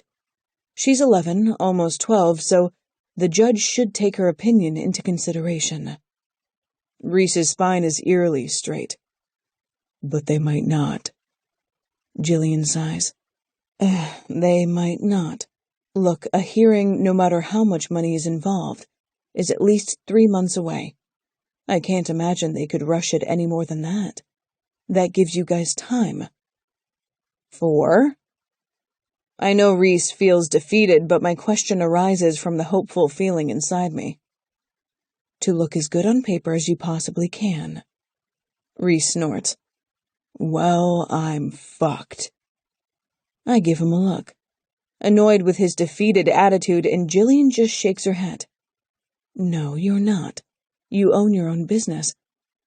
Brand new, and it was handed to me. Reese places his hands on the table between us, and Jillian looks up at the ceiling. It's in your name, Reese, and Chris will back you up. His eyes snap to hers. I don't need him to back me up. She goes to cover his hand, and he jerks it away quickly. She looks slightly stunned, and I want to tell her he just has a weird thing with touching, but I don't want to piss him off. She recovers quickly, though. It doesn't matter. On paper, you're a business owner, and it's doing well. You have no criminal record. He snorts again. I should. But you don't. Your record is clean. She holds up her hands in rebuttal. And don't tell me about any illegal things you've been involved in. As long as there isn't a record, then you're fine. He swallows, and I watch the movement while Jillian continues. You have Bree who wants to be with you, and Blair is employed in, quite frankly, an Ashton. Normally I hate my last name and the pull it has, no matter how much I appear to love my spoiled little rich girl persona, but right now I feel a sense of relief. My last name can help? She nods. When you're going against a Harrington, yes. That's fucked up, Reese says, making my cheeks flame with embarrassment. I know how he feels about the rich and privileged. If it can help, it can help. I'm not losing her. I turn my head back to focus only on Jillian. What else? She looks nervous now. Well, the only thing they have over you two is they're married. I almost gulp. I can feel Reese stiffen next to me. No fucking way. She gathers the folders that are in front of her. I know. It's a big step, but it will go a long way in your favor if you're married and adopting her together. I don't dare look at Reese. A long way? Jillian looks at us both affectionately. Yes, a very long way. I don't see how they could deny you as long as no one gets into trouble before then and you're married. Reese is silent as Jillian rises. I've done as much as I can. Morgan's right. She'll be the one called to speak at the hearing. All I can do is advise you to think very hard about how badly you want to keep Bree from the Harringtons. This is a huge decision, and I know neither of you will take it lightly. Thank you, Jillian. I stand. And she gives me a hug. She doesn't touch Reese, who is still sitting down, but she waves sympathetically to him before she exits. Don't even think about it, Blair. I'm annoyed with him as I sit back down, facing him as I sit sideways in my chair. We have to. You heard her. He turns to look at me, his eyes hard. You want to fucking marry me? Me? Yes. I answer with no hesitation, and he looks horrified. I want Bree safe. This isn't playing house, Blair. Or even a fucking game. This is her life. This is permanent. This is us getting married and having a kid. I hate how disgusted he sounds at the thought, but I push through for her. I love her. And don't fucking make fun of me. He just stares. This is your fault. I shouldn't have gotten all attached, but I did. I want her. And me? His voice is hoarse. I don't know how to answer that. I don't know if there's actually a future with Reese, considering he won't let me in and he won't let me touch him, but I do care about him. It's paperwork. Blair. His elbows drop to the table in front of him. I can't do this. Yes, you can. I can't rob you of your life, too. God, he thinks being married to him would be a prison. Look, Reese. I almost reach for him, but I stop myself. He must have sensed it, because he drops his arms flat on the table and turns to look at me. You're a broody asshole, and a real pain, but you're not bad to look at. And you seem to have a good heart in there, as evidenced by you wanting to save Bree, and... I shrug. You're a good fuck when you want to be. He rolls his eyes, and I laugh, but he doesn't look mad. Marriage is a big deal. Only if we make it that way. I wasn't planning on ever getting married, but who cares? If we can save her, let's do it. He swivels his body to completely face me. You really want to do this? Yes, I say it instantly with a smile, never wavering. I do. You'll regret this. I know I won't. As long as we get Bree and ensure her safety, I don't care what happens to my heart. Chapter 26. Reese. She has officially lost her fucking mind. I mean, I want to protect Bree more than anyone, but marriage? This has gotten out of control. By the time we leave the social services office, it's time to pick up Bree. After dropping off Blair's car at the house, we swing by the school, but we're a few minutes early. Talk to me. I look over at her, surprised she's still trying. I don't get it. About what? Getting legally fucking married to each other? Yes? She looks down at her phone. It says here Missouri has no wait time on a marriage license. We can go tomorrow, get our license, and be married by a judge before noon. Jesus fucking Christ. She holds up her phone, showing me the official website she has open. I just lean my head back and try to take some deep breaths. Married. As in actually married. That's something I never planned to be. I look up in time to see Bree walking out toward the pickup line with both boys in tow. They're always by her side, and it shouldn't, but it fucking irks me. God, they're cute. I turn to look at Blair, annoyed by her statement. They're 12. She laughs. I mean the three of them, best friends for life. And yeah, you can already tell they're all going to be devastatingly beautiful. My hands clench tightly around the steering wheel as Bree and the boys, Fletcher and Rhett, stand beside the car joking around. Even I have to admit, it's good to see Bree being a kid with a smile on her face. These boys seem to be able to do that for her. I roll down the window. Come on, we can't hold up the line. Blair shoots me an annoyed look. Damn. Chill, Dad. That's what I'll be if we go through with this. I keep my voice low, and Blair just shrugs me off. Bree rolls her eyes at me from outside the car, waves goodbye to the boys, and climbs in the back seat. Why are you both here? My body tenses, but Blair turns around in her seat to look back at Bree. We had a meeting with the social worker bitch. Bree visibly straightens in her seat, and I know she's worried, but is trying to remain calm on the outside. What did she want? I hear the quivering in her voice, even though she's trying her best to hide it. I exit the school parking lot and glance at Blair, signaling for her to tell her. Blair is still twisted in her seat, looking back at her. Mr. Harrington and his wife are moving forward with applying for adoption. I hear the sharp intake of air, and the unmistakable fear in her eyes as I look through the rearview mirror. What? We aren't going to let it happen, I say definitively. Ever. That's right. I can see Blair's smile directed toward Bree from the corner of my eye as I drive back to Blair's house. Her voice, however, is cautious. How would you feel about us adopting you instead? I don't want to look at her face, but my own curiosity gets me as I watch her in the mirror. You guys want to adopt me? Like, not just foster me? Blair gives a firm nod, portraying the confidence Bree needs, which I don't have. Yes, it would be official.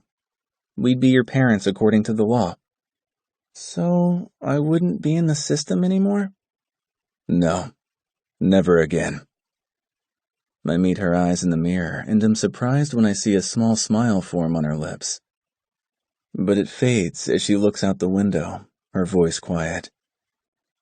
Why would you guys want to adopt an 11-year-old?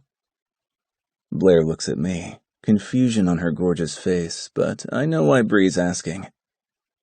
Growing up, it was pretty much a given that if you weren't adopted before you were old enough to talk, you were fucked. Adoptive parents all wanted babies. Why wouldn't we want not only an 11-year-old? Blair looks back at Bree. But the world's coolest 11-year-old? Bree smiles and shakes her head. You're so lame. Blair doesn't take that as an insult and get pissy. She laughs so easily instead. And I know she really has fallen for the kid. Nothing is going to stop her. We want you, Bree, I add as I pull into Blair's driveway. I turn around to face Bree as she fidgets with the hem of her t-shirt. So, if you adopt me, he can't? The way she says he makes me sick to my stomach. He would be her monster. She doesn't want to say his name. She doesn't want him to be real. Blair winces only slightly, but Bree picks up on it instantly, using her ability to read people. What? I clear my throat and fight the itching, sickening feeling inside me. The urge to use and numb myself from memories that threaten to creep up when I see how afraid she is of her monster. There will be a hearing, since 2 couples want to adopt you, but we'll win. How can you be so sure? Blair answers with fierce reassurance. Because we will do everything we can to make sure we do, Bree. Everything. You'll never have to leave us. Bree looks frightened, but she seems to trust in Blair's words, too. At least she wants to. I can see that. Okay. Her voice is too meek for her. We're going to make sure we win. I lock eyes with her, begging her to believe me. I want this so fucking bad that I've agreed to marry her. I point to Blair, and Bree's eyes widen. Gee, thanks, asshole, Blair says, but she's smiling. And I'm going to marry this broody fucker just for you. You guys are getting married? She actually laughs at that, and the sound is beautiful, hitting me right in the chest. Yeah, I look at Blair. Tomorrow. She nods her head as her eyes meet mine. Tomorrow. The sooner the better. She looks back at Bree. We have to make sure we are the best possible choice on paper. Okay, cool. Bree opens her door, swinging her backpack over her shoulder and climbs out, closing the door behind her. It's going to be okay, Reese. Blair is watching Bree walk up to the house. She has a key and uses it to go inside, You sure about this? You'll be married to me, Blair. She lets her head rest against the back of the seat. I know that. She turns to look at me, not lifting her head. I'll do anything to protect her. Even marry someone else and adopt her with him if you won't. A smile tugs at my lips, liking this side of Blair. A side that was always there, I just didn't let myself analyze it. You're kind of ruining your rep, you know. As the bitch who doesn't give a fuck? I nod, but I try to add a small smile. Her hand starts toward my face, but I fucking flinch away from her. And I hate myself for doing it. She drops her hand and plays it off, grabbing her car door and pushing it open. It's just paperwork, Reese. It's not a big deal. We're already living together. I tell myself that's true as she climbs out and goes inside. I lay my head against the steering wheel and take deep breaths. In and out. You can do this. Chapter 27. Reese. I stare in the mirror in Blair's massive master bathroom. I'm still shirtless after my shower, and I look at the hard muscles of my chest and stomach. My arms are flexed tight, showing the sinewy lines carved from hours at the gym, but it all sickens me. I never feel bulked up enough. I never feel strong enough. I grip the marble countertop in front of the sink, trying to tell myself to breathe. That it's just on paper, but it's marriage. It's official. And it's adoption. I'm going to be Bree's father if this all works out. My stomach revolts, and I barely make it to the toilet before spilling the minimal food I managed to choke down at breakfast. Fuck. I sit on the cool tile of the floor and lean back against the wall, waiting for another round when Blair walks in, looking so very fucking Blair.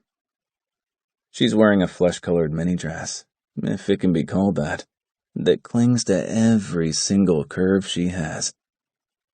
And she'll be lucky if she doesn't break her neck walking up the stairs to the courthouse in those beige high heels. Her full tits are on full display. Her hair is down with soft blonde waves, and she looks fucking phenomenal. But I feel like shit as I look up at her. Jesus, Blair, I think I can see your clit from here. She rolls her eyes and tugs subconsciously on the skirt that's not really that short. I'm just being a dick. Please don't make me kick you in the balls when we're already down. I flush the toilet and climb up from the floor, pushing past her. Is that your version of white? I grab my toothbrush and paste. She looks down at the dress and shrugs. It's nude. More fitting for me, I think. And don't pretend you don't think I look hot as fuck. She does. She always does. Her head nods at my bare chest as I brush my teeth. You going for the naked look too? I shrug my shoulders and spit the toothpaste into the sink. Maybe. Reese, just talk to me. I'm about to be your wife. I splash cold water on my face, dry it with a towel, and then turn around to face her as I lean back against the counter. You can still get out of it. No fucking way. She folds her arms over her ample chest. I already knew that was coming. I never thought I'd get married. Yeah, me fucking either. She stands inches in front of me, standing tall and confident, dressed up and ready. But we're doing this for Bree. I nod my head as she goes to the door handle, where the navy button-down shirt she bought for today is hanging. She takes it off the hanger and hands it to me. As much as I hate to see you cover up, I take it and shake my head at her as I slide into the sleeves and button the shirt. Always so fucking horny. She laughs. Well, I have a fiancé who won't fuck me. She's joking, but it sends a jolt through me. She's about to marry a guy who can barely stand to touch her long enough to come during sex. How long can she be happy with that? Who the fuck could be satisfied with a life like that? Blair. Her eyes snap to mine as I finish dressing. You don't have to do this. We can find another way. Stop trying to talk me out of this. I want this. I swallow, trying to keep it together. I'm fucked up. I'll never be able to give you what you need. We can say this is only on paper all we want, but I know there are some real feelings there. I know she cares about me, and I fucking hate it. I wish I could make them disappear for her sake. You're giving me Bree. But we both know that won't be enough. Her hand goes over my face without making any actual contact, and with watery eyes, she lets air escape her lungs softly. We can do this, and we'll figure it out. All of it. Right now, we just have to do what we can to get her safe. You're already a good mom. She smiles as she drops her hand to her side, but she looks nervous as she meets my eyes again. Reese, before we get married, I need to know. I nearly gulp and my legs threaten to give out. I'm not doing this today. She looks honest to God nervous, but also determined, and that shit is scary. Tell me what happened to you. I can guess, but I need to hear it. No. Not happening. I can't do this. I feel like the walls of the bathroom are about to swallow me whole. No. She drops her shoulders, looking down at the floor. But Blair doesn't stay defeated for long. Her chin lifts, and she looks at me with so much empathy I want to vomit again. She shouldn't feel for me. Do you talk about it in meetings? Fuck no. Did you in rehab? I walk out of the bathroom into the bedroom, but she follows, and I give up to turn and face her. No. Well, no fucking wonder you can't cope, Reese. I lean in close to her, looking into those eyes that tell me how much she fucking cares about me, even if she doesn't want to. I'm coping fine. She scoffs. Tell me what happened to you at that last foster home. What the hell are you so afraid of? Everything. I raise my arms in the air as I plead with her not to do this. I drop my arms to my sides, my own shoulders slouching. Everyone sees me as this tough, strong man. Muscles, tattoos. Quiet. I sink down to her bed, sitting on the edge. But on the inside, I'm quaking with fear all of the time. I'm a scrawny, dirty 100-pound kid shaking and puking at the thought of being touched. I look up at her and see she's walked closer to me, standing before me. Why? Please just tell me why. No. She moves to her knees before me, looking up at me now. I see you as a strong man, Reese. Her hand rests on the bed next to my thigh. But I've always been able to see that little boy inside, too. I feel bile rising in my throat, hating that kid. Why are you always trying to help me? You think I don't have a little girl inside of me? That this badass, bitchy persona isn't just a front? I know it is. She smiles with determination and confidence. Exactly. You see me, Reese. And I hate it most of the time, but I also love it too. Somehow you see me, and you make me see me too. I know she's all good. She has been since the first night when I couldn't fuck her, and she didn't make me feel like a freak. She came back for more. Tell me, Reese. I shake my head slowly from side to side. No. Reese. Her voice is begging, a strangled cry as she pleads for me to divulge my deepest of secrets. We have to go. She shakes her head emphatically. You can't go like this into our marriage. You have to tell me. Get rid of these demons so we can move forward. I'm the fucking demon. I stand up and she stands with me, denying it with a shake of her head. but I grab her chin with my hand gently, making her look at me. I fucked my foster mother. I feel the shame and horror creeping up through me, but I need her to drop this shit. And I liked it. From 14 to 15 for almost a year and a half, I fucked her. I release her, and she watches me with caution but not disgust. That's not it. Motherfucker, she is a pain. There's more to it. I know there is. God damn it, Blair. We have to go. No. She places a hand over her chest as it rises and falls. She looks sick. That's not why you flinch when I touch you. That's not why you can't kiss me. And I say can't because I see you look at my lips and I know you want to. I stare at her lips now, full and painted pink. Thank God, she's right.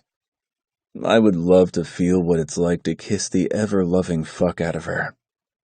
To taste her mouth and let my tongue take over instead of my fucked-up mind. But I know I'd scare her when I would freak the fuck out. I pry my gaze from her lips and move toward the door. Let's go. Reese, tell me. Tell me why you can't stand to look at me when we fuck. That's not why. I march back over to her, fury flying through me as I clench my teeth and will my body to calm down. Don't fucking talk about it anymore. I don't want to talk about it. Let's go. Now. And this time, her shoulders slouch and stay that way as we grab Bree and pile into the car. On the way to our wedding from hell. Chapter 28. Blair. We stand in front of the judge and exchange generic vows as I watch the man about to become my husband. I know he's tortured. I know there's so much more to his backstory, and for whatever reason, I thought he'd tell me before we got married. I was naive to think that. It was stupid to believe he'd want to do that when this marriage is only on paper, but I wanted to know. I want to take the pain away, even if it's only slightly. By the power vested in me by the state of Missouri, I now pronounce you man and wife. The judge finishes and tells us we can kiss, but I shake my head, just asking him to sign the paper. Reese won't kiss me. We take Bree to school 3 hours late, but we made sure her absence was excused this morning, and then we part ways. Our wedding day is spent in separate parts of the city working. After work, everything is normal for us. I pick Bree up at Reese's shop. We go home, I order dinner, and then Reese comes home at night. Nothing has changed. We didn't even exchange rings, although I know we need to get them for the show we'll need to put on. We all hang out, watching television, and then Bree heads to bed. I pick up the living room and then turn to Reese, who is still on the couch. Looking so fucking numb, I think I could stab him in the leg and he wouldn't feel it. I'm going to bed. He nods with barely even a grunt, as I climb the stairs and go up to my room. I strip out of my dress and stand naked for a moment, looking into the floor-length mirror near my dresser. What exactly are you looking at? I turn around and see Reese in the doorway as I stand there naked. There are so many things I want to say, but I don't. Somehow, I feel conquered tonight, and just want to crawl in my bed, but I know I'm supposed to wear clothes now, so I pull open the pajama drawer in my dresser. I hear the door click closed, and I feel him behind me before I can decide what to wear. I'm sorry. I turn around to look up at him. What? Blair. He looks so fucking tormented. I'm sorry for such a shitty wedding. It wasn't that bad. My voice is quiet as I look up at him. It was. He slowly drags the back of his hand over my bare arm, sending shivers through my entire body, making the fine blonde hairs on my arms stand up. I hate thinking about that house. I want him to talk to me so badly, but I know I can't force him. Maybe telling me? Actually saying it out loud will help somehow? I want it buried. I ache to touch him, but I don't. His hand drifts over the skin on my stomach, just barely grazing me. It's not though, Reese. It's alive in you. I watch as Adam's apple bob in his throat with his own agony, and I feel it inside. I wasn't lying. I fucked her. I had a feeling that part wasn't a lie. Okay? His eyes snap up to mine. Doesn't that disgust you? Did you want to? I hate asking these questions. I hate forcing him to talk, but I know it's the only way to free him. I can feel his shame. His head shakes side to side as he drops his hand, and I yearn for his touch to return. When I first moved in with the Bradfords, everyone thought I was so fucking lucky. I was 14 and they chose me to live with them. Scrawny little street kid with dirt under his fingernails in their great big mansion. I try to show no emotion. But then a week went by, and I began to see just how unlucky I was. Mr. Bradford would get extremely fucking drunk and beat the living shit out of me.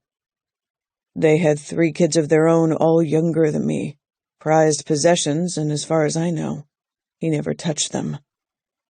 He takes his shirt off, unbuttoning it slowly and letting it drop to the floor as he takes more steps back away from me. I don't have any scars. None. My body is flawless on the outside, but to me it's fucking ugly. I scan every carved muscle, every dip and ridge before meeting his eyes. You're anything but ugly. He's painfully beautiful, but I know it's the scars on the inside that torture him. A couple months in, I woke up in the middle of the night thinking I was having a wet dream or something, and when I pushed the cover down, I saw it was a living nightmare. Mrs. Bradford, with my cock in her mouth. So you didn't want it? He undoes the button on his jeans. I came down her throat. That doesn't matter. That's biology. Someone sucks on your dick, you come. I feel defensive for him. I hate that he thinks he asked for it. His jaw ticks as he pushes his jeans down and off, leaving him naked as well as me. Both of us vulnerable and bare to one another. Soon I started waking up to her riding me, assuring me it was okay, that her husband didn't care and she was on birth control so I could come inside her. I try not to vomit, thinking about this bitch acting like they were in a relationship when in fact she was a predator. She was supposed to protect him. I'm sorry, Reese. Don't do that. I shoot him a questioning glance. Don't do what? Don't pity me. I was 14. I could have told someone. I didn't. You were a kid in their care. He walks to me, standing before me, this magnificent, gorgeous man. 4 months in, it wasn't just us in my room. My eyes widen, and he's in a numb state again, looking right through me. He would watch, and then beat the living shit out of me after I came. If she came too, he'd beat me more. I clutch my throat, my body reacting no matter how hard I try not to. I want to weep for him, but I keep the sobs at bay. 6 months in, it wasn't just her fucking me. I feel tears sting my eyes. Reese. It's a weak gasp. I thought he was just going to watch again. His eyes close, and words can't describe the pain radiating from him and going directly to my heart. But he fucked me. For almost a full year, and I let them. I was small and weak from years of malnutrition and barely enough food to live when I lived with them. despite their wealth. His eyes open and scan my face as I struggle not to let the sobs rack my body. They made it feel good, Blair. I came. Every fucking time. My dick was hard for them. I shake my head from side to side. That doesn't mean you wanted it. And then he beat you. It's all abuse, Reese. He shrugs his large shoulder, his body bare, but for the first time, I don't want to look anywhere except into his eyes. You didn't deserve that. He laughs without an ounce of humor. I was their fuck doll. And when I was good, they bought me shit. Although they didn't want to feed me much, so I'd stay weak. I'd shove my face full at school and use their gym until finally, I added muscle. That's why he works out so often. Why he stays muscular. That's why you don't like to be touched. I'm fucked up, Blair. Damaged. They made sex feel good when I didn't want it, so I grew to despise sex. When I finally got big enough to fight back, I beat the shit out of Mr. Bradford, and I threatened them both that if they came after me, I'd slit their throats in their sleep. Good. I ran, and they didn't report it. I found a shitty apartment, and I tried my best to forget about them. I dated Quinn. I tried not to be a nervous wreck, but the first time I kissed her, I felt so fucking sick, like I was going to puke, that I numbed myself with anything I could get my hands on. I don't blame you for not wanting to remember. I go to him, keeping a small distance between our naked bodies. So, you haven't kissed anyone since? Not that I remember. I had to be drugged or drunk out of my mind before I could get my dick to work. I barely remember any sexual experiences after that. I hate that he's missed out on so many things because of what those sick motherfuckers did to him. Reese, you're not damaged. They are. I'm pretty fucking damaged, Blair. He looks down at my body. Look at you. You're fucking beautiful. And when we have sex, I rush as fast as I can to get off because I just want it to be over. The admission guts me even if I already knew that. So don't. He looks at me confused and angry. Don't. Don't rush. Don't pull away from me. I'm not them. It doesn't fucking matter. I close my eyes, and I smell her fucking expensive gag-inducing perfume. I feel his cock pressing into me. I cry for him, and he keeps going. I feel his fist slamming into my face, her hands and mouth on my dick that swelled for her.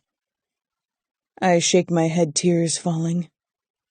You got hard because you were 14 and someone was touching your cock. It wasn't because you wanted it or even because it felt good.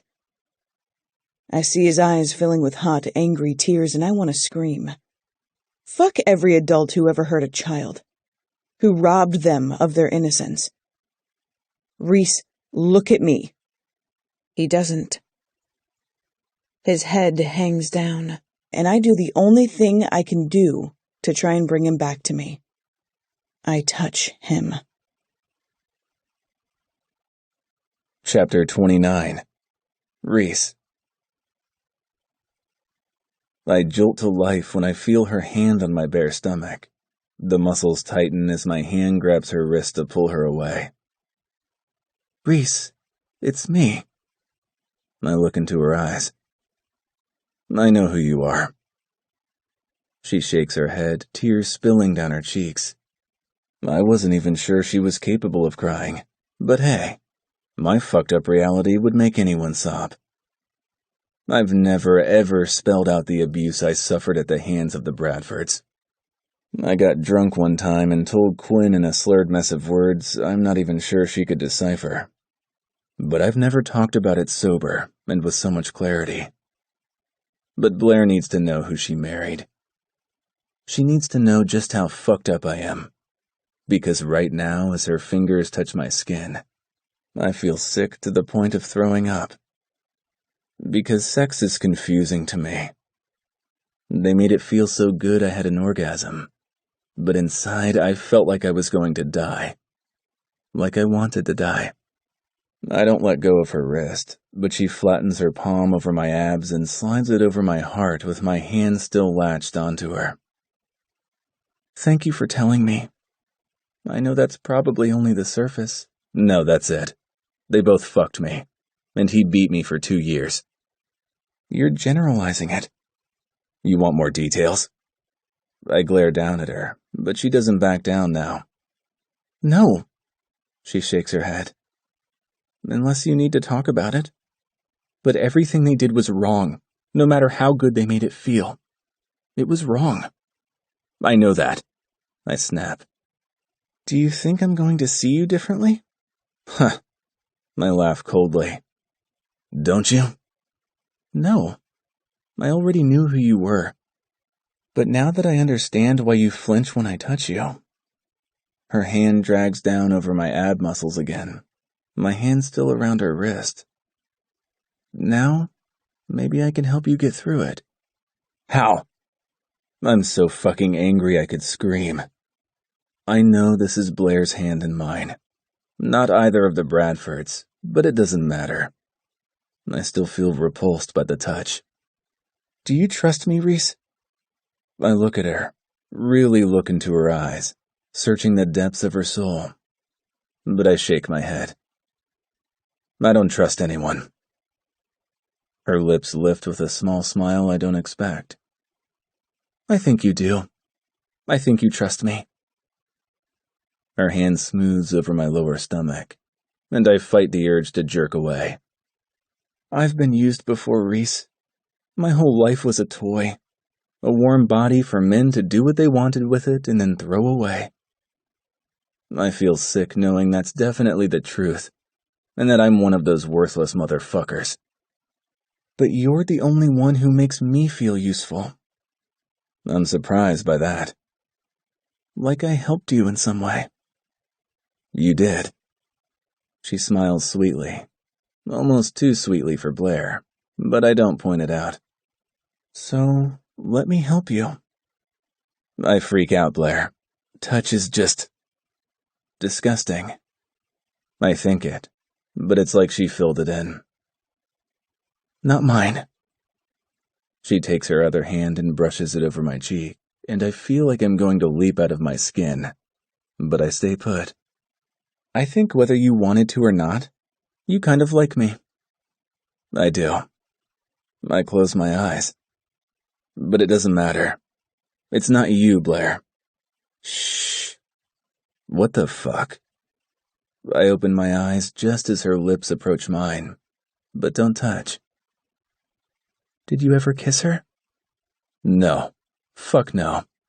She was always slobbering all over me, but I would rather cut out my tongue than kiss her back. I force my eyes closed again, trying to will away the memories of her acting like she was making love to me. Like I wanted it. Her lips all over mine, her tongue in my mouth. Mr. Bradford was all about control and showing me who was in charge. For her, it was some sick fantasy, and I don't know which one was worse. Reese, come back to me. I feel her breath on my lips, smell her sweet breath that smells like the strawberry ice cream we had after dinner. Blair, don't do this. I don't want to hurt you when I freak the fuck out, because I will.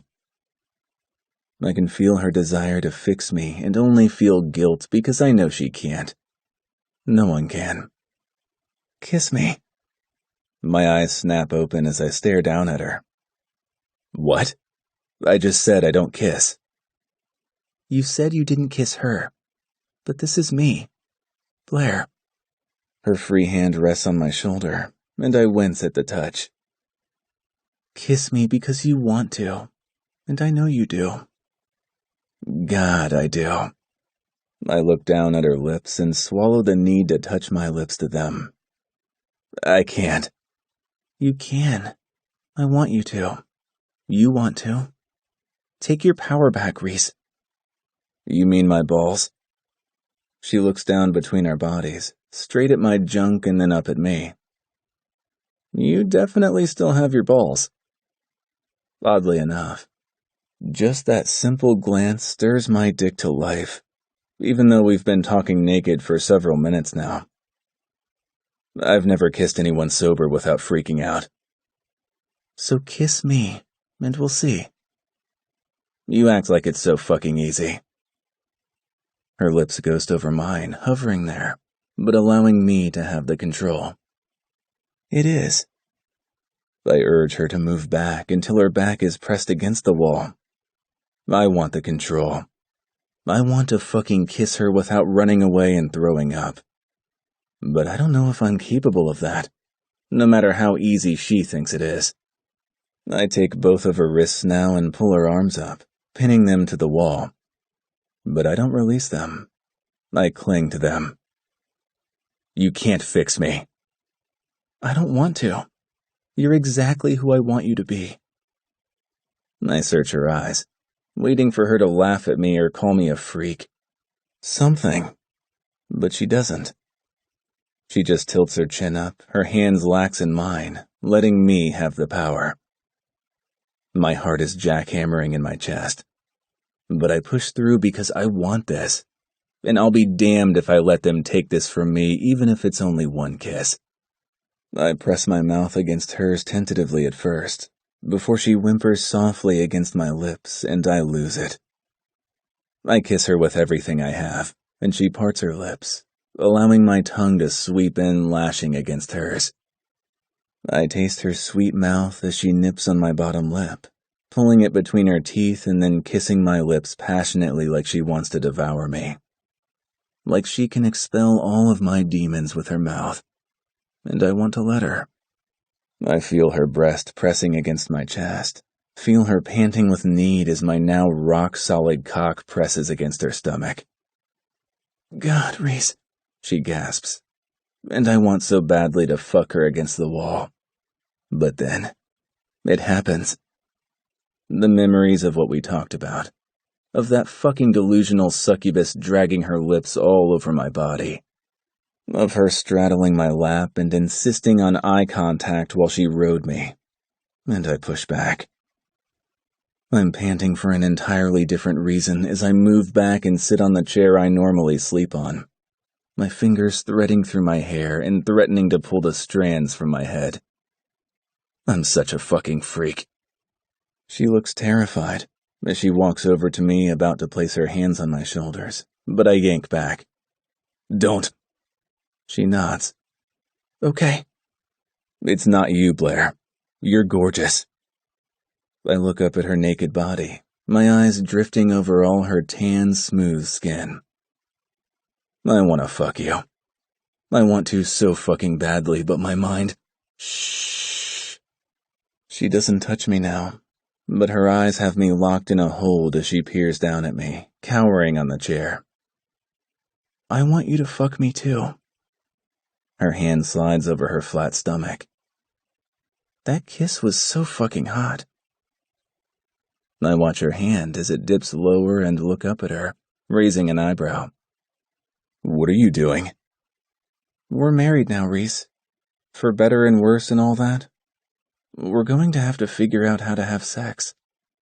I'm irrationally angry now, which of course turns me into an asshole. If you need it that fucking bad, I'm sure you can find a dick to ride. She looks at me, bearing the hurt and trudging forward because that's Blair. I don't want just any dick. Her eyes move to my lap, where my cock is still up and ready, even if my mind is fucked. I want yours, my husband's, on our wedding night. It isn't just about sex. I can see it in her eyes. She needs this. She wants to heal me even if I don't deserve it. Even if she'll fail. And she will fail. I had a panic attack from a kiss. My heart is still beating far too fast in my chest. So, we'll work into this slowly.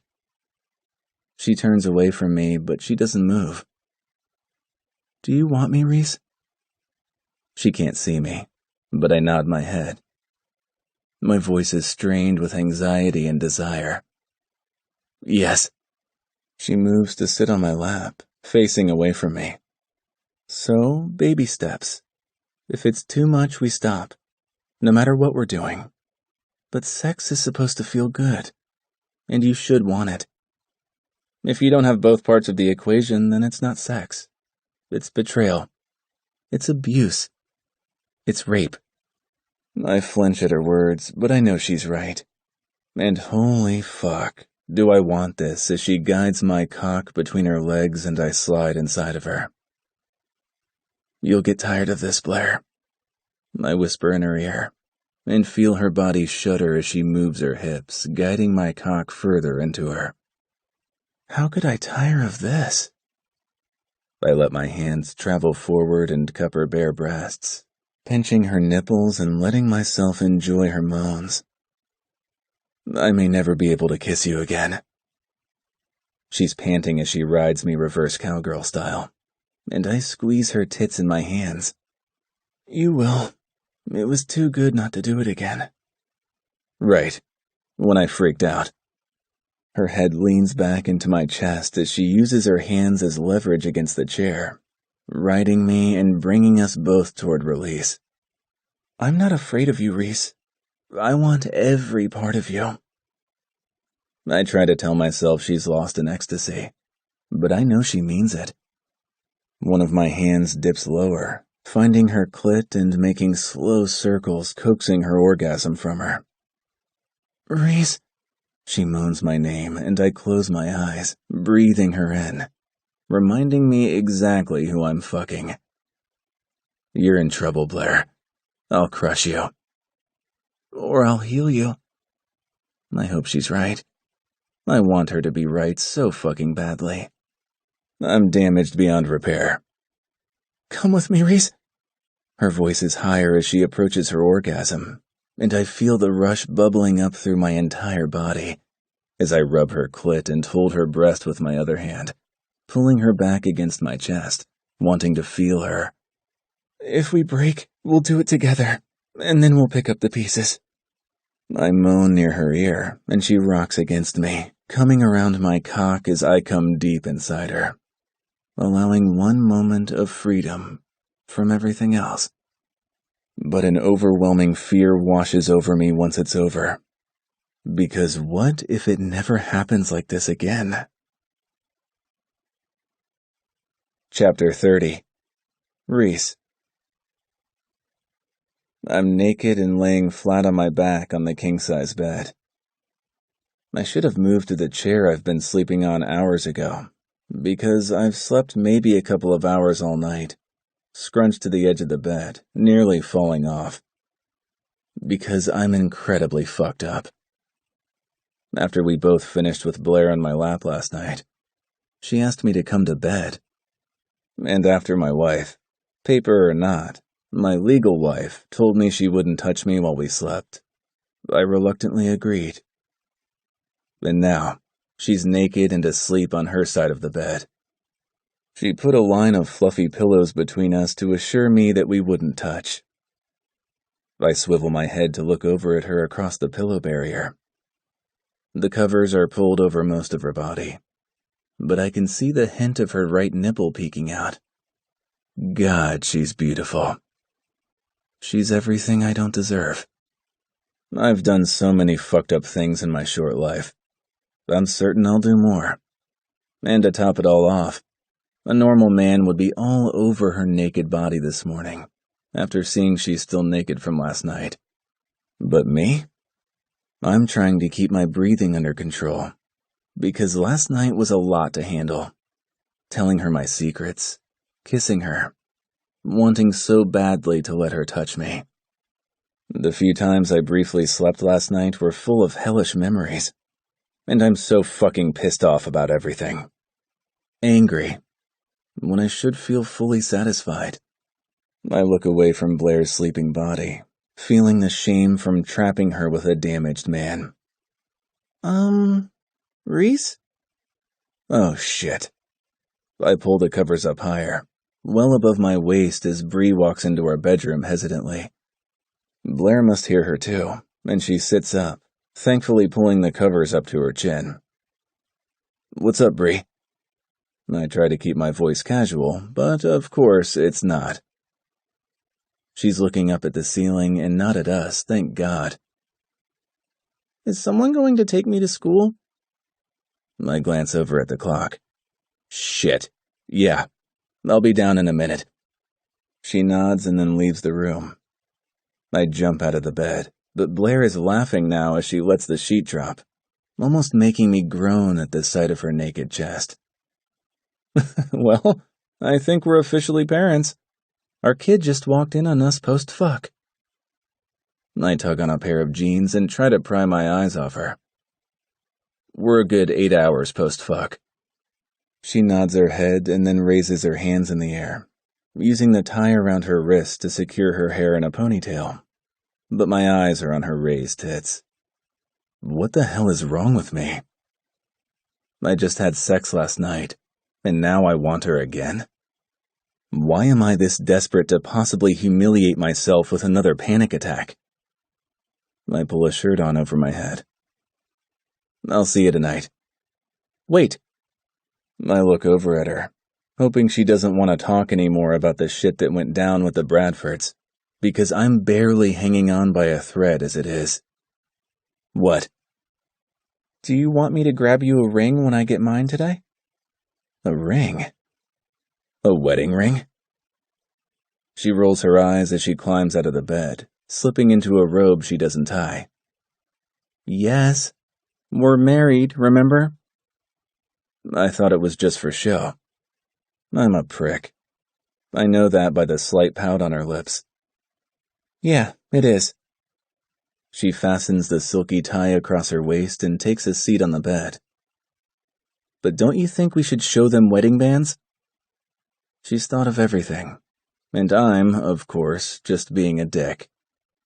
She's showing her sweet side, that I actually like because it still has her spin on it. But I'll always be a surly motherfucker.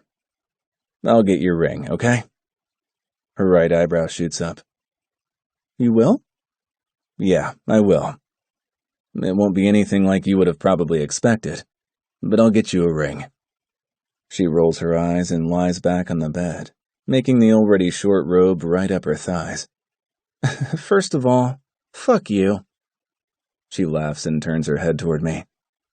Second of all, I can't wait. Good. I look nervously out the door and then back to Blair. I'm going to approach the whole private school thing with her. She sits up again, looking confused. What private school thing? Blair, we have to look good on paper, remember? The Harringtons could and would give her the best education. If we are going toe-to-toe with them, we need to be ready. She's thinking it over, and I can tell she's as worried as I feel about it, because Bree isn't going to like it. She's going to be pissed. I nod, already knowing that. I know she will, but we have to do everything we can to keep her safe, right? Yes. She says it with a definitive tone, and I have to admit I love the mama bear side of her. Normal husband kisses his gorgeous, sexy wife goodbye. Reese grunts a goodbye and leaves. When I get downstairs, Bree is waiting by the door. I'm going to be late. I grab my keys from the side table. Then let's go. She follows me out to the car, and we're both quiet as usual.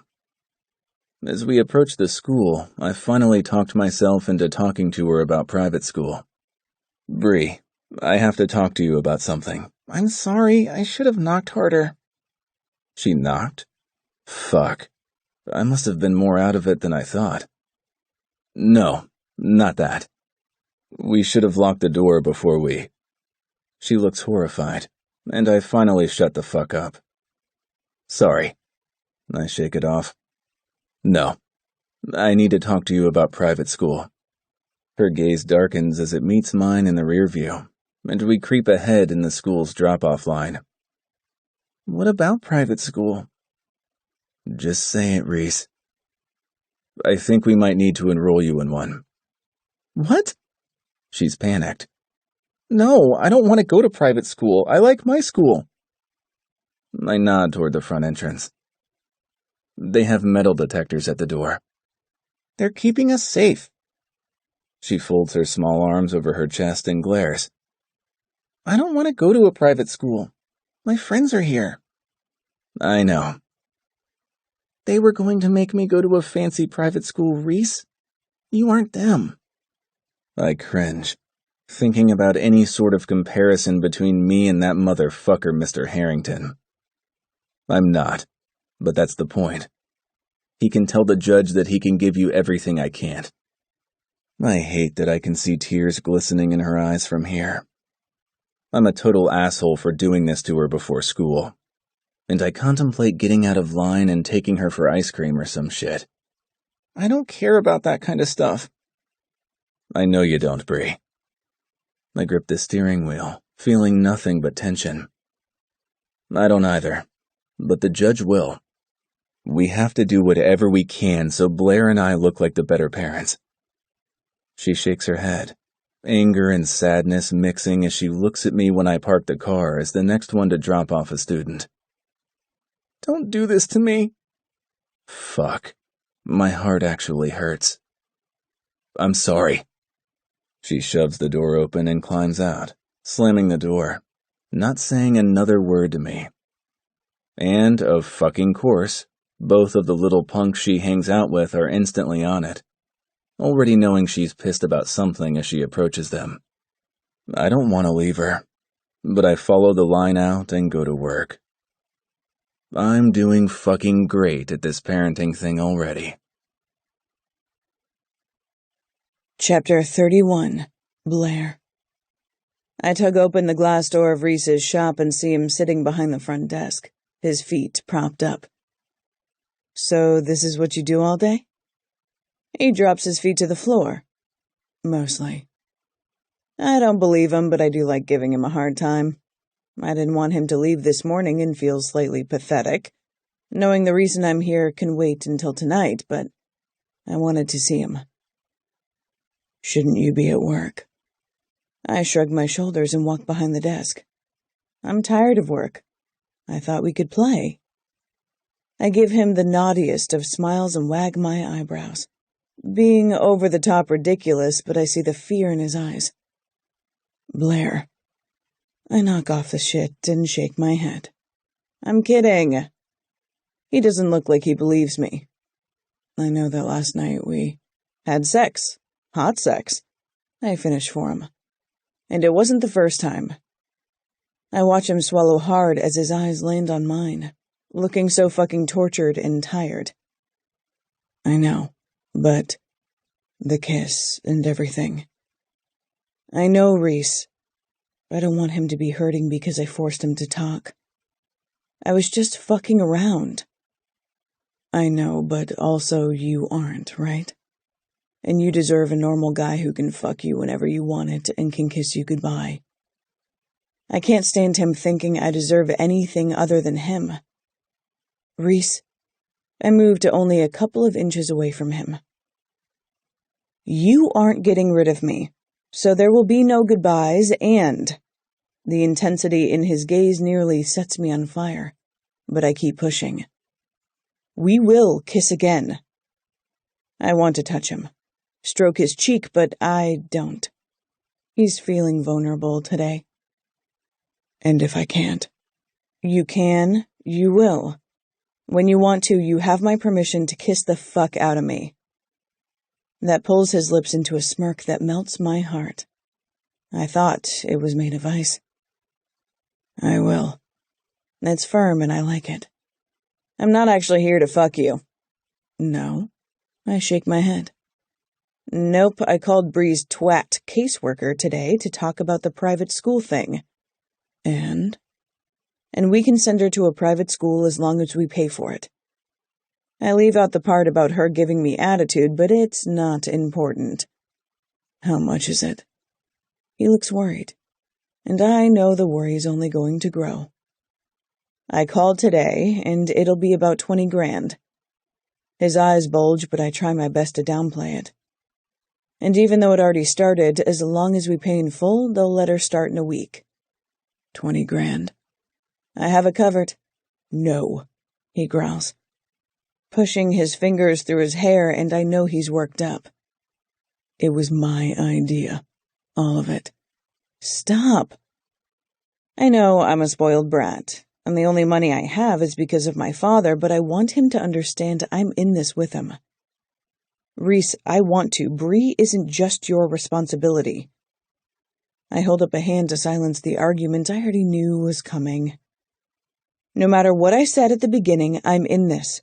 We're adopting her, and I have a trust fund just sitting there. We have a meeting with the school tomorrow. What? That fast? The sooner the better, I sigh. The caseworker also let me know we have 72 days until the hearing, so it's even less than the 3 months Jillian thought. We need to get moving. Yep, he's even more stressed now. The muscles in his arm are flexed tight as he messes with his hair, and I want to drop to my knees and try my best to relieve some tension, but I know, with Reese, that would only add to it. I have to rewire my way of thinking to navigate around what those abusive fuckers did to him. But for him, I'm more than happy to do it. She was so pissed off this morning. Slammed the car door and everything. I almost laugh. I knew she was going to give him hell. Yeah, well, we're about to adopt a kid that's almost a teenage girl. You might as well get used to that right now. He looks so sad. She almost cried when I told her, Blair. She doesn't cry. I know she's going to be upset, and I hate the idea of her crying. She's a little Reese. I know, but we have to go for it, like you said. Make ourselves look as good as we can, and then once she's ours, we'll make it right. She's going to hate us. She'll be okay. I look down at his lap, unable to help myself, and then back to his mouth, that sexy, ever-present pout, and bite my bottom lip. Okay, so now back to the fucking. Blair. It's a warning growl that I ignore. I can't stop thinking about last night and your lips. God, I love your lips, so sexy and full. Kind of like kissing a girl. I'm not sure that's a compliment. I shrugged my shoulders. It was hot. I can't. He's choked up, and I almost lose my confidence because the last thing I want is to cause him pain. Relax. I meant what I said. The next kiss is on you when you want it. I'm not going to kiss you, Reese. I turn my back to him and sit on his lap, straddling him as I face away. But I am going to fuck you. I start to grind over his lap and feel him stirring beneath me as I smile with satisfaction. Blair, this is my shop. Which makes it so much hotter. I take hold of his hand, noticing his instant recoil, but I don't let him jerk away from me. Instead, I move his hand under my skirt. There's a large glass window and a glass door at the front, not shielding us, but the desk does a good job of hiding what's going on under the waist. I'm already wet for you. His groan sends satisfaction through me as his fingers slide through my folds, and I shamelessly grind against his hand. Fuck, Blair. You aren't wearing panties. Why would I? I knew I was coming to see you. His moan behind me only makes me hotter. I release his hand, leaving him under my skirt while he finds my clit, pulling a gasp from me before I find the button and zipper of his jeans. It's an awkward angle, but I manage, already feeling how hard he is for me. Fuck me, Reese. He doesn't fight me, just removes his hand from my skirt before using one arm to hold me around my waist, while lifting us both up and forcing his jeans down to free himself. I waste no time moving back, spreading my legs and taking him inside me as I lean my front against the desk. Oh, God, Reese. I moan as he fills me and rolls my hips as he thrusts inside. Fuck, Blair, he groans. And I'm already close, having been already so worked up before he pushed into me. I keep my eyes on the front of the store, just in case there's an approaching customer. But he makes it hard as he pushes his massive dick to the hilt, stretching my pussy around him. God, I love when you fill me with your big cock. Don't stop. But he stills, making me whimper from the loss of the movement. Don't say that, okay? What? I try not to get upset. He doesn't sound angry, more devastated. I'm sorry. He pulls back, his dick nearly all the way out, and I think he's going to make me stop, but instead, he thrusts forward, filling me again, pulling a long moan from my mouth. Don't be sorry. I feel his breath on the back of my neck, and I'm glad I put my hair up today. You feel so fucking good. His voice is all gravel and want, sending pleasure through my entire body. Oh God, Reese, don't stop. His hands grip my hips as he guides me over his cock, moving us both toward release that we both need. I'm never going to stop trying with him, no matter the consequences. I will help him heal, even if it takes a piece of me to do it. Chapter 32. Reese. I can feel how nervous and angry Bree is as she stands by my side with Blair looking up at the fancy prep school before us. Bree gave both of us the silent treatment last night and this morning. And I get it. I'd be fucking pissed too if someone tried to shove me in an uppity school like this one.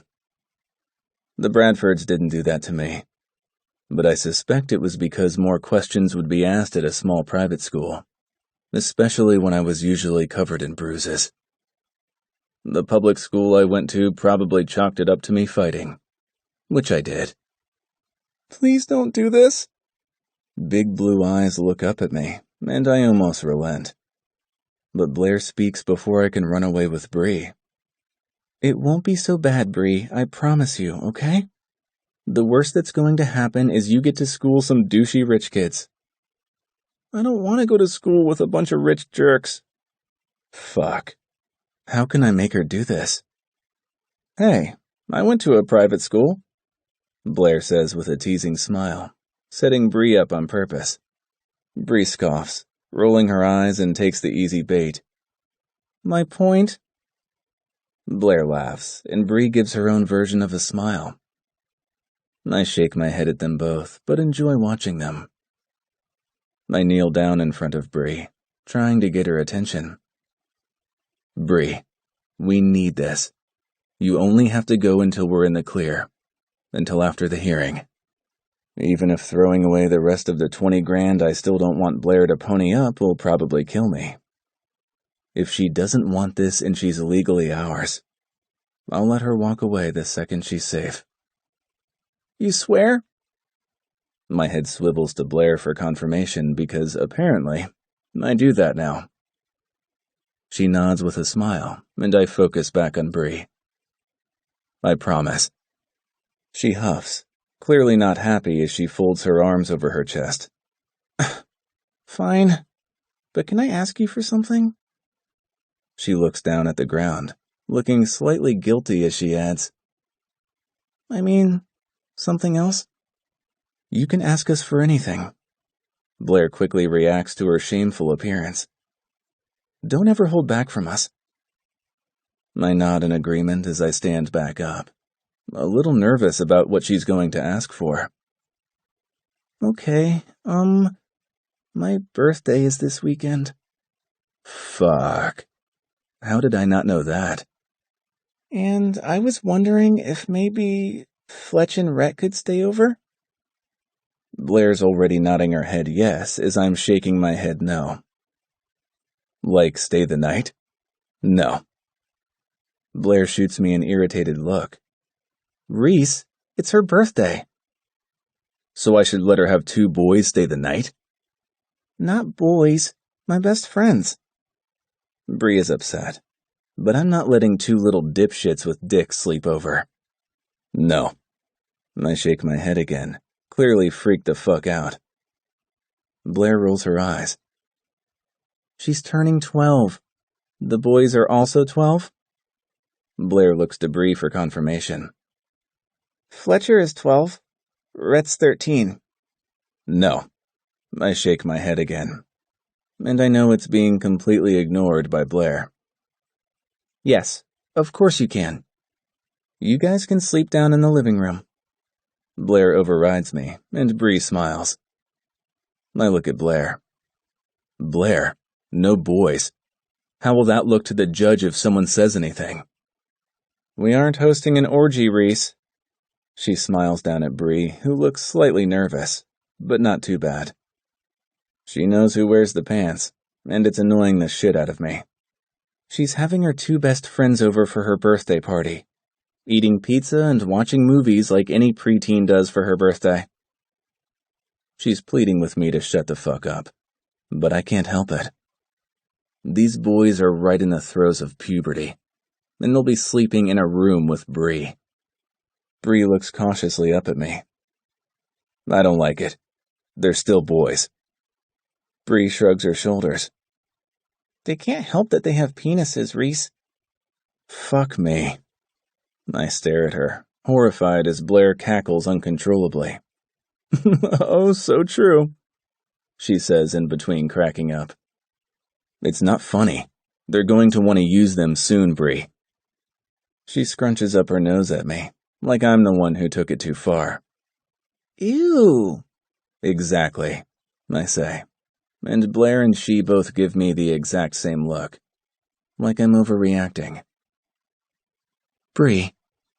Blair holds her chin affectionately in her hand, looking down at her. You can have them over for your birthday. No kissing. Gross, Bree says, pulling another laugh from Blair as she releases her and turns to me. You, the dad thing, is super hot, but you need to chill. I roll my eyes, and we hear another gross from Bree, as I give in, for now, at least. Fine, let's just talk about it later. Right now, we have to go meet this douche. Great attitude, Reese, Blair lectures. But she's wearing a grin, and also looks like she wants to mount me right here. And after yesterday in my shop and the night before, my body starts to react to her before I clear my throat and direct them both toward the school. We head toward the office and meet with the pretentious motherfucker in a suit who looks over Bree and says she will be a good fit once she's in the official school uniform. Bree looks like she's going to puke, and I feel the same. But Blair shines in these moments. She has a way of covering up her disdain for people while still letting them have it with subtle jabs. We enroll her, and Blair hands over a $20,000 check before we walk out of the school that will be Bree's for at least a few months. Bree sulks the whole drive home, and I hate that I feel like I've let her down already. But I keep telling myself it will all be worth it. Okay, you can have them both stay the night Saturday for your birthday. And I won't complain much. Blair smiles over at me, and Bree at least drops the angry face, moving to a more indifferent look. Thanks. It will be fine, Reese, Blair assures me. But I still don't fucking like it. Chapter 33. Blair. Bree is starting at the private school next week and is not happy about it. So I've decided to make her party as good as I possibly can. It was hilarious to see Reese all worked up about her having boys stay over. But I'm pretty sure to Bree, they aren't boys. They're her comfort, her constant. And I'm determined to make them feel welcome. I walk into the front door, my arms completely full as Reese and Bree both meet me at the door. Bree's eyes widen. Whoa, what is all of this? I eye her and see she's completely serious. I hand Reese the cake I picked up at the bakery and hand her some balloons while holding on to the presents I managed to grab. It's all for your birthday, silly. Reese and Bree share a look before Reese shrugs and walks into the kitchen with the cake. I look at Bree. I have more out in the car. When will Fletcher and Rhett be here? Should be soon. She's looking at the presents as I place them on the coffee table. You guys didn't have to do this. I just want them to be able to hang out. She reminds me so much of Reese sometimes. Uncertain when someone is being nice, always waiting for the other shoe to drop. And they are totally going to, but I want this birthday and all your birthdays to be special, Bree. I see Reese walk back into the living room out of the corner of my eye. But he doesn't approach us. He just stands at a distance with his arms folded and watching us. Why? I don't glance over at Reese, even if I'm pretty sure he could shed some light on the confusion I'm feeling right now. Why wouldn't I want you to have a good birthday? I don't know, Blair, it's just weird. I remember one birthday with my mom out of 12, and she didn't seem to care about it. My heart aches for her. And I feel so shitty because I spent so much time feeling sorry for myself because my dad was always too busy for me. But even he bought me a damn cake for my birthday. Well, that changes now. We'll make sure you love every birthday from now on. She only offers a small smile, but I see the sad uncertainty in it. What's wrong, Bree? Her shoulders shrug. That's only if you guys win custody, right? I brush that off easily. There's no way we won't, Bree. You can't think like that. I wrap my arms around her, not giving her a choice as I hug her to my body because I want her to feel safe. I need it. She stiffens, but she accepts the hug, patting me on the back. I release her but use my hands to smooth down her unruly hair, and she swipes me away, laughing. I'm going to get the rest of the presents out of the car. She nods her head. As I start toward the door, I can feel Reese coming with me. When we reach the car, he helps me gather the rest of the presents. I guess I went a little overboard, but he doesn't say anything about it. You really sure about this? He looks so nervous, and I find it cute. Nervous is not a way I can often describe Reese. Yes, I'm sure. They're her best friends. Think about you, Sean, Logan, and Quinn. He looks pained as he glances toward the house and then back to me. Logan and I both fucked Quinn. The hot streak of jealousy racing through me isn't fair. I already knew that, and hell, I've fucked Logan. Still not my favorite thing to think about. I know that, but they're 12. How old were you? He keeps his voice quiet as he clarifies. When you had sex the first time. I laugh, slamming the trunk down after retrieving the last bag. You're really freaking. I'm serious. I think about it. I had sex with one guy right before Logan. 15. Too young, but not 12. I watch his throat bob with concern and see it in his eyes as well. I know he was 14 when he was at the Bradfords, and I want to comfort him.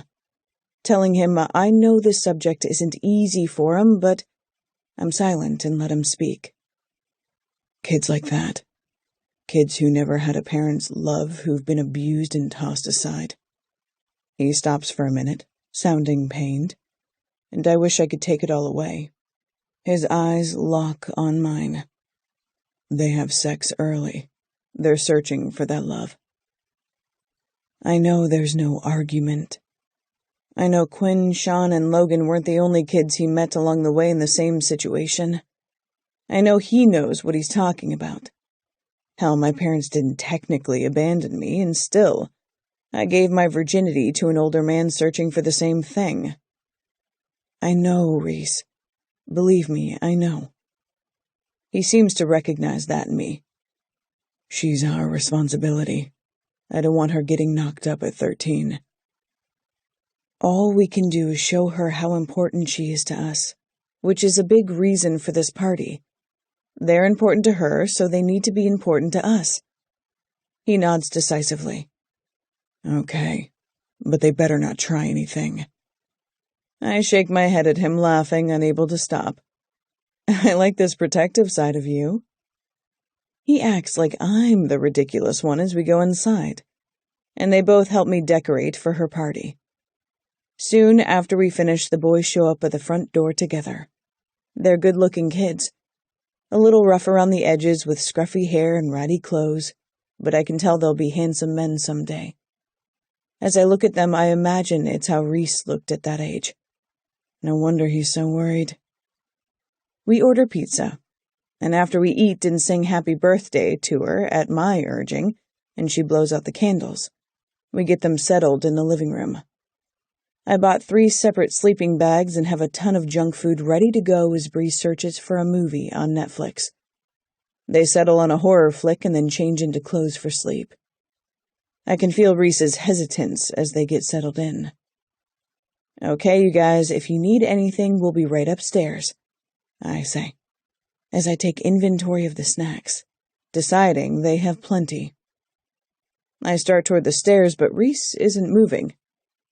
Those sleeping bags better be in the exact same spot tomorrow morning. Bree looks horrified, but both boys nod their heads in understanding. Reese, I'm at his side. Let's go. He watches them, still unmoving. Reese. I keep my voice low because I don't want to embarrass Bree more. Come on. We need to let her have time with them. He grunts something I'm sure I don't want to hear, but finally moves toward the stairs. We go into my room and I close the door. Do you think we should leave that open? I laugh and shake my head, slipping my dress over my head. I thought maybe I could distract you. His eyes take in every inch of my bare skin, and I don't have to say anything else before he quickly undresses, his body ready for me. No questions tonight. I smile as I walk over to the bed, looking over at him as he stays by the door. I think it over, and my mind goes to our conversation by my car. How old were you? The question escapes before I thought about it long enough to know not to ask. Because how fucking stupid can I be? He was 14. I know he was. My throat is dry as I croak. Don't answer that. That was so stupid. He walks to me. Blair, you don't have to be careful with me. I look into his eyes and feel even more like an idiot than before. He's impossibly strong and so damn beautiful, but I do worry about him breaking, of pushing him over the edge. I don't want to hurt you. You couldn't even if you tried, Blair. His hand smooths over my bare arm and the contact feels so good I tilt my head back. My eyes flutter closed as his hand creeps between my legs, the wetness from the anticipation already there. And I smile when I hear him groan. You make me feel good, Blair. I'm sorry I asked a stupid question, Reese. My head is still tipped back as his fingers slide through my wet folds, flicking over my clit and making my hips buck against his hands, chasing his touch. It wasn't stupid. I feel both hands on my hips before he spins me around, and his hand flat on my back encourages me to lie down on the bed. I oblige, lying flat, feeling excitement rush through me, when I feel him kneel behind me on the bed as I open my legs, giving him room. His large body covers mine, and I nearly jump out of my skin when I feel his lips brush over my bare back. I was 14 when I had sex I actually wanted for the first time.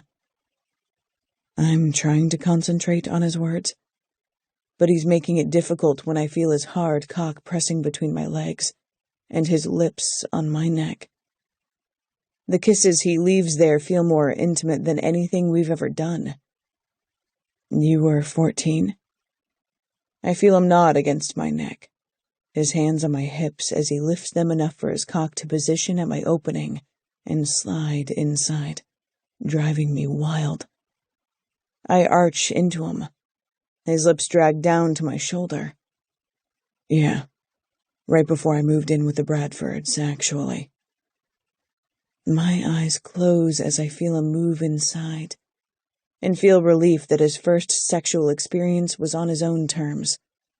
His body is pressed against mine as we remain joined. He plunges inside me and then, takes his time, pulling almost all the way out, teasing us both. I don't want it to ever end, but I know him being this close to another human is challenging. Are you okay, Reese? It's barely audible, and I smile when I feel his mouth dragging down my back before he drags his tongue on the same path and back up my neck. I'm better than okay. He thrusts inside of me and I moan loudly, pushing back against him, relishing in the close contact. I should push up and let him have space.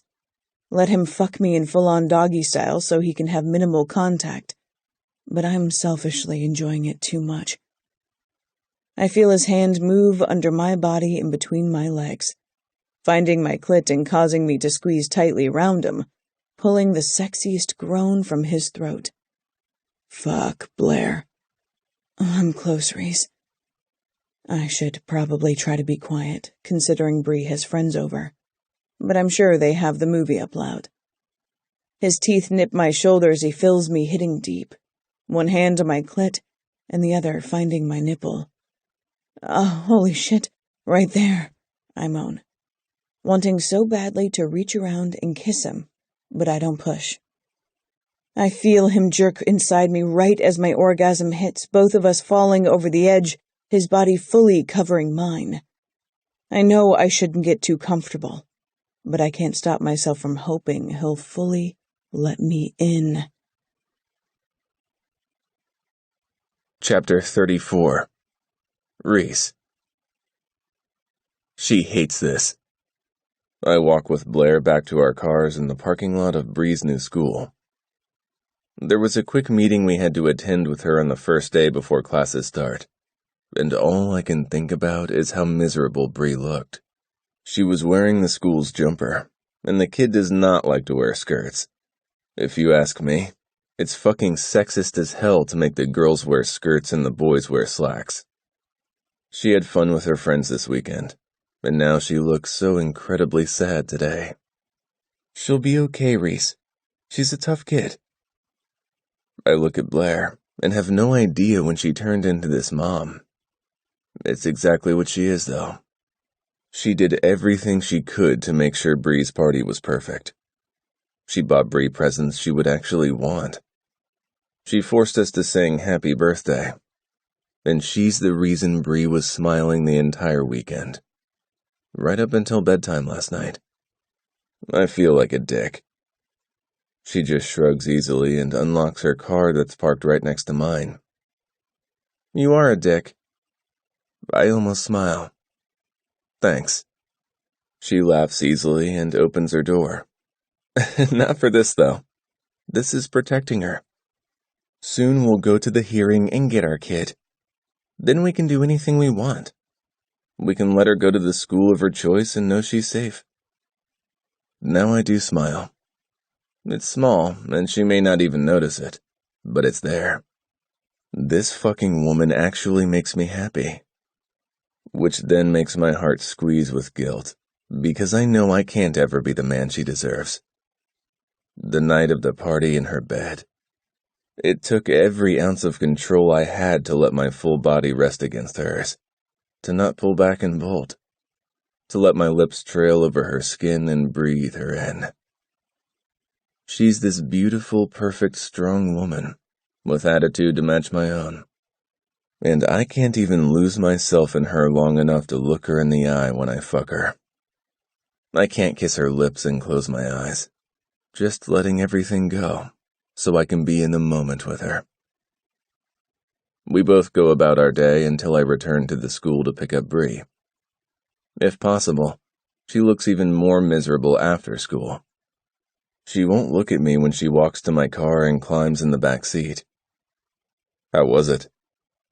She doesn't look up to address me. Fine. Dumb rich kids talking about the new iPhone all day long. Not surprising. You learn anything? She just shrugs her shoulders, and I hate how fucking upset she looks. This is definitely not what I wanted. To street kids, school can oddly be an escape, the place you're safest, the place you can be around your friends, have an actual meal, School is something you hold close, especially in the earlier years before you find other stuff to numb your senses. What do you think Rhett and Fletcher are doing right now? Now her head picks up as her eyes meet mine in the rear view. Probably starting their walk home. They don't ride the bus? She shakes her head. They don't like the bus. We all used to meet and walk together. Until I moved in with them. I don't miss the contempt in her voice when she says them. I fight the sickening feeling in my gut. Well, let's go see if we can find them.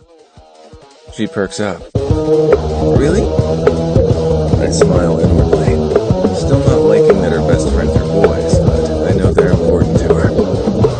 Yes, really.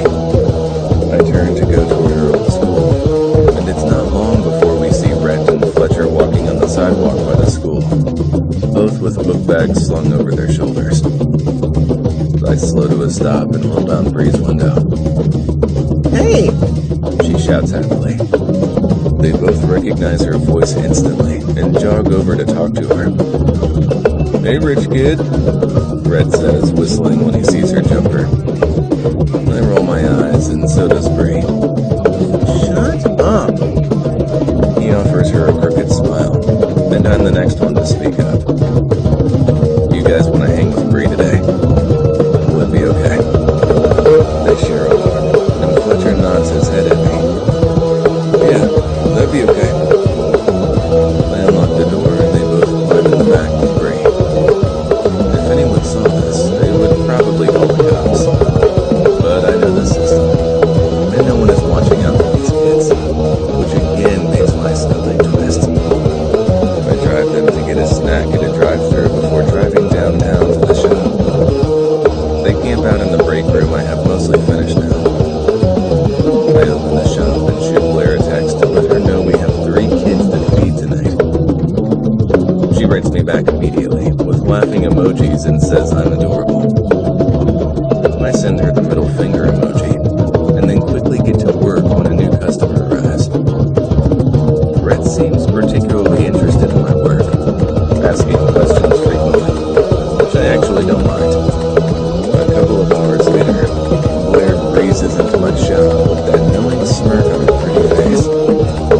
I'm sitting behind the front desk, and she leans across it.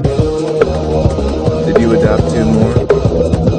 I shake my head, glancing back to the break room where all 3 are watching television, Bree with a textbook on her lap. I turn back to Blair. You're right. They're her constant. They ground her. She smiles, looking into my eyes far too intensely, and I can tell she wants to kiss me. I want to let her, but instead I stand up and holler toward the back. Your ride's here. Blair rolls her eyes and stands up as Bree walks into the main shop area with the boys in tow. Do we have to take them home? Blair shakes her head. Hell no. I haven't gotten to hang out with them yet. She flings her hair over her shoulder in her cool-as-fuck Blair fashion. I thought we would go grab something for dinner and hang out at the house before I take them home. Bree actually lights up. And I mean, the kid is beaming. Okay. She turns to me. Are you coming too? I shake my head. I should probably keep the shop open. Maybe you should hire someone else to do that, Blair says, brushing past me as she heads toward the door. I can barely pay myself at the moment, Blair. She just shrugs as the kids go and gather their things. Maybe you don't have to worry about that, Reese. I'll be your sugar mama. She winks, and I just shake my head, almost smiling. No thanks. She laughs, expecting that answer. You can pay me back in other ways. She wags her eyebrows at me, and I shake my head, but this time, I do offer a smile. All 3 kids meet her at the door, and she opens it for them. I'll save you a plate. Thanks. She smiles at me before they all leave, and I think we can actually add this to our routine. I'll do anything I can to make Bree feel comfortable with her new normal. Chapter 35. Blair. It's Friday, and we've had Fletcher and Rhett over all week after school. We agreed to let them stay the night again tonight, and Reese has finally loosened up about the whole thing. I was shocked when he told me I would have 2 extra kids to feed on Monday, but it's become our routine. They both assured me as long as they were back to their foster homes by 9, they were fine, and so far there's been no backlash.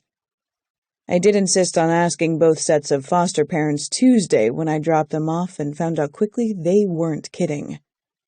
None of them could be bothered with getting to know me or where the kids were spending their time, which infuriated me and sent a little relief through me at the same time, because if they don't care, then Bree can still have her best friends in her life. It's late when Reese gets home, and the kids are already settled in the living room. I imagine he gave them a once-over before he came upstairs. I'm sitting on my bed, rubbing lotion over my elbows when he walks in. Hey. He looks tired. I know he's working his ass off at the shop to make sure the numbers look good for the hearing. Hi.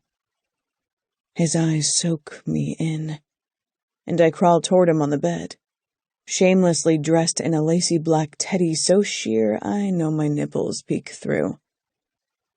You could just wait for me totally naked. He approaches me slowly, and I wait for him to insult me or pull back. But what comes next is only his smooth, husky voice. But this works too. Again, I feel the caress of his gaze over my body, and I'm on fire with the anticipation as he sits down on the edge of the bed, not undressing. I start to pout until he pulls a black box from his jacket pocket. It's not much. I sit up next to him, tucking my legs underneath me as he hands it to me. You really got me a ring? I thought he was fucking with me or that he'd forget. I open the box, and a gasp falls from my lips when I see the beautiful wedding band. It's rose gold with small diamonds along it, with a dusty rose-colored jewel in the middle. Reese. He rubs the back of his neck nervously, his eyes cast downward. I know it's not a huge diamond. I guess it's morganite or something. But I don't know. It reminds me of a rose. And then the band was rose gold.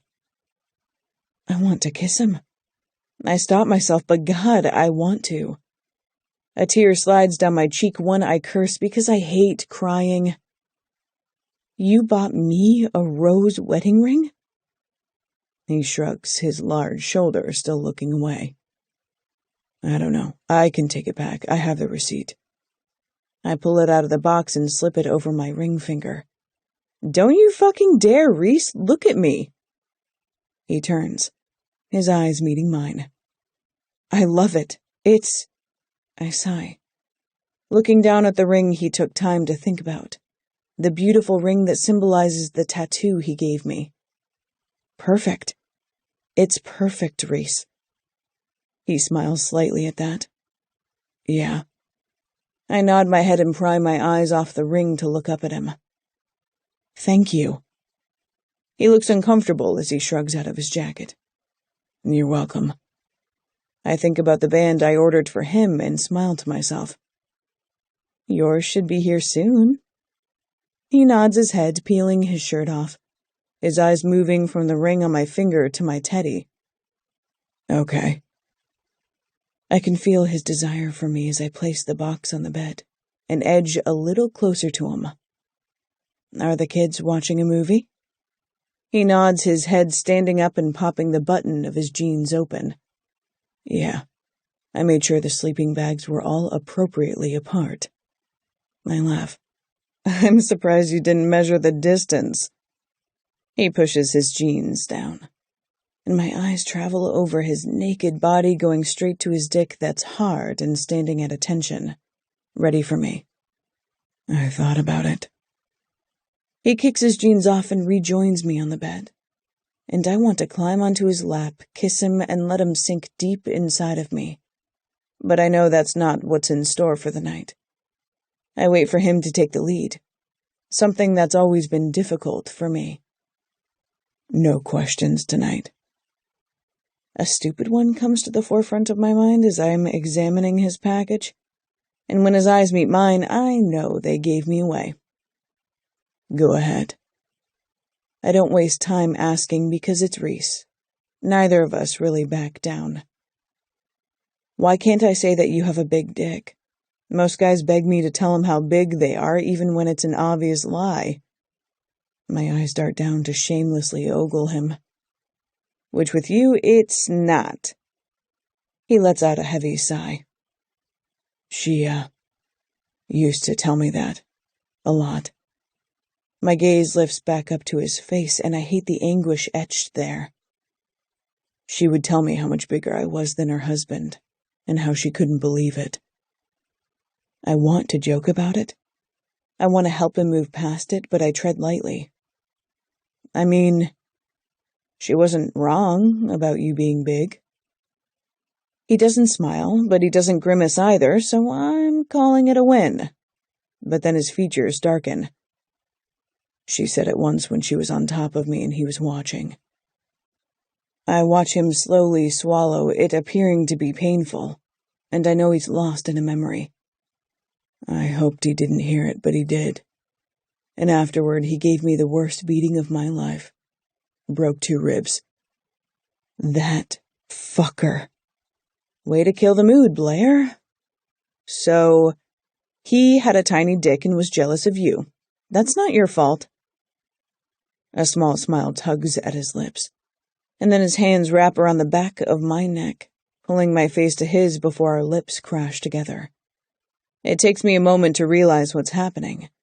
That Reese is actually kissing my lips, without me having to ask him to do it, and God, it feels good.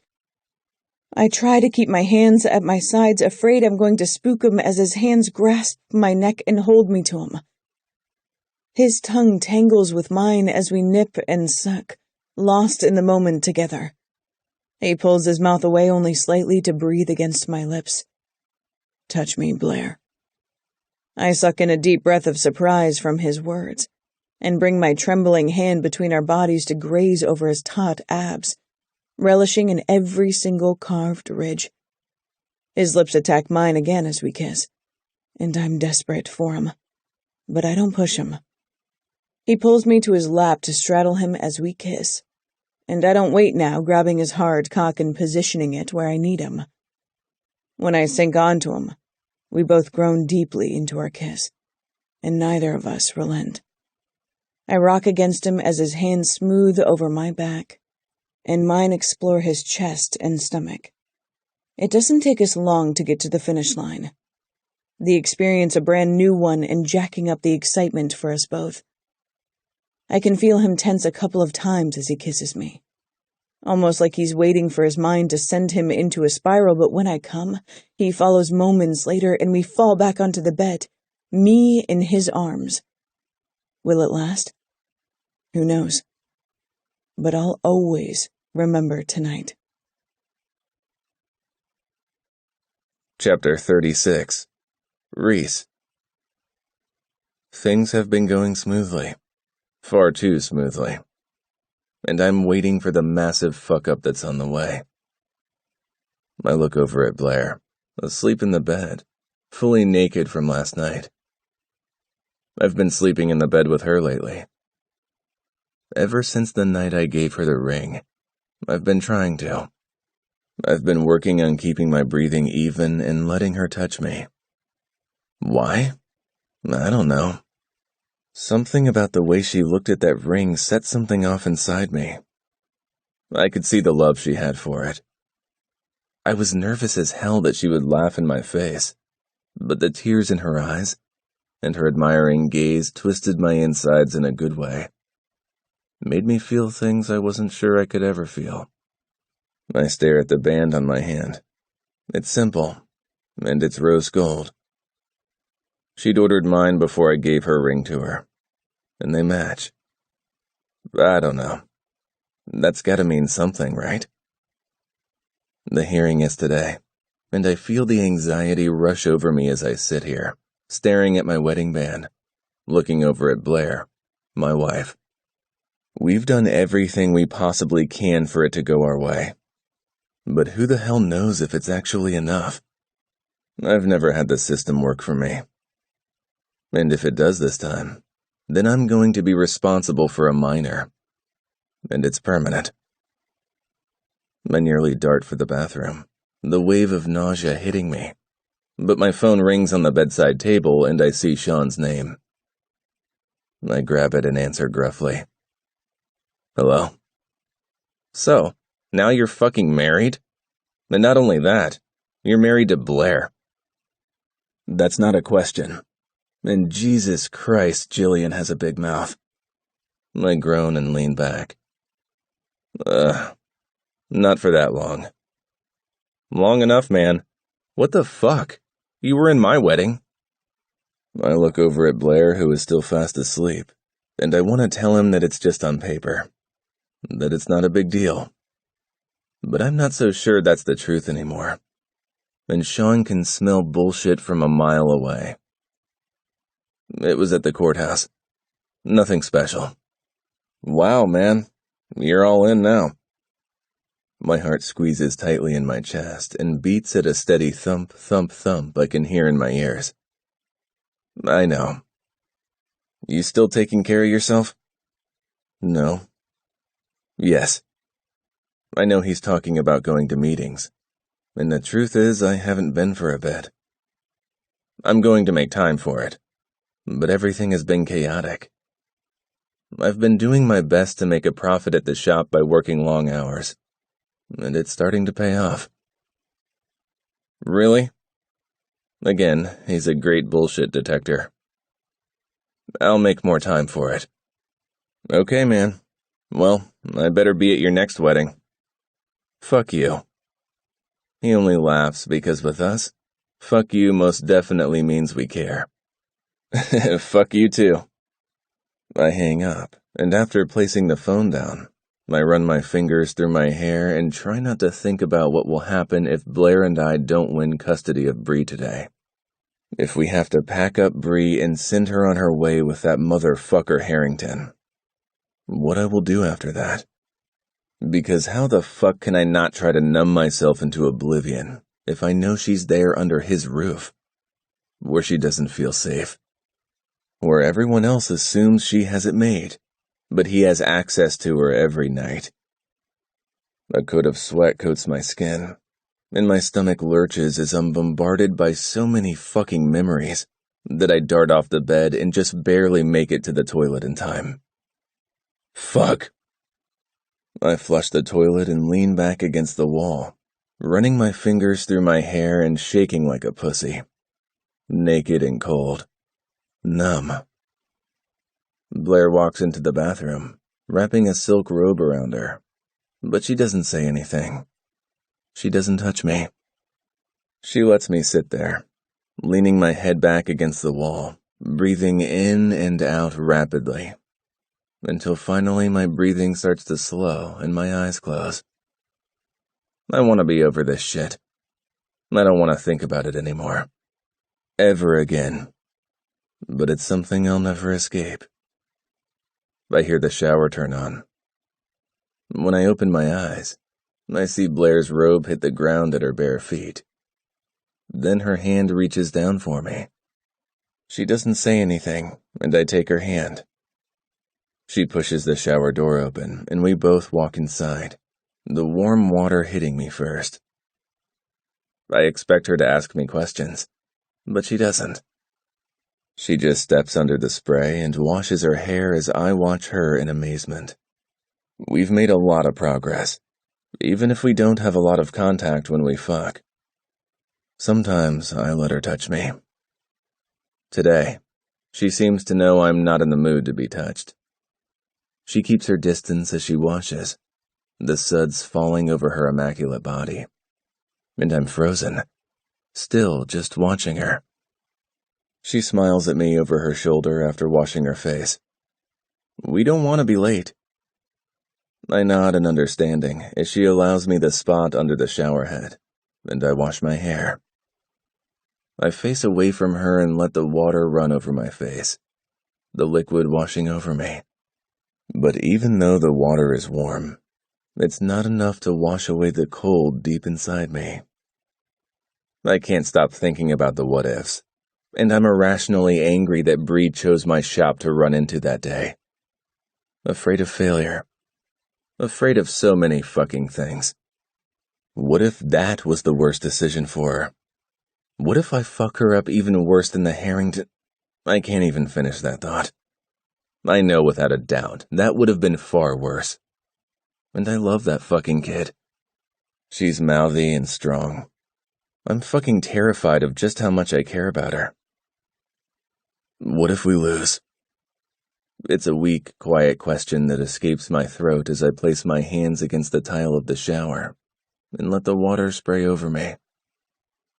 We won't. We could. He has a shitload of money. She's quiet for a moment. Then we take Bree and head to Mexico. I turn around to face her, seeing that smile on her lips that makes me ache with need. People think Blair's a bitch. They're wrong. I need to protect her. She nods her head once, taking a deep breath.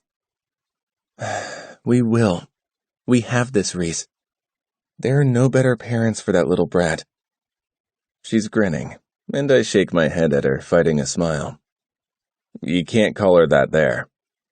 She laughs easily. Will you move your big ass? I need a shave. I laugh, turn around to make sure all the suds are gone, and then move out of the way. I like seeing that ring on your finger, by the way. She looks over her shoulder at me again as I push the door open. I smile at her this time and wink. Marking your territory. She nods her head assertively. Damn straight. I climb out of the shower and wrap a towel around my waist, letting her finish up. I want to go right back in there, plunge deep inside her and make a slate. Just live here in this safe space forever. But I know we have to go. I have to face this, head on. Chapter 37. Blair. I hate what today's doing to Reese.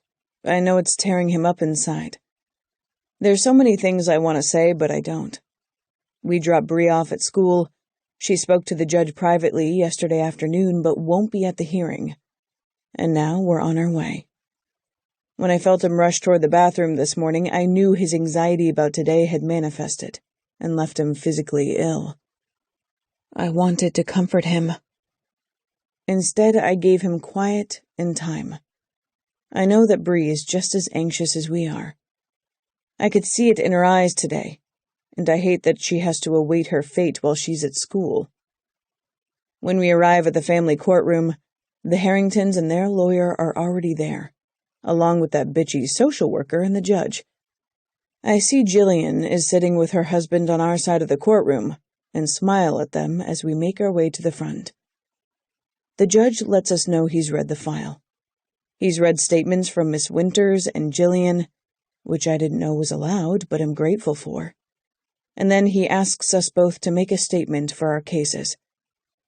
Mrs. Harrington goes on and on about how they can give Bree a wonderful life full of vacations and private schools, but I think it's apparent by our financials that we can match them on that front. The judge thanks her, and then it's Mr. Harrington's turn. I feel Reese's body tense beside me. Please don't let him get sick in the courtroom. We fell in love with that little girl from the moment we saw her, his deep voice begins, and I take Reese's hand in mine between our bodies. He jolts at first from the touch, but he doesn't pull away. She came to us dirty and malnourished. Reese's fingers squeeze tightly and I grimace, but it's a pain I can stand. We fed and clothed her. Had planned to enroll her in a private school well better than the public one she was attending. He sounds impassioned and angry as he speaks. It makes my stomach twist in knots. The way he speaks about Bree is as if she was their property that was taken away. Why she acted out and made up lies, we don't know, but we still want her in our home.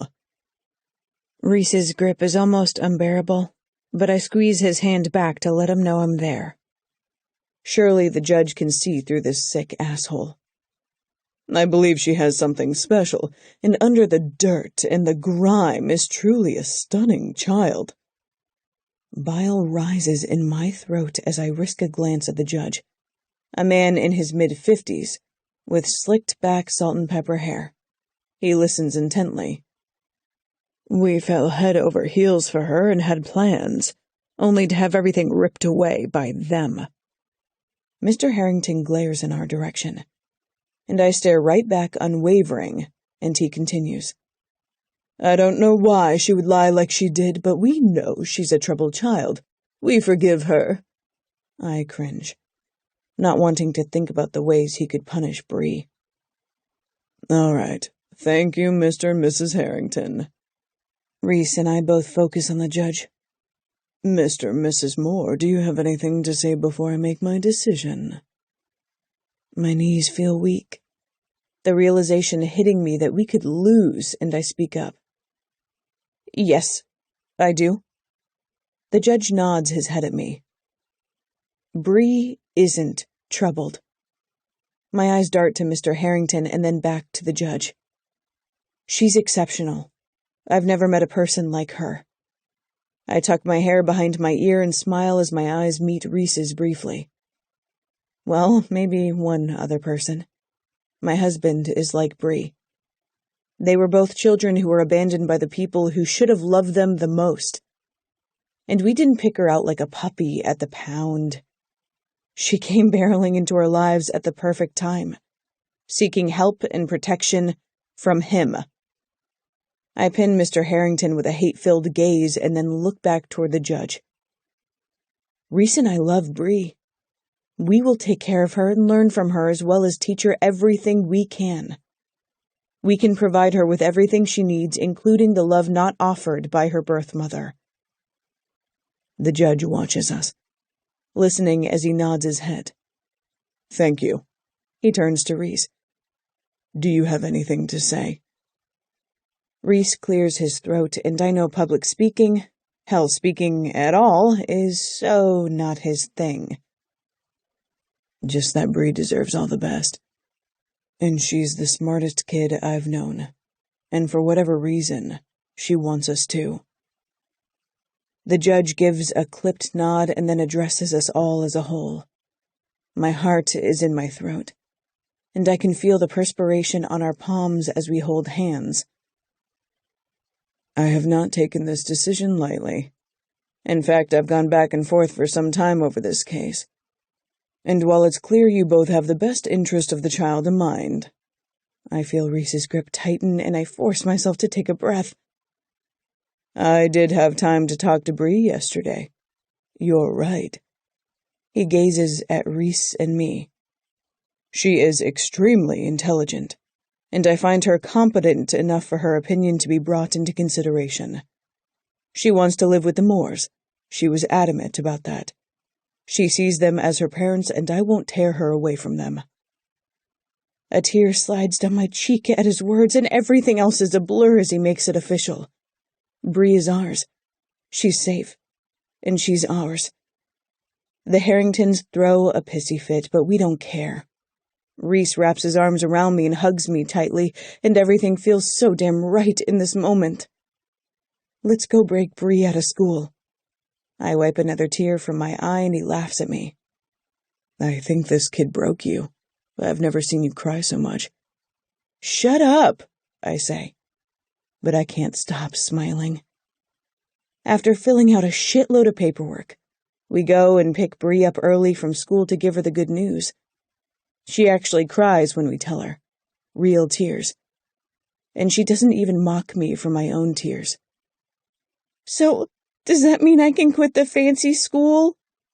She looks up at us with adorable wide-eyed hope. We'll see. Reese grunts as he opens the front door for both of us to exit the school. I know it doesn't feel real to him, but it is. Nothing can change this unless we did something horrific. But according to the state of Missouri, Bree is our kid. She shrugs. Okay. You want to invite Fletcher and Red out for a celebration dinner tonight? I ask her. She nods her head excitedly, already pulling her phone out. Sounds good to me. I look at Reese, my smile bright, but I see the darkness behind his eyes. I know today was hard for him. Maybe I shouldn't have suggested dinner. Chapter 38. Reese. Jillian and her husband, Philip, joined us for dinner along with Red and Fletcher, and I know I should be on a natural high right now. We have her. She's okay. She's legally our daughter. And all I feel is numb. I was so fucking happy in the courtroom. I even hugged Blair tightly to my body. But now, in the noisy, crowded restaurant, as Blair and Gillian talk about the future, and Red and Fletcher give Bree a hard time about the fancy school she attends, it's like everything is blurry around me. Listening to that motherfucker in court tell everyone what a saint he was. I can't stop thinking about the kids we didn't save. The ones out there in abusive homes, praying for anything to help them escape. Whether it be their parents to come back, someone to adopt them who actually gives a damn, or even death. Because anything is better than that. I'm happy Bree is with us. I'm happy she'll be safe. But I go back to when I was 14 years old, and I feel like I'm going to puke. You guys had the good judge. I snap back to the conversation when I hear Jillian say that, and look over at her. When I saw it was Judge Martin, I breathed a sigh of relief. He's always fair.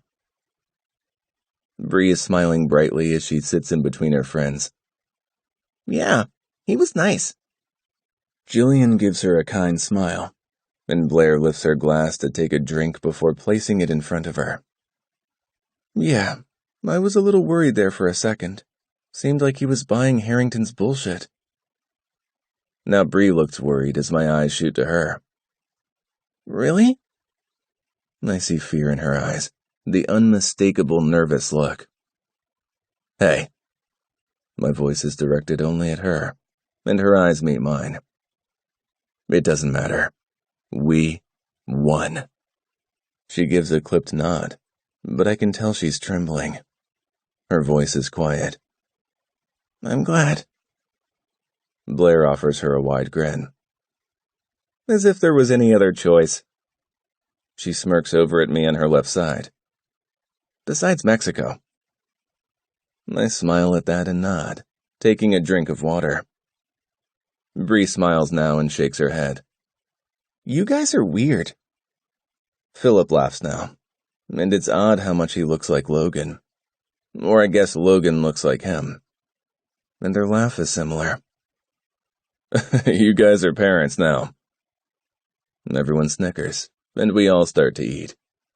I start to feel my nerves calm, but then I jolt, almost embarrassingly so, when I feel Blair's hand run up my thigh. I jump out of my seat like she burned me, and everyone gawks at me, horrified. Oh, fuck. My breathing is rapid, and I excuse myself quickly, escaping the restaurant and out into the cool autumn air.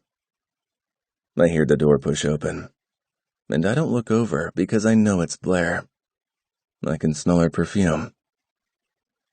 Reese, I'm so fucking sorry. God damn it. I look at her, seeing her expression and hating how afraid for me she looks. Don't. She shakes her head, the wind pushing her wild blonde locks all over the place. She shoves it behind her ears and walks closer to me. I'm sorry, that was so fucking stupid. I didn't mean... To what? I cut her off, feeling a fury that has nothing to do with her. To touch your husband's thigh under the table. To fucking touch your husband. I say the words in a calculated, slow fashion, to show her that it's me who's acting crazy, not her. She shakes her head, tears in her eyes. I know better. I laugh bitterly. You know better than to touch your husband? Do you hear how fucking insane that is? Do you get what you married yet? I know exactly who I married, Reese. She shoots back, deadly certain. I shake my head. You should be able to touch me whenever the fuck you want to, but you can't. You can't. I don't care. I'm just sorry I did it. I shake my head, hating my fucking mind, my body, everything. You shouldn't be sorry for touching me. I place my hand over my chest and look at her head on. I'm the freak. I'm the one who is so fucked up. I saw the way he was in the courtroom today. I know that fucking look. You're traumatized by past abuse. It's normal. Again, my bitter laugh fills the night air. It's not normal. I'm not fucking normal. I'm fucked up. Why can't she see that? She should take Bree and run far away. But I know she won't. She won't leave me. We're as good as really married in her eyes. I don't care. You deserve so much better than this. She doesn't let the tears fall, and I can see how angry that makes her. Don't say that. I'm so fucking sick of pretending, Blair. I may as well have slapped her with the way she's looking at me. Pretending? Yes, pretending. I take a step back from her, my blood boiling and revulsion rising. Repulsed by myself. We have Bree now. She's not living with that motherfucker. We can stop this show. Why are you doing this? She barely croaks the words, and I feel like my knees are going to buckle here on the parking lot pavement. I told you, you deserve someone you can touch, you can fuck, you can kiss. You've kissed me? I haven't since the night I gave her the ring. We've had sex in different positions, but I haven't actually kissed her lips. What, twice? Once when you fucking begged me? She shakes her head at me, angry and betrayed by my words. And I know I'm being a dick, but I can't stop. I hate that I'm freaking out, but my body is on high alert from one mere touch on my thigh. On a night that should be celebrated. I like your kiss. I shake my head. You shouldn't. Reese, don't push me away. Her plea is a whisper and hits me deep in my chest. Let's just go back to dinner. One single tear falls down her cheek as she nods her head, but she doesn't look triumphant. I know she's full of worry, and she should be. I can't ever be anything close to normal. I'm always going to freak out at the most obscure moments. The strangest things are going to trigger me, and she's going to have to clean it up and deal. It's not fair to her. This is our reality. Chapter 39. Blair.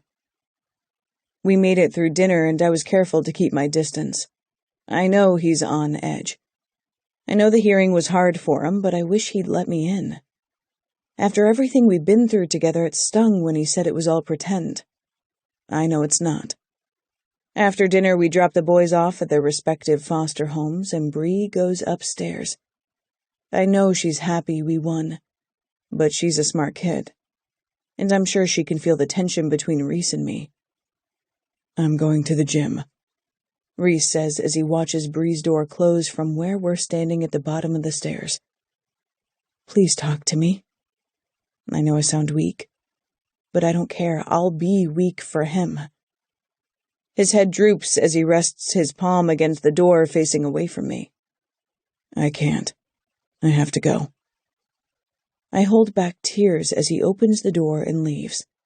When the door closes, I watch him back out of the drive through the window and try not to break. I don't think he's okay. I know he's struggling, and I shouldn't have let him leave. Hours later, after lying in my bed and looking up at the ceiling through the dark, I hear the front door and don't waste time rushing downstairs. I need to make sure he's okay. He's not in the foyer, or the living room. I see the back patio door slightly ajar. My heart is rapidly thundering in my chest as I walk out the door, pulling it closed behind me. It's chilly out, the air crisp with the autumn cold, but Reese is only in gym shorts and a cut-off shirt, his hair damp from the gym shower. Reese, you'll freeze out here. He turns to me, his eyes almost vacant, and I yearn to see the fire in them. You're one to talk. His eyes skim my body, since I'm only wearing a satin nightie. Well, let's go inside. He sits on the pavement of the patio, and that's when my eyes drop to his hand, and I see he has a glass bottle in it. A whiskey bottle. No. Reese? It's timid and hesitant, but it doesn't pull his gaze toward me. He only stares at the bottle, which appears to be full. Don't. He begs me with his deep voice. I just want it to stop. I just want to forget. His chin lifts, and now all I see in his tortured eyes is agony. Why can't I just forget? My heart splinters for him as I nod toward the bottle of alcohol that is literally poison to any addict, like Reese. That won't help. It will for a little bit. He looks wild and desperate, like he's climbing out of his skin. I can drink it and strip you naked, get lost, you'll like it. I'll be uninhibited and do anything you want. You can touch me and I'll fuck you any way you want. I shake my head adamantly. I know he thinks I'm not fully satisfied, but I don't understand how he could think that. My body responds to him in every single way. It won't be you. I don't want that. He looks back at the bottle. You can't stop me, Blair. Yes, I can. I take another step close to him and his eyes track the movement. You aren't pretending with me. I lift my ring finger and his gaze darts to my hand. This isn't fake. He doesn't argue. I kneel on the ground next to him, ignoring the cold. I know it hurts. I know you're always actively hurting. I hate it for you. I reach out carefully, giving him time to realize my hand is going to touch his cheek. He still flinches as I make contact, gently brushing my hand over his stubble and turning his face so he's looking at me head-on, but he doesn't pull away. Give me your pain. It doesn't work like that. It does, Reese. Talk to me. Make love to me. Fuck me. Scream up at the sky with me. Cry with me. Break with me. So we can go ahead and put the pieces back together because I'm not going anywhere. His chin drops, and I use my other hand to lift his face, my hands holding his cheeks as my forehead rests against his. Blair. My name is a drawn-out rasp. I know. I can't imagine what it was like today in the courtroom. To hear him talking about Bree, I wanted to kill him. He swallows tightly. I hate that motherfucker. The way he talked about her, like he was ready to groom her. I cringe thinking about it. I know, but she's ours now. She's safe. So many aren't. My eyes close as I rest against him. I know. His eyes lift, and I pull back enough to look directly at this beautiful man. She used to touch my leg under the table at dinner. His teeth clench. And other things. It was like her sick little game. Her fucking kids and husband were right there, and she would stroke my cock, like she was my lover, promising something more later. What a twat! He snorts a quick laugh, and I swear it's the most beautiful sound I've ever heard. His hand wraps around the back of my neck, and he presses a quick kiss to my lips. It always put so much fear in me, like he was going to see it and beat the shit out of me. Everything he did, it was with brute force. It's so hard to picture Reese being afraid of anyone or anything. He's so massive and strong, but thinking about his 14-year-old self, smaller and purposely malnourished, it makes me sick that there are people like them out there. You're strong, Reese. You always have been. I'm happy we have Bree. I'm glad she's safe, but you're fucked. You know that, right? I smile, my lips against his. Happily. His head shakes, but he doesn't move his lips from mine. I want you to be able to touch me whenever you want to. So that means I have permission? Always. He says effortlessly and lets my hand rest against his thundering heart. Good, but if you break? I love the feeling of his fingers curled around the back of my neck, holding me possessively to him. Do it with me. Don't ever run to anything else. My head swivels and I look over at the bottle of whiskey. He breathes deep, his lips ghosting over mine when I look back at him. I promise. I press my lips to his, and he doesn't wince this time, just kisses me softly. You saved Bree today. You did.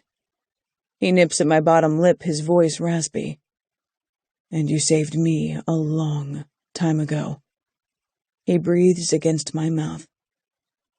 He may think I saved him, but he gave me a purpose, saving me from a mundane, uncertain world. Chapter 40. Reese. Who the fuck knew that Blair was my cure-all? I mean, I'm clearly still fucked up. Last night made that apparent. Buying that bottle of whiskey was stupid, but I just wanted to forget for a moment. To stop thinking about the horrific people that fostered me for 2 years. But I knew deep down it wouldn't help. And there she was. Even though I was horrible to her at dinner, she was there. She's stubborn and fucking everything I never thought a guy like me could ever have. And she held her ring finger with the ring I gave her proudly in the air, and told me she wasn't going anywhere. It was at that moment that I knew I didn't want her to. Not ever. Are you okay? I look over to Bree, who's zipping up her jacket as we prepare to go to her school. Are you asking me if I'm okay? I half smile at her. I'm working on it, but I swear my mouth isn't trained for the action. I'm the adult. She shrugs her shoulders. That's debatable. Fuck, I love this kid. Funny. She smiles brightly up at me, her curls everywhere. I think she wears it down like this, slightly messy, just to drive Blair crazy. I like it. Blair has tried to take her to a fancy salon to get it cut, but Bree refuses. I am pretty funny. Why are you asking me if I'm okay? She puts her arms through the straps of her backpack and looks away. You seemed kind of upset last night. Way to go, Reese. I wasn't upset. I'm so fucking glad we won, Bree. She looks at me cautiously. You sure? I'm a handful. I know that. I shake my head and put my hand on her shoulder. No, you aren't. Not even a little bit. But if you want to give this world hell, go for it. I encourage it. She smiles at that. So, what was wrong? I look at the clock on my phone and see we're about 5 minutes ahead of time. Let's go out on the porch. She nods and follows me to the porch swing Blair had me put up a couple of weeks ago. We sit down, and I let my feet drag along the concrete. I'm really glad you're living here with us, and that it all worked out. But I wasn't sure it was going to. I was scared. She nods, letting out a puff of breath, not looking at me. She stares at her feet. I was too. Bree, Her eyes meet mine, and I try to pull up all the courage I have. Did he hurt you? I swallow and fight the revulsion. I mean, no. She doesn't make me say it. I thought he was going to. I see tears pool in her eyes that kill me, but I let her speak. He would get really mad at me sometimes and jerk me around. I had some bruises on my arms and stuff, but... I see the fear and disgust in her eyes. Emotions I recognize all too well. It's okay. You can tell me anything. She looks back at her feet. He would whisper in my ear, things like how pretty I was, or how I was dressed like a slut. My fingers dig into my jean-clad thighs. And he would brush his hand over my back and my arms. Her eyes lift, desperation in them. I swear I never dressed slutty. It wouldn't fucking matter if you did. My voice is firm, too firm, and she flinches. I try to soften my tone. It doesn't give him permission to make you feel uncomfortable. Nothing gives anyone that right. She nods her head. I could tell it was coming, I just felt it. And that day... A tear slides down her cheek, and she quickly wipes it away. That day I ran into your shop, he told me he was going to make me his, legally. And I just knew. She sobs, and I wrap an arm around her, letting her head rest against my shoulder. It's okay. You're here now, and I swear I won't ever let anyone hurt you. I can feel her smiling. I was running to Rhett that day. His real father works at the mechanic shop on your street, but I saw your shop and I darted in. She looks up at me. I don't know why. I smile down at her. I'm glad you did. Me too. Her honesty makes my heart clench with pride. Do you need to talk to anyone? Like a counselor? She shakes her head. No, I'm okay. I get not wanting to talk, but surprisingly, it really helps. She studies me carefully. You were hurt.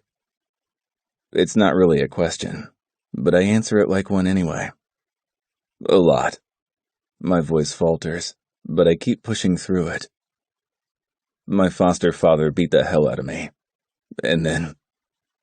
I'm tense.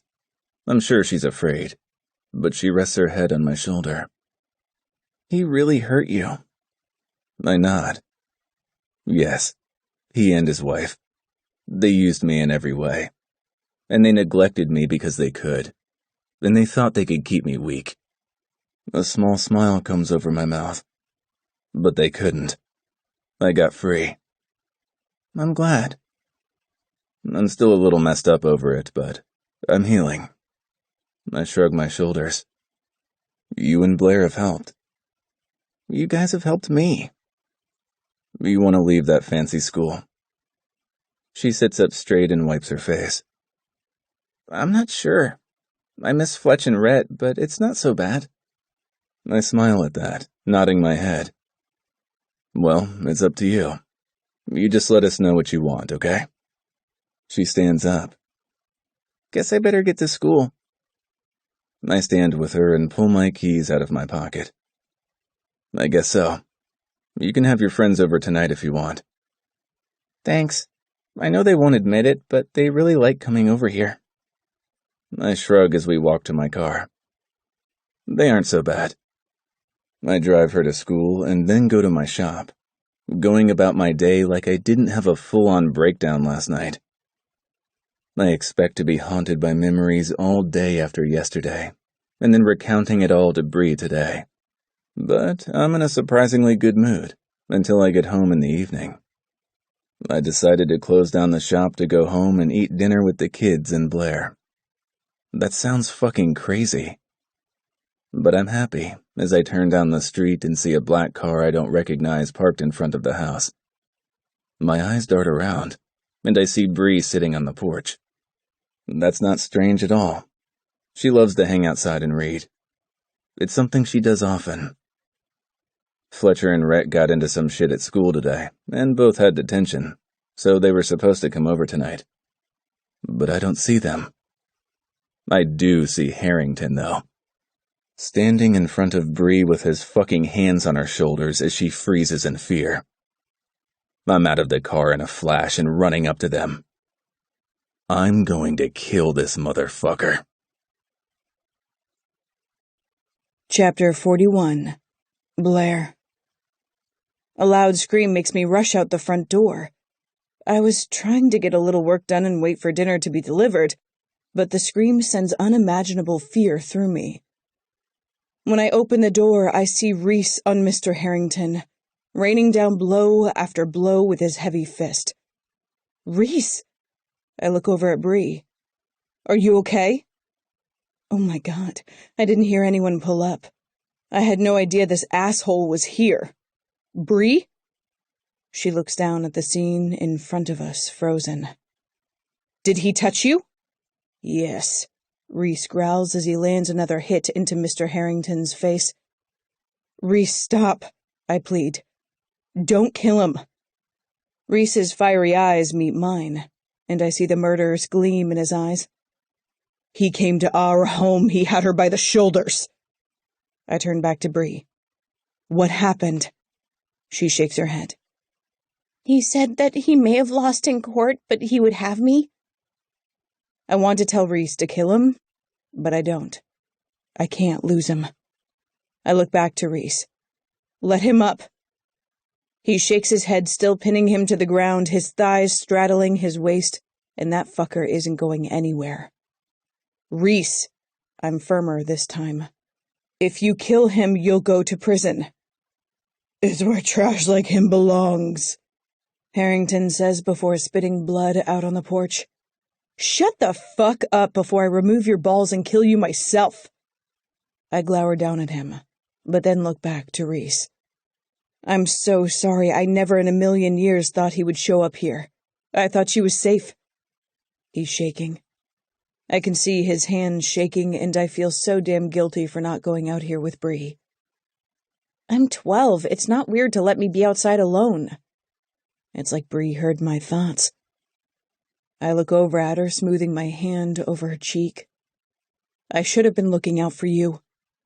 It's not either of your fault, Reese grits out. It's his. He glares down at Mr. Harrington, who doesn't look as scared as he should be. Reese.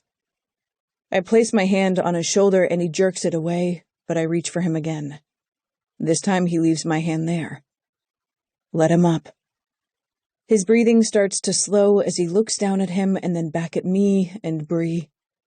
Finally, he climbs up and Harrington reaches his feet shakily, blood pouring out of his nose and trickling from his swollen lip. I'm calling the cops, you crazy, deviant psychopath. I laugh. Go ahead.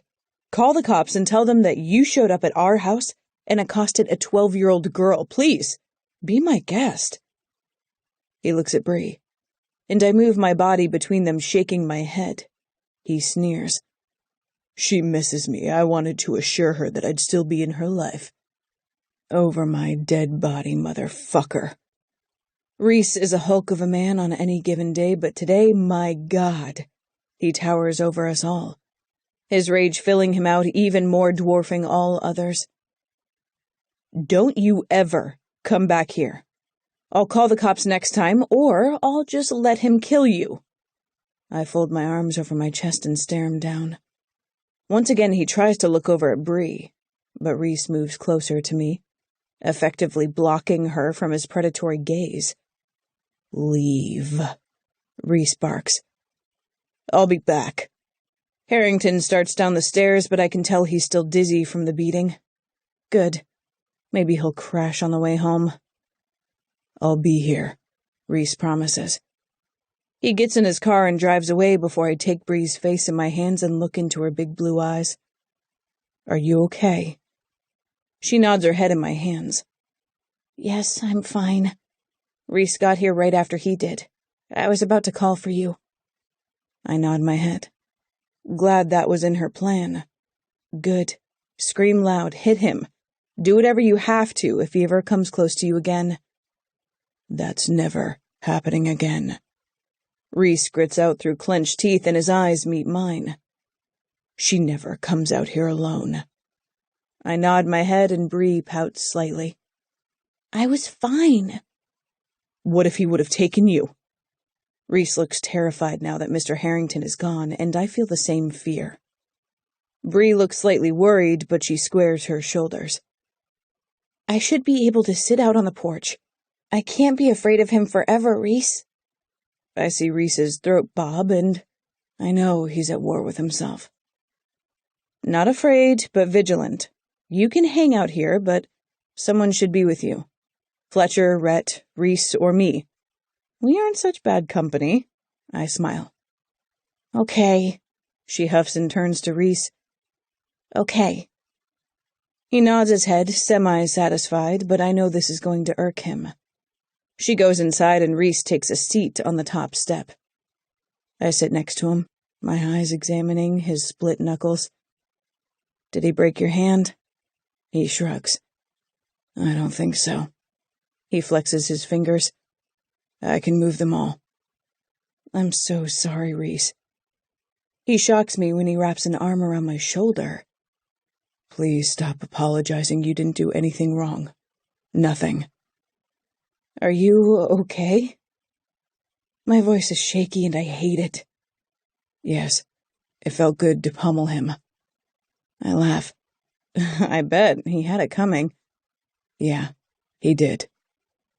I lean on his shoulder, but I can still feel his worry. He's going to do it to another kid. Maybe you scared him. You know, right before I got sober the last time. I overdosed.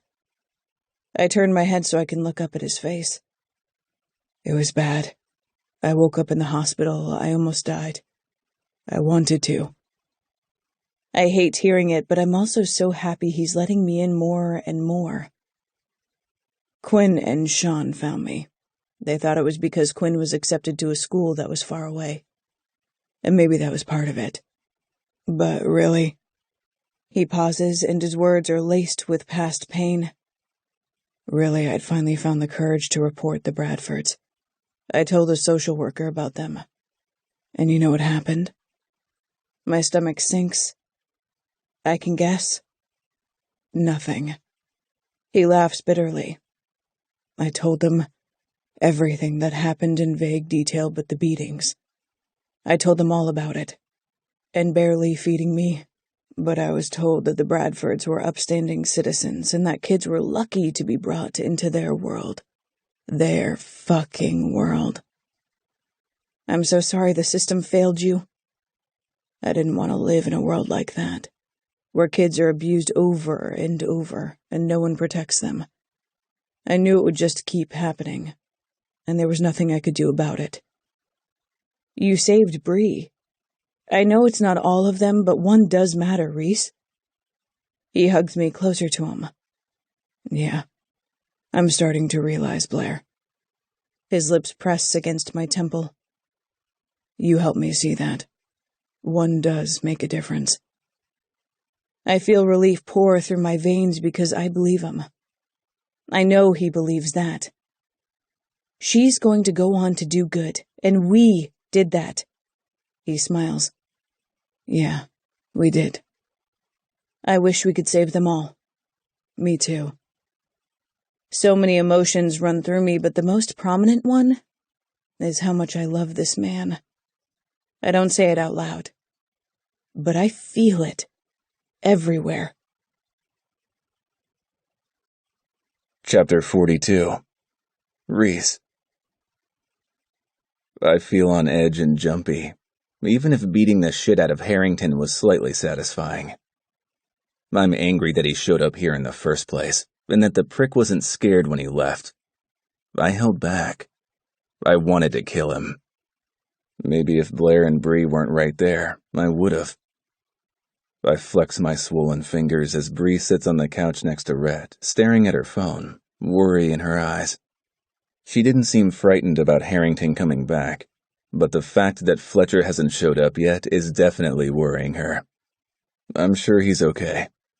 I try to offer comfort before her wide blue eyes lift and meet my stare. He wouldn't just ignore me. Rhett shrugs, I think trying to make her feel better too. He ignores me. That's because he really doesn't like you. Bree teases. Do you want me to take you over there? I offer. My hand hurts like a motherfucker, and I really just want to go upstairs and get lost in Blair. But the concern on Bree's face is too much. You'll do that? Damn it. She looks too hopeful. I look over at Blair, who's already standing up from the couch. Let's all go. Rhett and Bree share a look, a secretive gaze between the two of them, and then Bree looks over at me. He won't like us just showing up at his foster home. Blair swings her designer bag over her shoulder. I've already been there. Rhett looks slightly annoyed, maybe a little embarrassed when she reminds them that she tracked down his and Fletcher's foster homes. Neither is in a great area. Come on, let's go, I say, guiding them toward the door and out to my car. When we pull up to the shabby neighborhood, poorly lit and run down, the first thing I see is Fletcher sitting on the cement stairs in front of a house. Damn it. Oh no. Bree's voice is quiet as she looks out the window at her friend. It's cold out here, and the kid is only wearing a t-shirt and jeans with holes in them. I can see his breath in the light cast from the moon. I'll be right back, I say as I'm already pushing the door open. But of course, my little pain-in-the-ass Bree is already out of the car before I slam my door shut. We both walk up to Fletcher, leaving Rhett and Blair in the car. The kid is looking down at his feet and grumbles quietly. Just go away. I'm not going anywhere. Bree sounds far too much like Blair when she says that, and takes his seat right next to him on the stoop. Bree, you're such a pain. I stand in front of them both. You okay? He waves me off. I'm fine, just go. Let's see. Bree says it like they've been through this scenario before, and I struggle with my own demons as Fletcher raises his eyes to meet hers, showing off the shiner and split lip. I wish I was surprised. I wish this sight, a 12-year-old skinny kid with bruises and blood on his face, was jarring to me. But it's not. God damn it, I seethe. I see the tears form in Bree's eyes as she swipes her thumb gently over his swollen eyes. He hisses, but he doesn't push her away. I'm okay, Bree. She shakes her head. You're not. You're not at all. She looks over to me, and somehow that one look fills me with pride. She looks to me for help. I guarantee you this kid doesn't like asking for help, but she knows she can come to me. We're leaving, I say, and Fletcher nods his head, wiping at his nose, and I see the blood on his hand. Good. I'll be okay.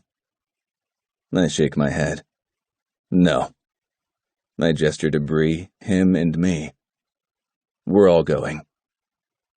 He looks up at me, dark, intense eyes, jaded and already so damn tired at his age.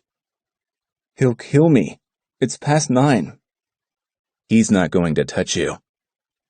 I look back at the car and see Blair's intense eyes prodding me for an answer, wanting to jump in herself, and then I look back at Fletcher. We're going to the cops. What? He stands up suddenly, shaking his head. No, I won't do that. You have to, kid. I place my hand on my chest.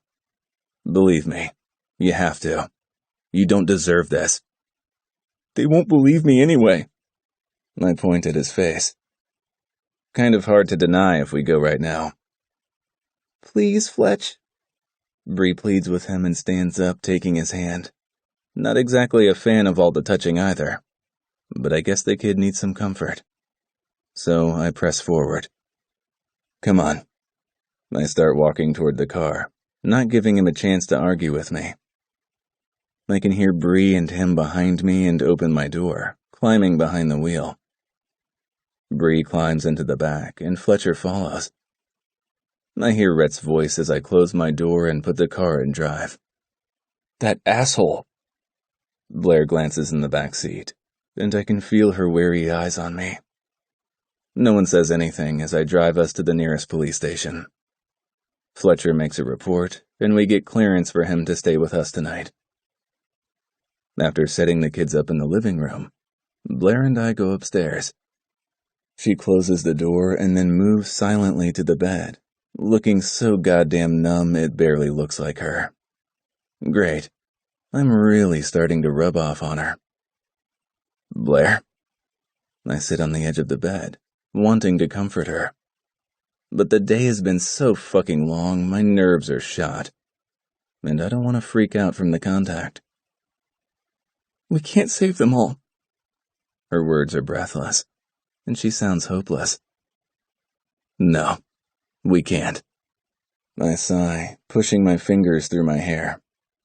But maybe we can save a few. She looks over at me, her eyebrow lifted.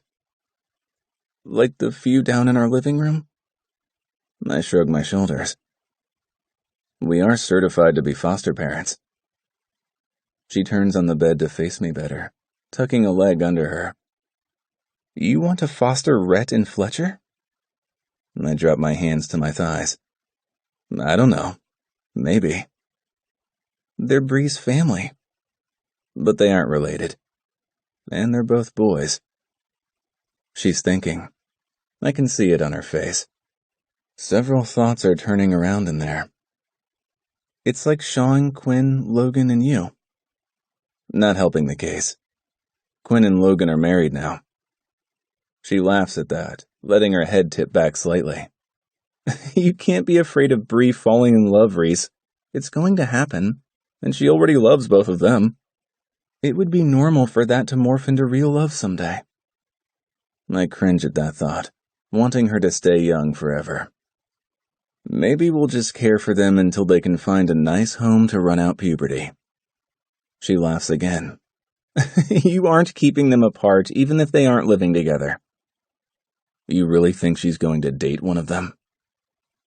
She slips her top off, letting it fall to the floor. Maybe. Maybe both. Maybe neither. I don't know. I just know you can't stop it. So, we're going to do this? She smiles, nodding her head instantly, and I can tell she's already sold. Let's rescue some kids. Do some damn good. Okay, Blair. She's beaming now as she crawls to me over the bed. Now, get naked. I grin, liking her hungriness for me. Something I used to fight, but don't think I ever will again. Chapter 43. Reese. Thanksgiving and Christmas have come and gone. We've had Rhett and Fletcher in our home since we found out Fletcher was being abused. We have long-term care licenses, and although the social worker, not Miss Winters, thankfully, checks in occasionally, everything has been smooth. Blair, offered to pay for the boys to go to private school, but they both declined. Surprisingly, Bree is stuck there. I think it was easier for her to make that decision now that she can come home to the guys. I'm just finishing with a customer when the door dings open, and a kid who can't be over 18 walks in. I'll be with you in just a minute. I take the payment from the guy with a fresh tattoo, and he thanks me before leaving. I turn to the kid, and I feel like I've seen him somewhere before, but can't place him. Hey, Reese. His dark hair is shaggy, and his clothes are tattered, but he's a good-looking kid. There's a smirk on his face as his green eyes meet mine. Christian? His smile widens. Yeah. You remember me? I nod. We grew up in the same area. I'm 5 or 6 years older than him and haven't seen him since I was 18, but yeah, I know him. Yeah, Charity's little brother. He nods again. Yep, that's me. Charity is a couple of years younger than me. They moved into the hellhole right before I left. Are you okay? He just laughs, sitting down on the bench I have for customers. I'm fine. Just looking for a job. Here? He shrugs. If you'll have me. He's acting cool, but I can tell he's desperate. Are you 18 yet? He nods. Yesterday. Okay. The shop has been turning a profit lately, and I can afford someone to help around here, especially someone who needs an out as badly as I'm sure he does. I'll hire you. Do you have a place to stay? I'll find somewhere. I look up. There's an apartment above this place. If you're working here, it's yours. Thank you, Reese. I offer him a quick nod, uncomfortable with his thanks, feeling like it's the least I can do for this kid, one of the kids left behind in that fucking house. I swallow tightly, bile rising in my throat, wishing away memories and guilt. How's your sister? He visibly tenses and shakes his head. I don't know. I haven't seen her for a while. She bailed as soon as she turned 18. Jesus.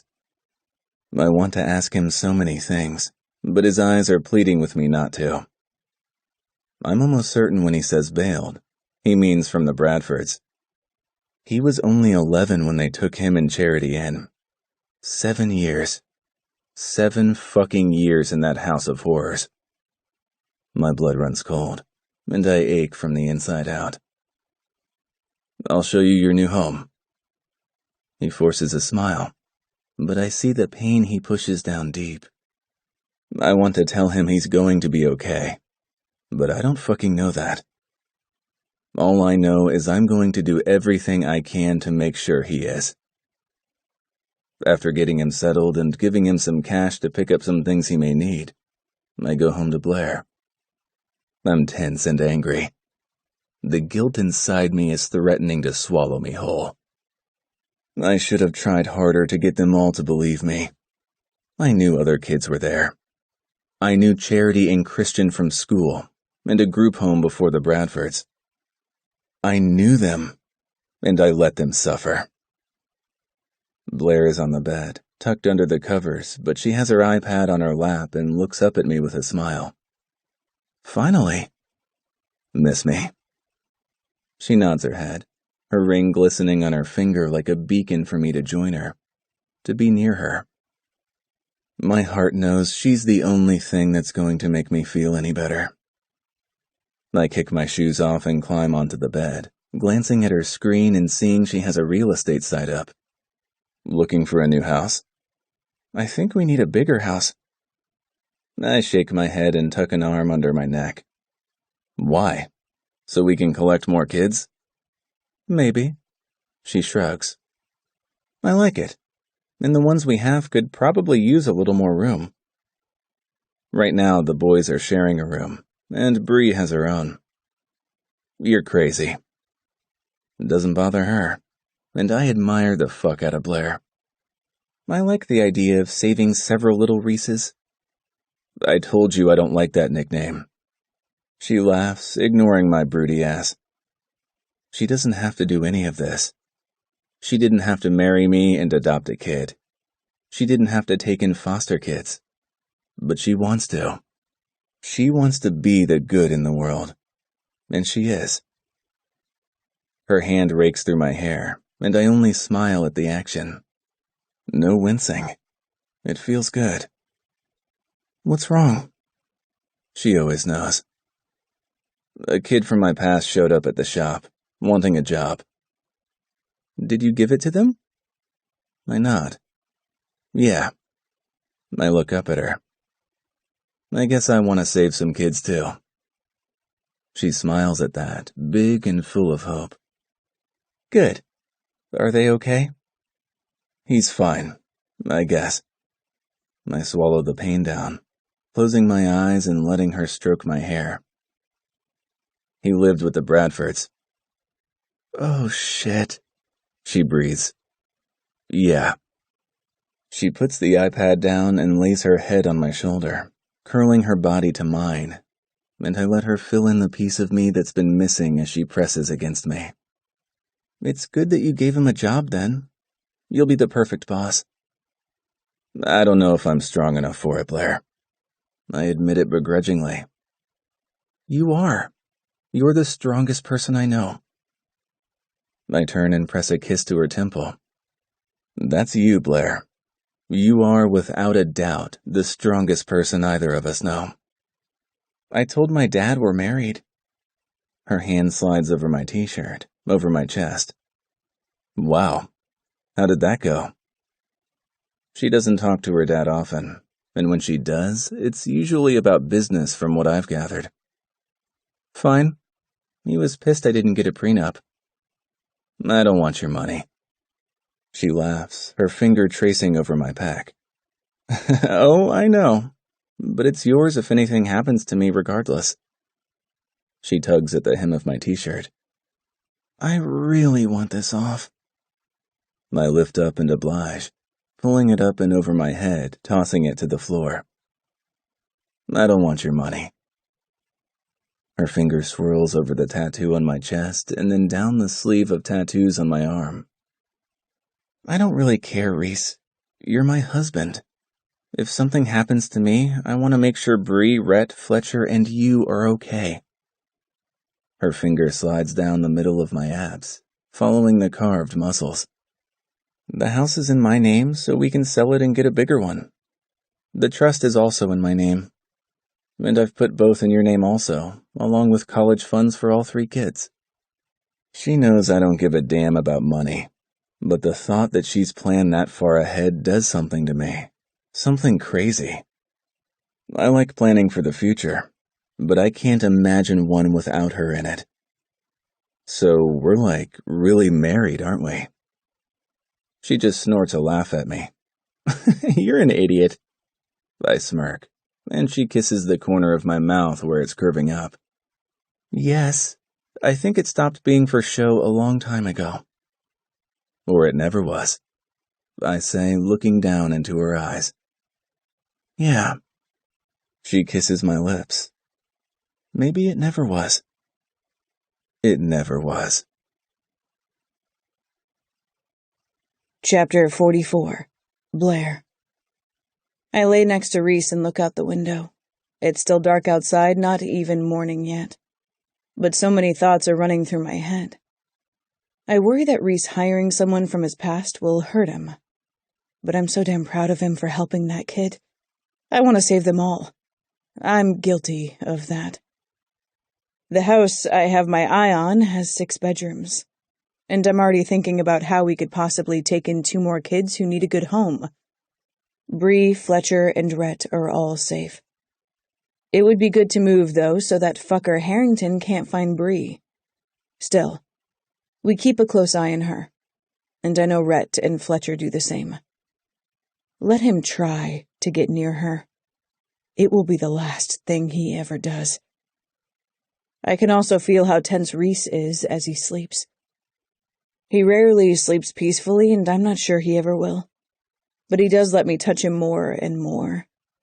I would love to help him relieve a little tension, pull down the covers and take him in my mouth.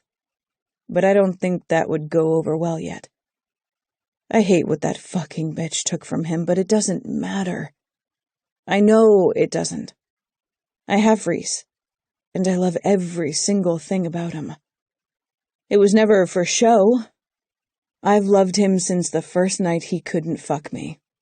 He felt like he was using me. But he's truly the only person who's ever made me feel useful. You're staring. I hear his voice rumble and I jump in surprise. You're awake? You're staring. I can feel you. I feel slightly bad about that, wondering if I spooked him. My voice is raspy and meek when I ask, "Did you think it was her?" He laughs, and the sound is beautiful as he pulls me to his side. No, I didn't. You can tell me. I'm sure it's still hard waking up next to me.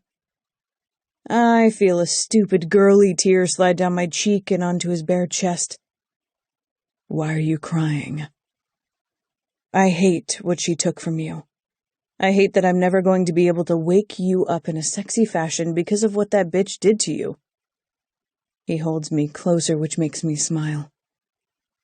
I knew it was you and not her, Blair. You smell different. What? I look up at him.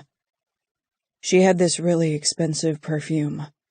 It almost smelled clinical. His hand strokes my back. Yours is kind of sweet. I like it. I look down again, barely able to make out his taut abs in the dark. You know the difference? Yeah, I do. I hate what they did to you, Reese. I choke through the tears that fall. But I love everything about you. I look up at him again and wipe the stupid tears from my face. Everything. I love you, Blair. I gape at him, the words causing my heart to squeeze. You made me like myself again. Just like? Not love? I'm working on it. I did a lot of shitty things when I was high or drunk. Things that make it hard to like me. But I'm getting there. There's nothing he could do to make me not love him. But I'm grateful for him staying sober. I get that. I spent a long time building up my bitchy persona and not liking myself very much either. I love everything about you, too. He dips his head down, his lips nearing mine as he growls, "Badass Barbie." I roll my eyes, but smile and give him a quick kiss as his hand swipes over my side and up to my breasts. So, tell me about this rose. From Beauty and the Beast? I know that, but I've still never seen it. What's the role of this rose? I smile to myself. He was once a handsome prince who had a curse put on him to make him this beastly creature. Unlovable. But he had to make someone fall in love with him before the last rose petal fell. Did he? I nod. Yes. His mouth is still on mine, and I crave him. Every single part of him. And then what? Then he turned back into the handsome prince. But you know what I think, Reese? He flips so my body is safely tucked under his as he looks down at me, and I slide my hand over his hard stomach. What? I think he was always lovable. Always that man. He leans down and presses a kiss to my cheek, and then the other. She just had to remind him. His lips pressed to mine, softly. Sounds like a lucky bastard. I grin up at him and cup the back of his neck, keeping him close to me. So is she. Our love story wasn't easy. It doesn't end here. There will still be struggles, but as far as I'm concerned, as long as I have Reese by my side, we will live happily ever after. Bonus chapter. Reese. 6 months later. Hey, boss? Christian peeks his head into the private room I'm working in, careful to keep his eyes only on me, being professional as I demand. The chick requested a private room, wanting a tattoo of her lover's name under the belt. What's up? I look up and see his face is pale. What's wrong? I stand up, placing my tattoo gun on the tray, walking to him. He keeps his voice low. Maya's here. I quirk an eyebrow in surprise. Maya? Why? He shrugs. She didn't say. She's looking for you, though, and it can't be good. A cold, bad feeling runs over me as I tell the customer I'll be right back. She nods an okay and continues flipping through her phone as I walk out front and immediately see Maya. She's older now, more grown up than the last time I saw her, and the hairs stand up on the back of my neck. She's dressed in all black, her brown eyes sparkling, but I see the deep-seated pain in them. The pain that was always there even at 9 years old when I first met her. I was 12, and we wound up in the same temporary foster home. Her baby brother and her. Now her black, curly hair is pulled up into a loose ponytail, and her black dress shows off her new figure. But to me, she's a kid. She's definitely grown into a beautiful woman.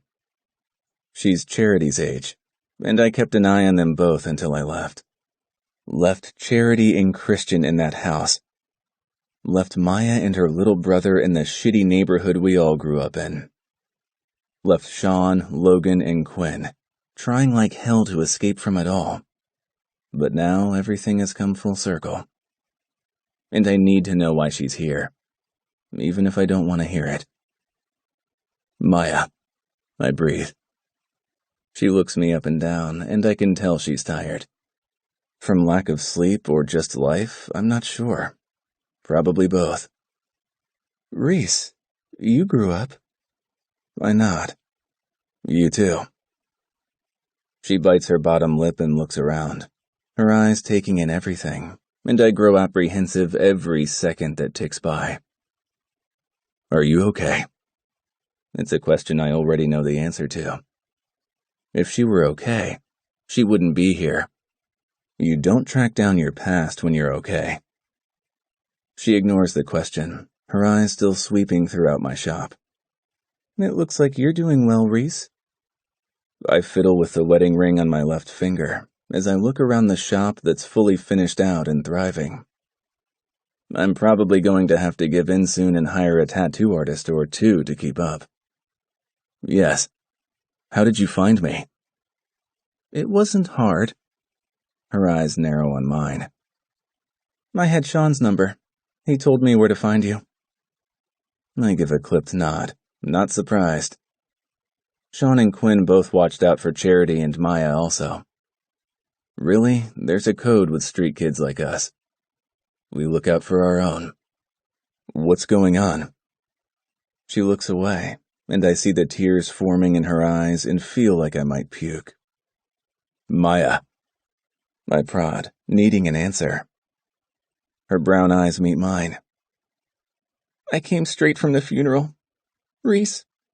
Her voice is strangled, and all I see is that scared little girl she was all those years ago. She held her head high, but she had big, fat tears in her eyes when the social worker dropped her and her little brother off. She wanted to be brave for him, just a baby herself at the time, but she still knew how much he needed her, how worthless their junky mom was. Who died? I ask. Her bottom lip quivers, and she barely croaks out the answer. Trey. No. I walk toward her, my stomach clenching. Trey.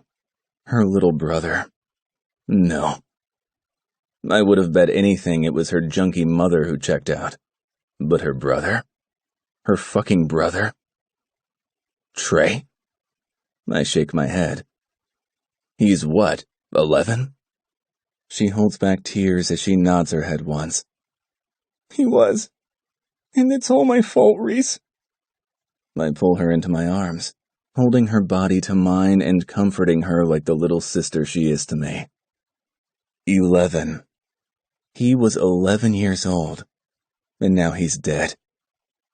I'm sorry. I breathe. Because I left them behind. This has been Clarity, written by Nicole Dykes, narrated by Wynn Ross and Kai Kennicott. Copyright 2020 by Nicole Dykes. Production copyright 2020 by Nicole Dykes. Audible hopes you have enjoyed this program. Clarity.